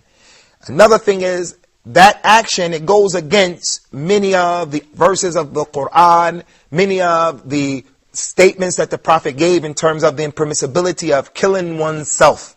He never ordered us to do something and then he himself would do something else that was counter to that thing when it was evil. He never did something like that. And finally, we want to mention anyone who tries to kill himself and he commits suicide, that is from the major sins in Islam. From the major sins. And it is a sin that is forgivable by Allah because it is not disbelief, it's not shirk, and it's not kufr. But nonetheless, it is a major sin. And the one who kills himself by poisoning himself, or throwing himself off of a mountain, by shooting himself, by taking pills, any of these particular ways that people kill themselves, that's the way he'll be punished in his grave. And the Messenger of Allah was far away from that because, ikhwani, brothers and sisters, the person who contemplates killing himself and the one who ultimately executes himself, this is a sign of the weakness in that individual. Even if a person is going through a lot of difficult times, tough times, mental or other than that, nonetheless, there's always a way out. There's always a way out. And that is simply the whispers of a shaitan. So the prophets and the messengers, they were the strongest of the people in their bodies, the physical prowess that they were given, and they were the strongest of the people in their intellect and their mental capacity to handle all kinds of trials and tribulations. So this is the furthest thing away from the truth. Akhi Umar. Well, can anxiety and worries lead us to be disbelievers? Can anxieties and worries lead us to be disbelievers? Yes, it can. It can lead a person to forsaken the religion of Islam. I know people personally who were Muslims, and different things happened to them in their lives, and they kept saying, why does Allah do this to me? Why are these things happening to me? Why me? Why? Well, those things can be happening because you're doing evil. And as a result of that, nothing happens except what your hands have put forth. You create it with your hands, for an example. That can be a reason. So you have to lie in the bed that you made up for yourself. For an example, you chose to marry that particular woman. You chose to drink that khamr or to use those drugs. And you opened up the door for all of that evil. So Allah has mentioned in the Quran that He, لا يسأل عما يفعل وهم يسألون. Allah is not asked why He does what He does, but the human beings are asked, why do you people do what you do? And why didn't you do what you shouldn't be doing? And so forth and so on. As for Allah, He is Al-Hakim, He is the Khaliq, He is not oppressive. Whatever He chooses to do, we don't have the right to say, Ya Allah, why this? Why did you make me poor? Why did you allow them to burn in the fire? Why did all of those people drown? How and why did they die in the airplane crash? That can lead a person to disbelieving in Allah if he thinks that he has the ability to ask Allah, the Creator, why did He do this and why did He do that? وَلِلَّهِ الْمَثُلُ الْأَعْلَى. How would the parent feel if the child would ask the parent all the time, hey, ummi, mother, father, why did you choose to live here? And why did you choose to do that? And why didn't you do? The parent is going to say to the child, hey, you better learn your place. You better learn and know your place. And if people came to know that that's what the child was asking and that's how you behave with the parent, the people are going to say, this is a child who doesn't have manners and he wasn't trained correctly. What about Allah subhanahu wa ta'ala? And to Him is the highest example and the highest similitude. So now we go to, inshallah, the next question of our brother Muhammad Hussein. The Holy Quran is the best cure of the Muslim soul to remove worries and stress. How can we overcome that? Good question, Akhi Muhammad. Allah mentioned in the Quran, وَنُنَزِّلُ مِنَ الْقُرْآنِ مَا هُوَ شِفَاءٌ وَرَحْمَةٌ لِلْمُؤْمِنِينَ. We have revealed the Quran, and it is a healer, something that cures, and it is a mercy to the believers. So if a person reads the Quran, this is one of the ways in which he can also alleviate the stress and the anxieties. We're going to stop here, inshallah, and we'll continue in our next episode, the episode that we are looking forward to, again, sharing with you the issues of the fundamentals of Al-Islam. In particular, how does Al-Islam deal with stress, worries, and anxieties? Take care, and may Allah guide and protect you all.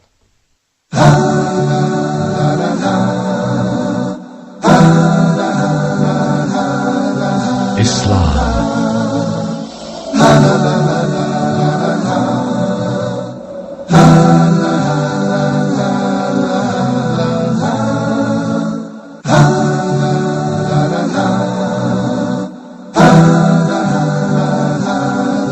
Islam.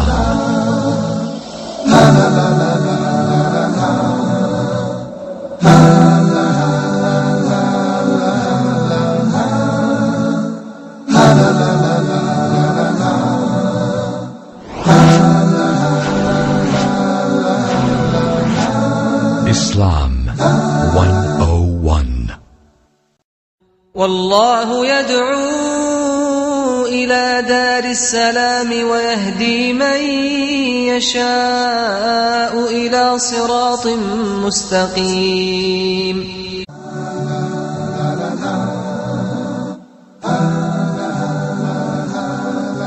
Islam.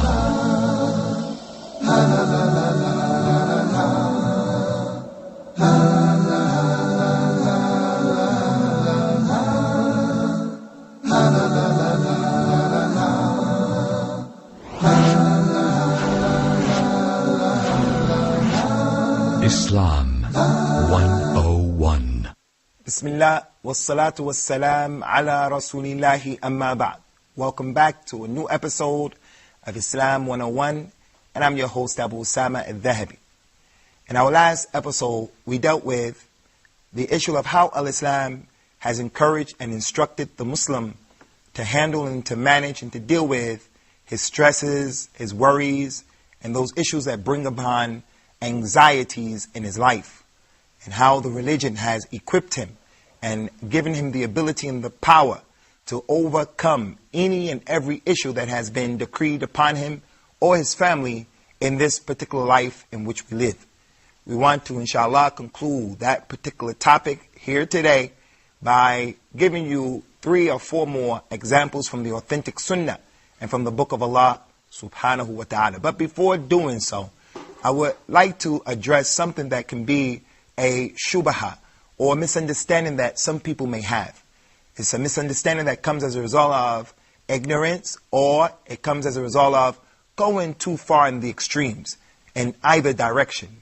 A person may think that as Muslims, we shouldn't have to deal with anything concerning stress and anxieties, that there shouldn't be worries and there shouldn't be stresses because the believer knows that he has been created to worship Allah. So whatever happens, he has to be happy with what Allah has decreed, and he should just deal with it and not have stress.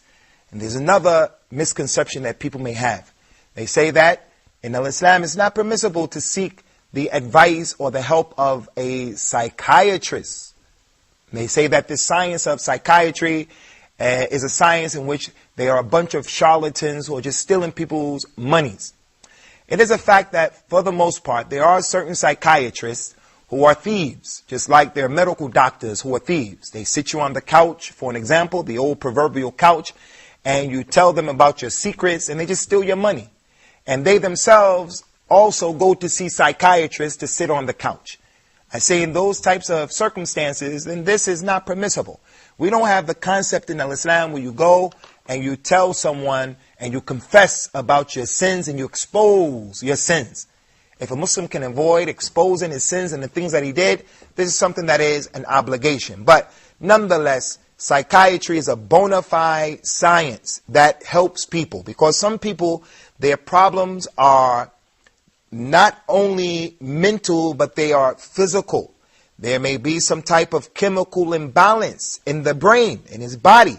And because of that chemical imbalance, or because certain things are happening or they're not happening inside of the brain with the electricity that is going on in the brain, a person may be off key. He may lose the equilibrium that he needs to have to be a functional human being.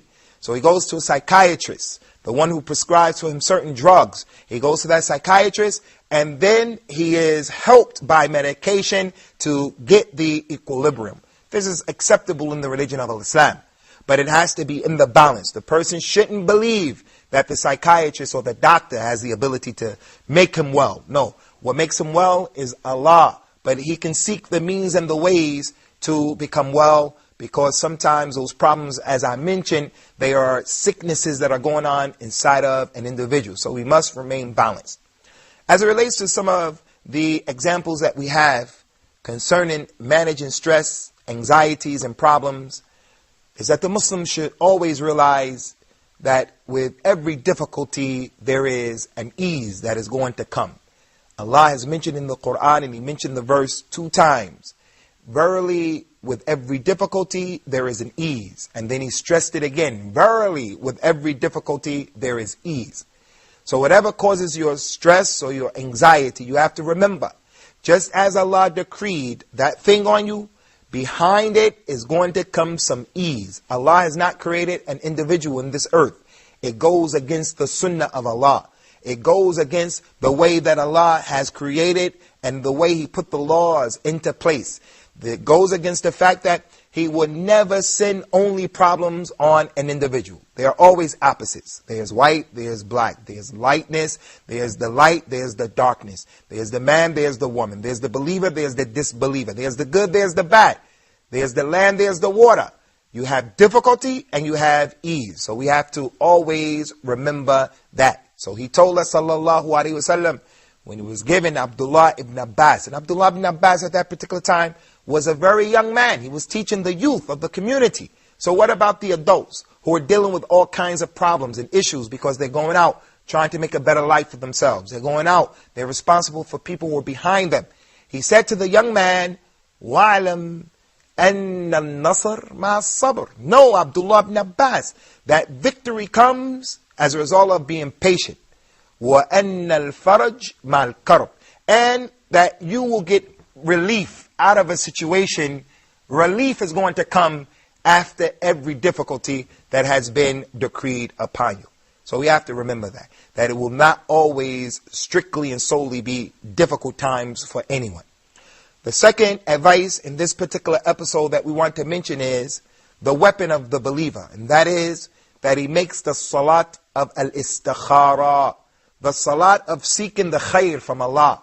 He makes 2 prayers, 2 raka'at, in which whenever he wants to make a decision, should I get married? Should I get divorced? Should I travel? Should I not travel?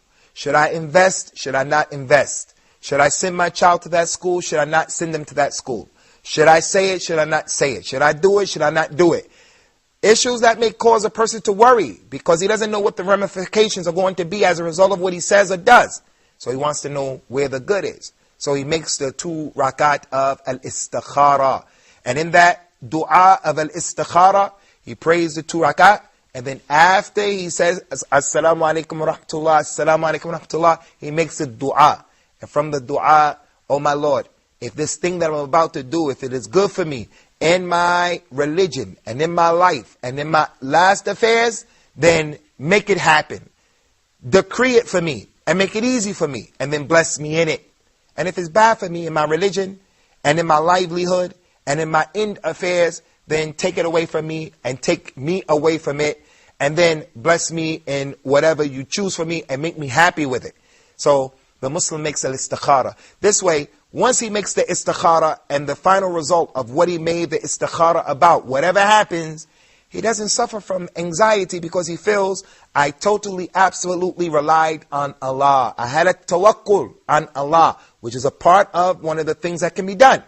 And whoever has a tawakkul on Allah, فَهُوَ حَسْبُهُ. Whoever relies on Allah, Allah is enough for him.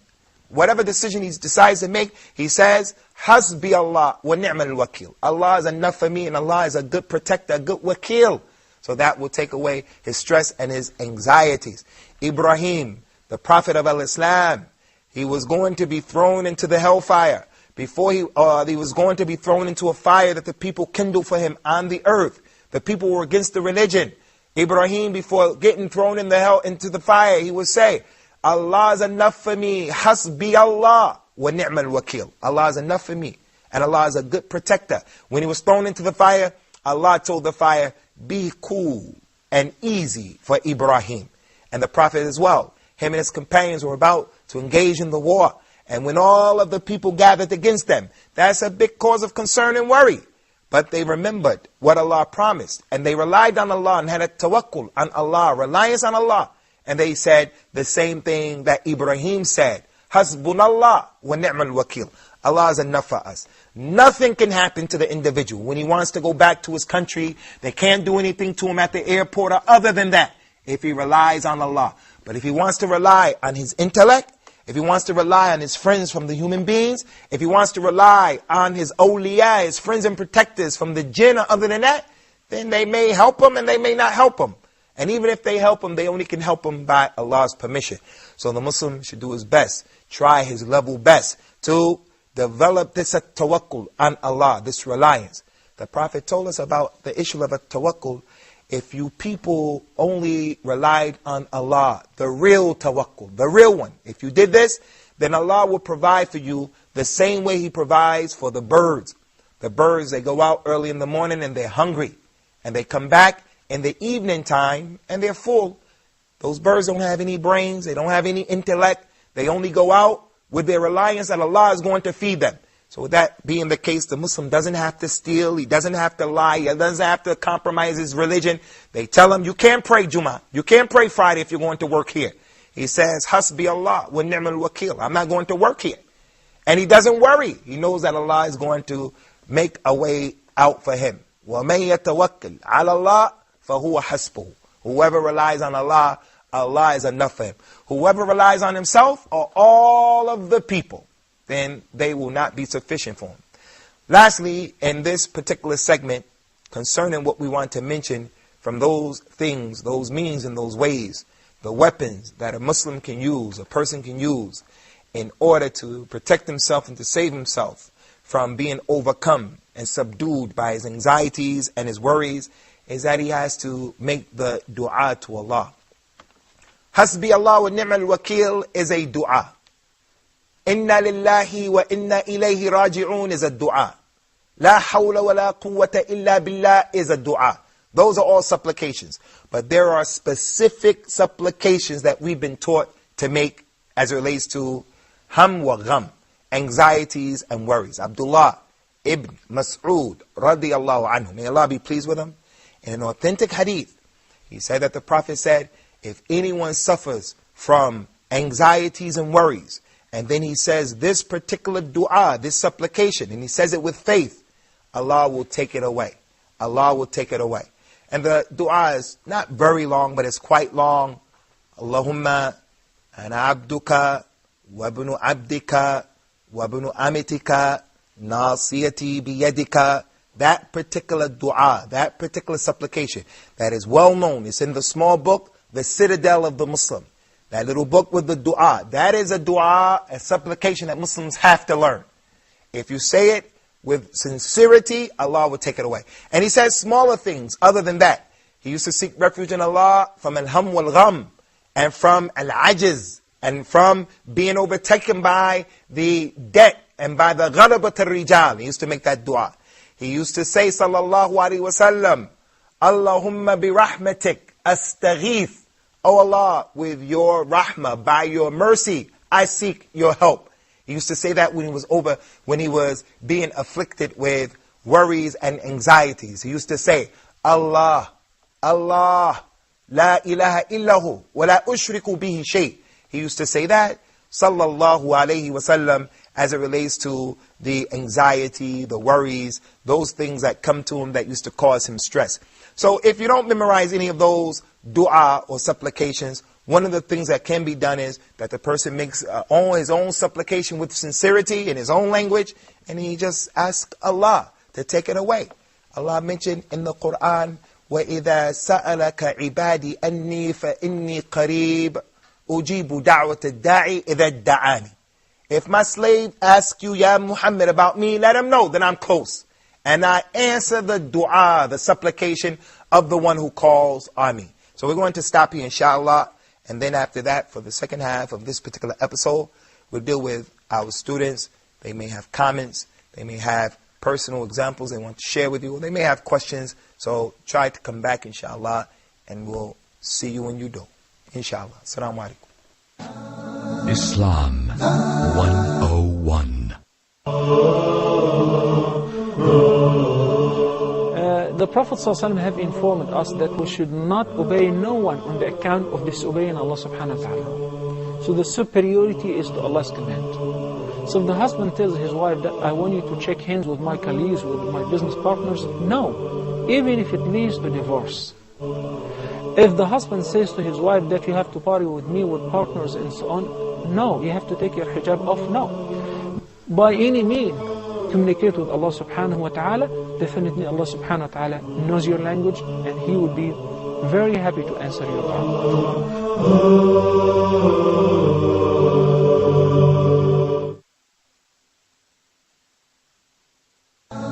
Islam 101. Welcome back to the second half of today's program. Trials, tribulations, and the anxieties and the worries that come as a result of those trials and tribulations. We're going to take the question starting to my left with Brother Muhammad Al-Afghani. Muhammad. Yeah, my question is that despite the problems imported in Muslim countries, we can hardly find an act of suiciding. But on the other hand, if we see to the Western countries, we can find that suicide is increasing in number despite the facilities that they have in their life. Yeah, concerning the suicides that take place in the Muslim countries, it is much lower in comparison to the non-Muslim countries. But I'm unhappy to say that suicide amongst Muslims is growing due to the increased drug use, due to the many Muslims who are not necessarily practicing their religion and learning their religion, due to people following their own desires. For an example, recently, where I come from and where I'm living at right now in the UK, a brother wanted to take a second wife. So the first wife took a bunch of pills and she swallowed the pills and she tried to kill herself because she hated the idea so much. This is not an indication of a person who has the tawakkul on Allah, the reliance on Allah, or a person who is connected to Allah the correct way. And that's why the Prophet told us, لَوْ أَنَّكُمْ تَوَكَّلْتُمْ عَلَى اللَّهِ حَقَّ تَوَكُّلِهِ. You people only had reliance on Allah, the proper tawakkul. Not just the tawakkul of al-kalam, where you're just saying, I rely on Allah. But when it's time to be tested, a person tries to kill themselves. So it is something that is on the rise, but in comparison, it's much less in the Muslim countries. And that's because it's hated in our religion. It's known and understood to be a major sin. And Muslims in general, they have been taught to understand that you have to be patient. We know some of the very poor Muslim countries. I've been to many poor Muslim countries where we were not eating except one time a day. And being in that situation would be difficult. But I found the people happy. And they used to say all the time, Allah Kareem, Allah Kareem. Allah is the most generous. Allah is the most generous. If I get it, it's going to come. If I'm not destined to have it, it's not going to happen. Whereas in the West, if a person was told or he was made to eat only one meal a day, he may go out and he starts killing people before he kills himself. So this is the ni'mah or the favor of Allah and upon the Muslims. As it relates to this democracy and this technology of the West, this is a clear proof that the happiness of mankind is not found in technology. It's found in the religion. Because look how many people are asking to be killed. They don't want to handle the disease that they have. They themselves want to have mercy upon their relatives and they kill their relatives. Or a person may kill himself. That's because people are empty. They're like empty vessels and they're looking for something to fill that void. And there's nothing to fill the void. In al-Islam, the love of Allah fills that void. Following the religion fills that void. The Muslim, his issue is strange. His issue is strange. If good befalls him, he thanks Allah, and that's good for him. If evil befalls him, he's patient, and that's good for him. And this is only for the believer. Because this dunya that we live in, it is the prison of the believer, and it is the paradise of the non-believer. So he's going to have some issues that he has to deal with. But his religion will help him, inshallah, to navigate through all of those problems. Akhi, Noor. When I did some mistakes, I used to blame myself. How stupid I am, how bad I am. Is it permissible? Or? For a person to blame himself because of something that has happened, we know that there are three types of nafs, and one nafs is a nafs that is lawama. It is blameworthy, or the person can blame his own self for the things that he did. And we should have that. These things that happened to me, we don't make what is known in psychiatry and psychology as projection. I created a problem, but I say, you're the one who did it. The man, he beats up his wife, and she runs to the police, and then he gets put in jail, and he says to his wife, this is a fadiha. Look what you did. You've disgraced me. No, you can't put the blame on her. You opened up the door for beating her up the way you did. So we can't project our problems, put them at the door mat of someone else. No, we have to blame ourselves and take responsibility. But for a person to go overboard and to say, I'm stupid, I'm no good, I'm a terrible person, this is not from the religion. The Prophet told us, sallallahu alaihi wasallam, that the man should not say, khabuthat nafsi. Oh, myself, I became dirty, I'm no good, I'm filthy. He said, don't say that. Because this is a pessimism that may create a mentality that will make a person not want to do good. He was on a trip with a group of people, and the camel of the man threw the man off, and the man fell down, and the man said to his camel, La'natullah alayk, may Allah curse you. He was upset. May Allah curse you. The Prophet told that man, let that camel go. We will not allow anyone to come with us on the trip that has been cursed. So we shouldn't curse ourselves. We shouldn't curse our children. We shouldn't curse our monies. We should just blame ourselves and rectify the problem. But don't say that you're stupid. Don't say that you're no good. Because you're not stupid. You made an indiscretion. You made a bonehead move. You made a mistake. But now you have to regroup and have the resilience and the resolve to bounce back and to be another, a better person, inshallah. Akhi. Okay, if I worry about something or happy, how can I thank it to Allah? If something happens, you mean like a catastrophe or something bad happens to a person? Or happy something, or something happy. If something happens to someone and it's a catastrophe, it's permissible for him to react to it as a human being. We're not stones and we're not robots. We're not computers. The computer doesn't smile back. The computer doesn't become tired. The computer doesn't get sick in the classical term, understanding of the term. So the human being is not like that as well. When the Messenger of Allah ﷺ lost his son because he doesn't have power over life and death, Allah decreed that his son Ibrahim would die. When his son died, Rasulullah was crying. One of his companions, Abdurrahman ibn Auf, said, Ya Rasulullah, what is this? Why are you crying? What are those tears? Why are you crying? That's the decree of Allah. That's just a boy, and he's going to go to Jannah. He's going to paradise. Why are you crying? Rasulullah said that these tears are the mercy that Allah has put in his heart. So it's normal to cry. And there's something wrong with the person who never cries. Something happens, someone gets run over by a car, a close relative dies, mother, father. He doesn't see his mother and his father for 20 years, 10 years, 15 years. When he meets up with them, he's cold like a stone. Something is wrong with that individual's heart. That is a classic case of the fitrah being contaminated with and polluted. So it's permissible to be extremely happy. It's permissible to be extremely sad. It's permissible to be a person who is affected by what's going on in your environment. But we have to allow it to remain Islamic. He cannot become so happy that he doesn't pray, for an example. So upset, so despondent that he doesn't pray, that he starts to question Allah. He cannot become so angry that he starts to say words of disbelief. I hate Islam. I hate Allah. He can't become a person who is like that. So it's permissible to react to the things that have transpired that were evil or negative in a person's life. There's one way that is on the extreme, and the other way that is on the other extreme. On the other hand, we have to stay in the middle in the religion of Al-Islam.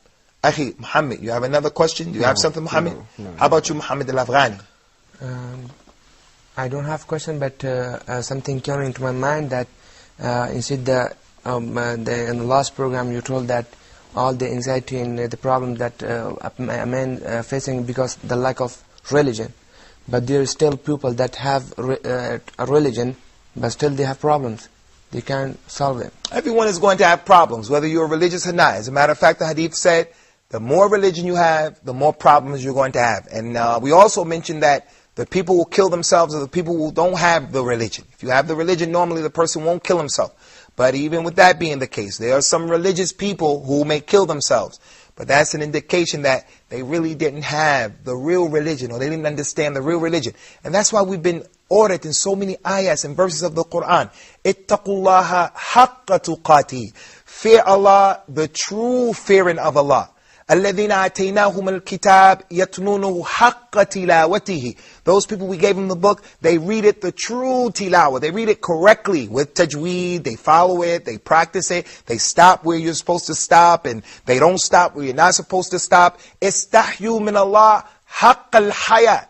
Have shyness from Allah. The real shyness. Have the real tawakkul. So there are some people who say that they have a tawakkul on Allah. They rely on Allah. Which means that they don't work. He doesn't work at all. He just sits in the masjid, as we mentioned to you before, and he says, wah, wah, wah, wah.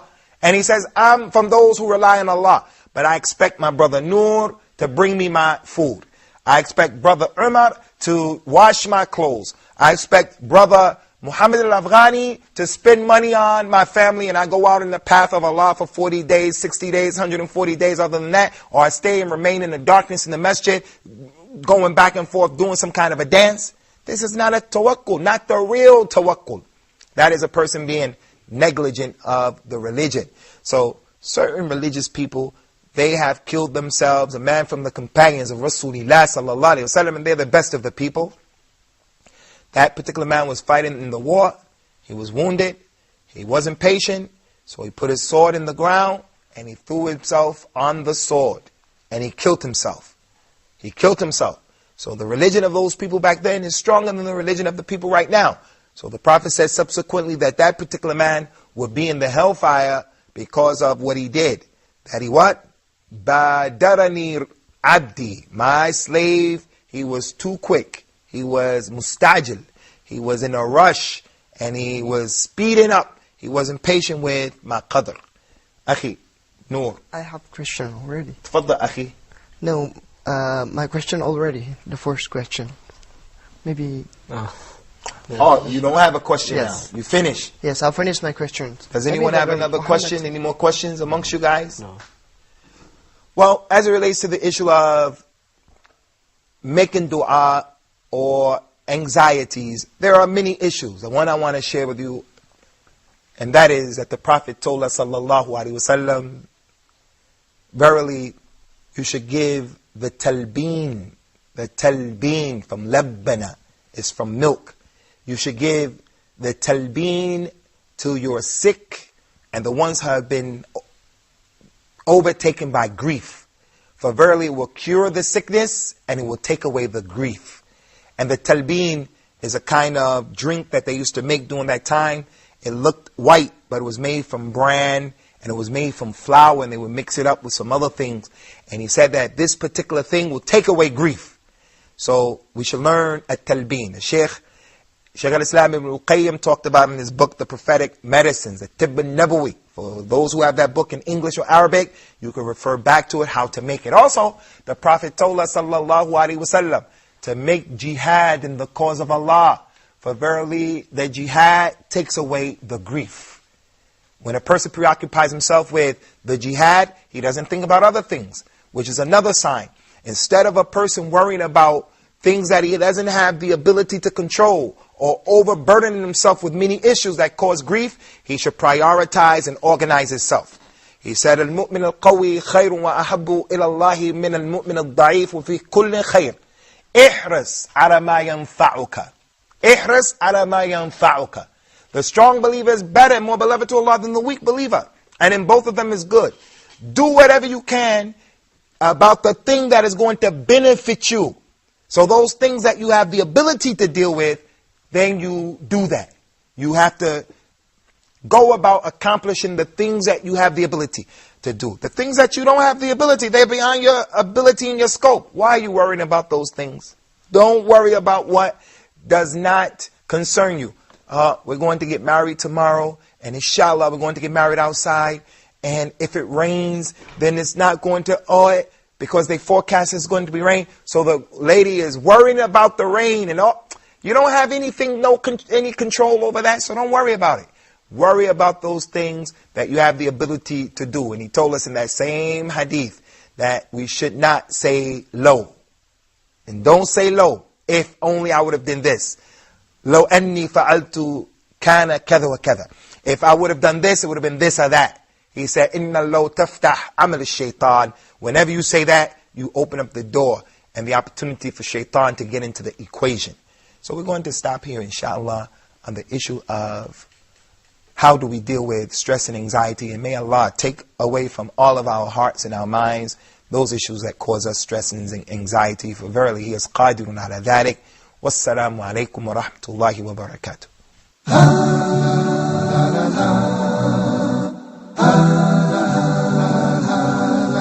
Islam.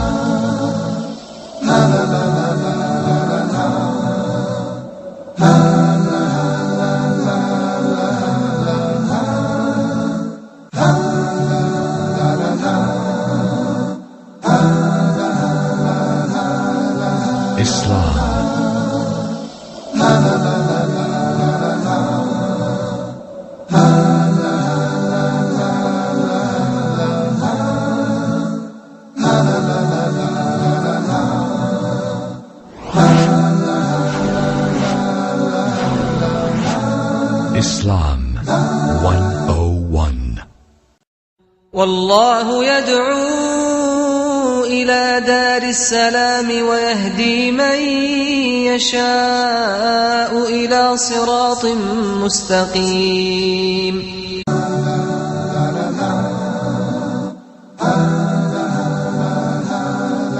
Islam.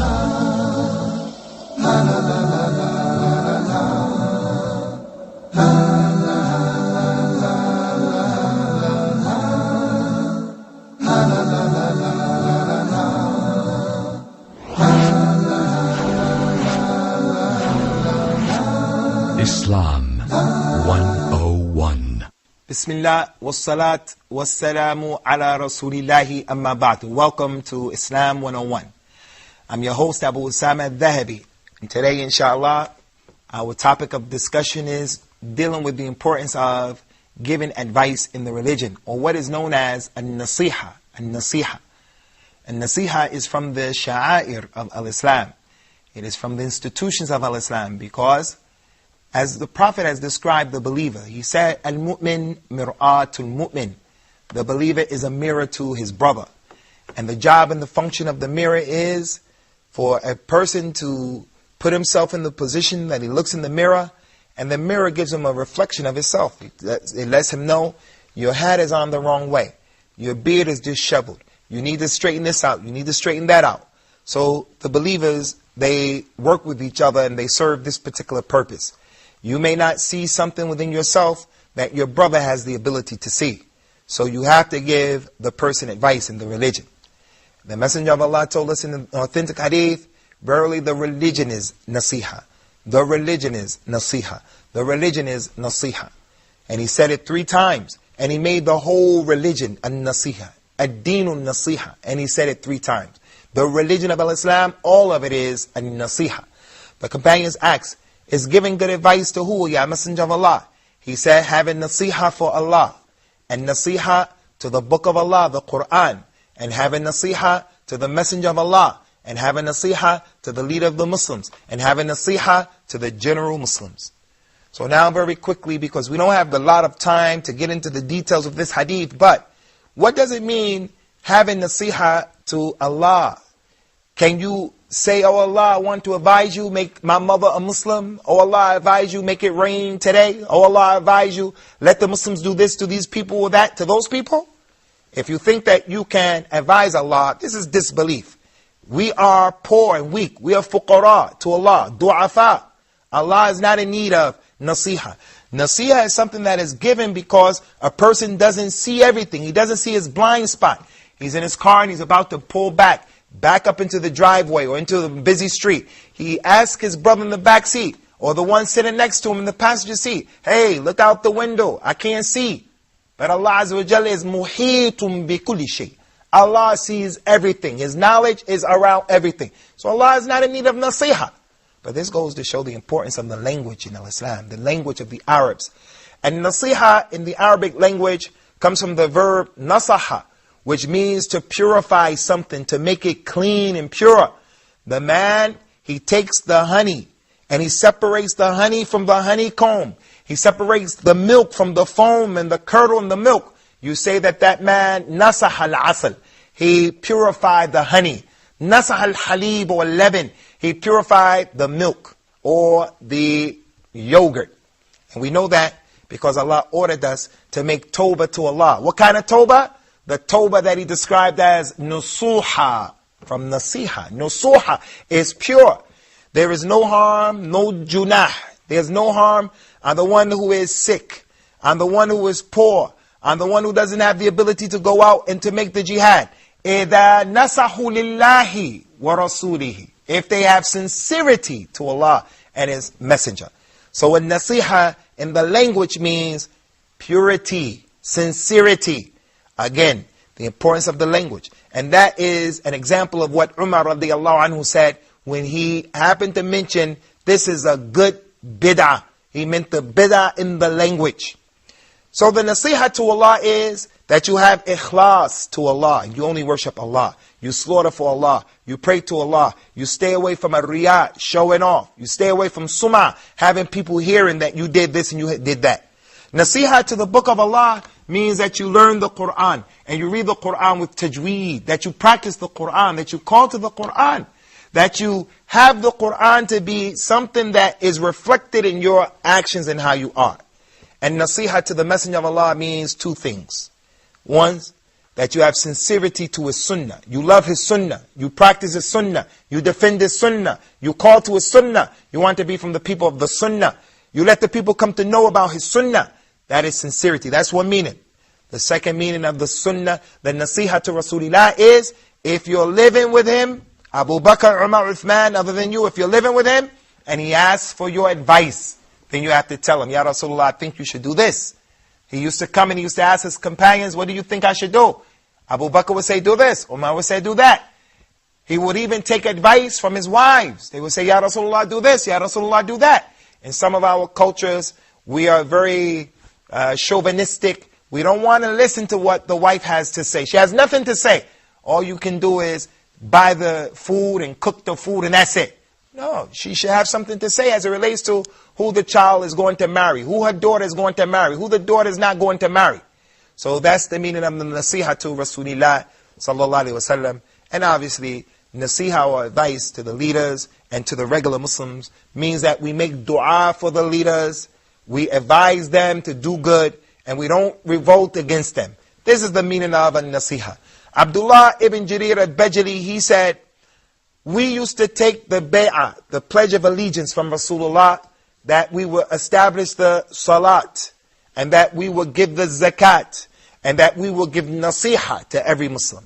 So they used to actually take the bay'ah, that any Muslim who needed advice, that the companion would say, hey, don't do this, don't do that. Some of us, we see a person, he's drinking, and he's drinking with his left hand.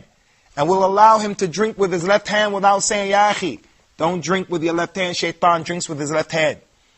A person may be doing something that is against the religion of Islam, and the person just allows him to do that. I know many reverts in our bathrooms or our toilets, in the Islamic centers where we pray. We're making the wudu and the person comes in and he doesn't know how to make wudu. Or the new revert, he comes in and he's standing up and he urinates in the urinal. Or he's a new Muslim and we may be traveling. So he urinates and he stands up in the urinal where you can see him. He doesn't know. And instead of the person saying, Ya akhi, this is not permissible, you have to hide your aura, you have to sit down when you go to the bathroom, the person would just leave him like that. La. Ad-deenu nasiha. You have to explain to that person. So those companions of Rasulullah, they used to go around and they would give each other the advice as it relates to the religion. And that's the deen in al-Islam. Giving a nasiha. Before we continue, we want to open up the door to take one question before the break, inshallah. Hamid, you have a question? Yes, my question that ad-deenu nasiha, but some people don't accept your advices. Maybe if you tell him that you are doing a wrong job, he will fight with you. So in this case, there are many people who are like this. They don't take too kindly to being advised because of their kibr. If a person is like that, then he has to get rid of that characteristic because it's not acceptable. But as the one who's given the nasiha, you have to remember it's not your job to guide him, nor should it be your niyat, your intent to make him do something. Your job is to give the clear message. وَمَا عَلَى الرَّسُولِ إِلَّا الْبَلَاغُ الْمُبِينَ. It's the responsibility of the messenger just to make the message clear. So you make the message clear so that the person won't have a misunderstanding about the issue. And this is one point that we want to bring to the attention of our viewing audience.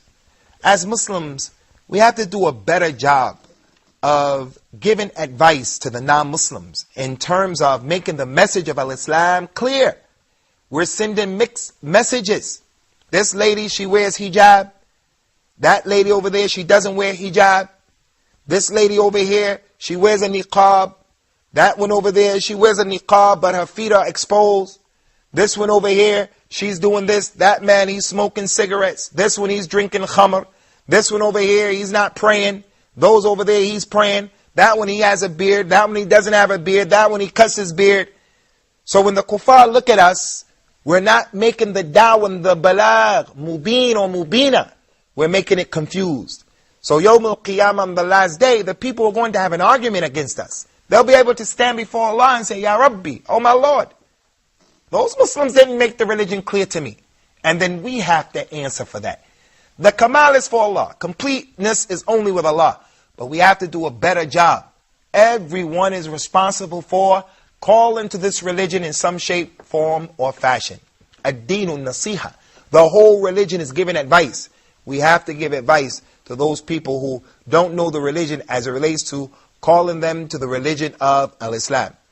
There's another very important aspect of a nasiha that I want to discuss right now, and that is the nasiha, or the advice that is due to the person who is in a position of leadership, whether it is the husband, or the father, or the Muslim ruler. Anyone who has a position of leadership, it is highly recommended that we give them advice, even if they are oppressive. The Prophet told us, sallallahu alaihi wasallam, afdalul jihad, kalimatul haq, inda sultan jair. The best jihad is saying the truth to a leader who is oppressive. And that's the best jihad, because the person who tells him the truth may lose his head. He gets his neck chopped off and his neck is rolling in the street. He may get imprisoned because the leader can do whatever he wants. He can suspend his civil rights, his civil liberties. He doesn't give him a trial, just executes him. But he doesn't care. He says the truth. Some people understand that this hadith means that you should stand up in the masjid when the imam is giving the khutbah, the Friday sermon, and he says, you're doing this, you're doing that. People should speak out against the Muslim ruler or the leader, whether it's in the masjid or whether it's the ruler of our countries. This is not permissible. It's not permissible. The Prophet taught us how to give advice to people in positions of leadership. He said in an authentic hadith, whoever wants to advise his amir, فَلْيَأْخُذْهُ بِيَدِهِ, let him take him by the hand, وَلِيَخْلُ بِهِ, and let him seclude himself with him, not in front of the people, and then let him give him advice. If he takes the advice, فَبِهِ وَنِعْمَةِ, he did his job. And if he doesn't take the advice, he did what he's responsible for. So if there's an imam in the masjid, a khatib, if there is a man who's the leader, the hakim, the leader, we have to give him advice. But it's advice between you and him. The companions came to Usamah ibn Zayd during the khilaf of Uthman ibn Affan. And some people say, yeah, Usamah, why don't you go tell Uthman what his relatives are doing? They're doing bad. Go tell him. Go tell Uthman. Talk to him in the masjid. Sahih al-Bukhari. Usamah said, no. لن أفتح بابا لم يفتح قبل هذا. I'm not going to open a door that never was open before this. I'm going to be the first one to start speaking out against the leader in public. It's not our religion. It's not our religion. You should give advice, but advice is one thing and khuruj, revolting, is another thing. Let him take him by the hand, let him seclude himself, and give him advice. If he accepts it, alhamdulillah. If he doesn't accept it, he did what he was responsible. This is in the book Kitab al-Sunnah by Imam Ibn Abi Asim, and it is an authentic hadith. Now, to show you the double standards of the Muslims, inshallah, when we come back, we're going to show you how the people have double standards as it relates to this critical issue that has caused a lot of fitna and corruption in the earth. So, if you can, try to retune in to the rest of the second episode. Islam 101. If you're 18 or if you're 80, if you've been Muslim for 50 years or 5 minutes, this is a show for you. You know, when 5 times a day our foreheads touch the ground in prayer, we beg for what's most important in our lives. We want to be good people, better Muslims. We want to serve Allah Almighty with all our hearts.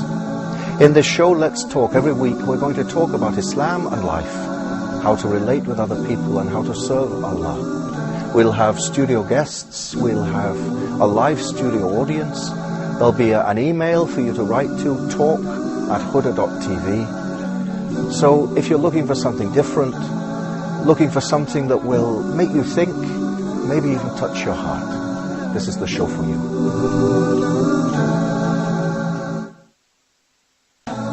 Islam 101. Welcome back. Before we took our break, we were discussing how giving the advice to the leader, the civilian, when he gives the advice to the one in position of authority, meaning the leader of the Muslim, the president, the khalifa, the hakim, it's not permissible to advise him in public, in front of the people. It's not permissible. It's not from the religion of Islam. We established that with the hadith of Rasulullah. So those people who love Rasulullah and they're real Muslims, they'll find that hadith is enough. Take him by his hand, seclude yourself with him. It's not from Islam to say in your public lesson, this leader is doing this and that leader is doing that. It's not from Islam to make the tahyij and to agitate the people against the leader, even if he's a bad leader. Don't understand that what I'm saying is that we should love the bad leaders. No. Rasulullah told us that the worst leaders are the ones who we hate them and they hate us. We hate them and they hate us. And the best leaders are the ones who we love them and they love us. So there are certain leaders who are criminals. But it is not from the religion of Islam to be the sheikh, the khatib. He's giving the mimbar sermon on Friday. And he's telling the people, well, the leader went to Las Vegas and he became drunk. And he put all of his money there and he lost $20 million. And this happened and that happened. And you make the people begin to hate the leader. We want to revolt against the leader. Anyone who does that, he's going against the sunnah of Rasulullah. But this is not just with the leader of the country. This is anyone in a position of leadership. He shouldn't be advised in front of people. And I'll show you the double standards. A man is married and he has his wife. He's the leader in that house. Rasulullah even called your home the sultan. It's your sultan. No one can lead you in salah in your sultan. No one can lead you in prayer in your sultan. All you know is Surah Al-Fatiha, Qul Huwallahu Ahad, and Surah Al-Asr. And here's an imam of the Kaaba. He can't come into your home and lead the prayer. That's your right. And Rasulullah called it the sultan. You can't sit in the man's favorite chair in his sultan, in his kingdom. وَلِكُلِّ مَلَكٍ حِمَى وَحِمَ اللَّهِ مَحَارِمُهُ. Every king, every human being has his place, that's his sanctuary. So anyway, the point is, you're the imam and you're the leader in your home. The husband may be smoking cigarettes. He may be watching X-rated movies. He may go out and he has relationships with other women. He may hang out and spend time with evil people, friends, and his wife is a religious lady. His wife is from his subjects and his sultan. His wife is mahkuma. She is the one who, she's a civilian, and he is the khalifa, the imam in this home. So the wife wants to solve the problem. She has ikhlas, sincerity. She really wants her husband to do the right thing. She has ghira and jealousy for the religion. So what happens? One day, the man invites his father, his brother, his other brother, his uncles, and some friends for lunch. So they come and they eat. They're about to finish the meal when his wife comes to the door without opening the door because she wears hijab and she wants to be respectful. She knocks on the door and she says, oh, to the father and to the brother and to the uncles, please stop your son. Please stop my husband. Please stop your nephew. Stop your brother because he's doing this and this and that and that. And she starts to expose his sins in front of all of those people. What do you think is going to be your feelings if that was you? You're going to say, hey, this is not the way you give advice to the one who has position and authority over you. You're at the table and you're about to eat, and the wife has many complaints that the husband is really doing wrong. She's correct. She really has complaints. And at the table are his two sons and his two daughters. And the wife starts to talk to him in a disrespectful way, saying things where she's exposing his sins in front of the children. You're doing this and you're doing this. She's going to teach her daughters to disrespect the husband, the father. She's going to teach the sons to disrespect the father. And if that man came to the imam and complained, or that lady went to someone to complain, she came to me to complain, and I found out that she did something like this, I'm going to say to her, you were wrong in what you did. Your husband is wrong, what he's doing. But what you did is also a major crime and a major sin. So we say, as it relates to the leaders, the civilians, we're civilians when we live in a Muslim country. As it relates to the way we deal with the leaders, we are like the wife. We are like the wife. The husband says to her, don't go to the masjid. It's not his haqq, it's not his right to prevent us. But if we go to the masjid, he's going to divorce us. If we go to the masjid, he's going to beat us up. If we go to the masjid and we disobey, it's going to be problems. So what does the intelligent woman do? She doesn't go to the masjid. She says, Allah will deal with him. Let me make dua for him. Similar as it relates to the leader. The leader of the Muslim, he can do evil. And those evil things that he's doing, as they do, it's evil. But that evil is one thing. For us to go out and to revolt against them, it's going to create a bigger problem, and plus it's against the sunnah. So the Prophet told all of the Muslims to be patient. When you see something from the leader that you don't like, be patient with it. And continue to obey him. Don't obey him if he tells you to do what's wrong, but you have to be patient. And we can't have double standards. And the reason why I mentioned all of this is because we need to understand this point as Muslims. And don't let someone out there misunderstand that what I'm saying is we have to love the evil of the leaders. We have to love the leaders even. I'm not saying that. We're making a distinction. What the leaders do is one thing, and how to give them advice is another thing. We have to hate what's haram and hate the munkarat. There's another point that I want to draw your attention before we start entertaining the questions, and that is, if Allah had put one of us in the position of some of our leaders, wallahi, we would have been just like them or even worse. Would have been just like them or even worse. So don't give your ears to those people who their Friday sermons are about what Time Magazine said, what Newsweek said. Their sermons and their lessons are about this leader's doing that, this Henry Kissinger said, that leader's doing that. This is not the fiqh of the religion of Islam. We have to practice our religion the way the Messenger of Allah sallallahu alaihi wasallam has instructed us. So, inshallah, we'll start with Brother Hussein, and then Brother Muhammad, and then Al-Akh Noor, and then Brother Umar, inshallah, and then we'll wrap this particular session up. Tafadli ya akhi. And several times conflicts being held between two persons or two brothers or two friends because of the way that any one of them advised the other. So the proper way to advise the other. It's a good question. There's a way of giving advice and a way of not giving advice. And Imam Ibn Rajab al-Hanbali, he wrote a book about the difference between and giving nasiha and embarrassing people and putting them down and making it tashheer, making people well known, making his problems or his faults well known. And giving advice, when you want to stop a munkar, something that the person is doing that's bad, you can't do it and create a bigger problem. So you have to have knowledge about what you're doing, and you have to do it with the proper way. And the best ayat that I can think of is the ayat of the Quran, call to the way of your Lord with wisdom and a good preaching, and argue in the way that is best. So you need hikmah. You need to know how to deal with people, and embarrassing him is not the intent. Making yourself look big and good is not the intent. So you give advice in a way that's going to bring about the best circumstances. My question was just like my brother asked, and you already answered that, the good manner for to give an advice. Okay, so maybe you guys can look for that book. So the next question maybe? For?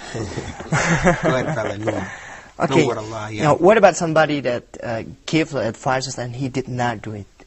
Concerning the person who gave advice and he doesn't take the advice or he doesn't practice it, and this is from the practice and the ways of some people from Al-Kitab. أَتَأْمُرُونَ النَّاسَ بِالبِّرِّ وَتَنْسَوْنَ أَنفُسَكُمْ وَأَنْتُمْ تَتْلُونَ الْكِتَابَ أَفَلَا تَعْقِلُونَ. Do you people order the people, you give advice, you order them to do good and you don't do it yourself, and you read the book, do you not reflect? So it's not permissible. And already we mentioned the evil that's going to happen to the people who give the sermons and they go against their own sermons. May Allah protect us and forgive us from being of those people. Verily, He is the most Ghafoor and He's the most Rahim. So, to order the good and to not do the good is evil, and to prohibit the munkar and to fall into the munkar is an evil. And the person who does that will be in the hellfire, dragging his intestines around, as the Prophet said, sallallahu alaihi wasallam. And may Allah protect us from being from those people and forgive us all. Forgive all of us for saying what we do, saying things and not doing what we are telling people to do. Some people say to their children, do as I say and don't do as I do. The child smokes cigarettes, the child is doing something, and the mother and the father say, hey, don't do that. The child says, yeah, but you do it. He says, do what I say and don't do what I do. So many of us are responsible for that. May Allah forgive us for all of that. Akhi. Okay. Today I can take a leader by his hand and advise him. How can I advise him? So. Concerning the leader, you go to those people today who have the ability to advise him. Those people who have their ears, like the scholars who sit with him. His people who he takes his shura from. The Ahl al-Hal wal-Aqd. If you have access to them, especially from the ulama, the scholars, then you go to them.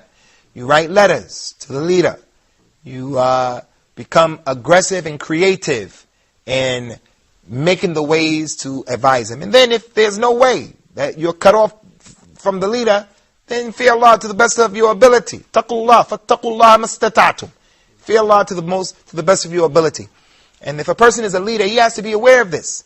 Because if the leader ihtajaba and ra'iyatihi, any leader who puts a hijab or a partition or a barrier between him and his people, then on the day of judgment, Allah will put a barrier or a hijab between him and Allah. Allah won't forgive him, Allah won't talk to him, Allah won't have mercy upon him. Because, as we mentioned so many times before, the principle is what? Al-jaza'u min jins al-amin.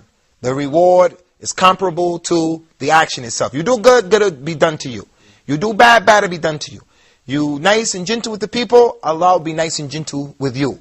Man lam yarham an-nas la yarhamhu Allah. The one who doesn't have mercy upon the people, Allah won't have mercy upon that individual.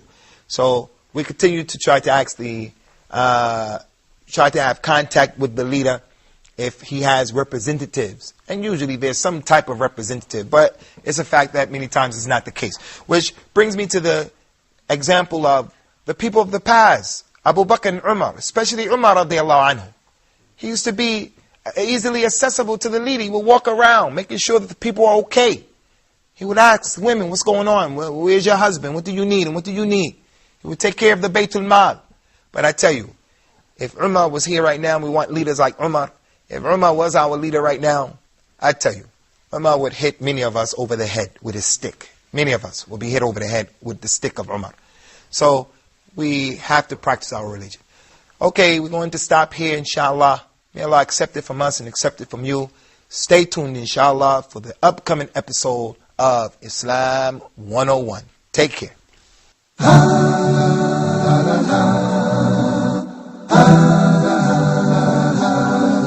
Islam.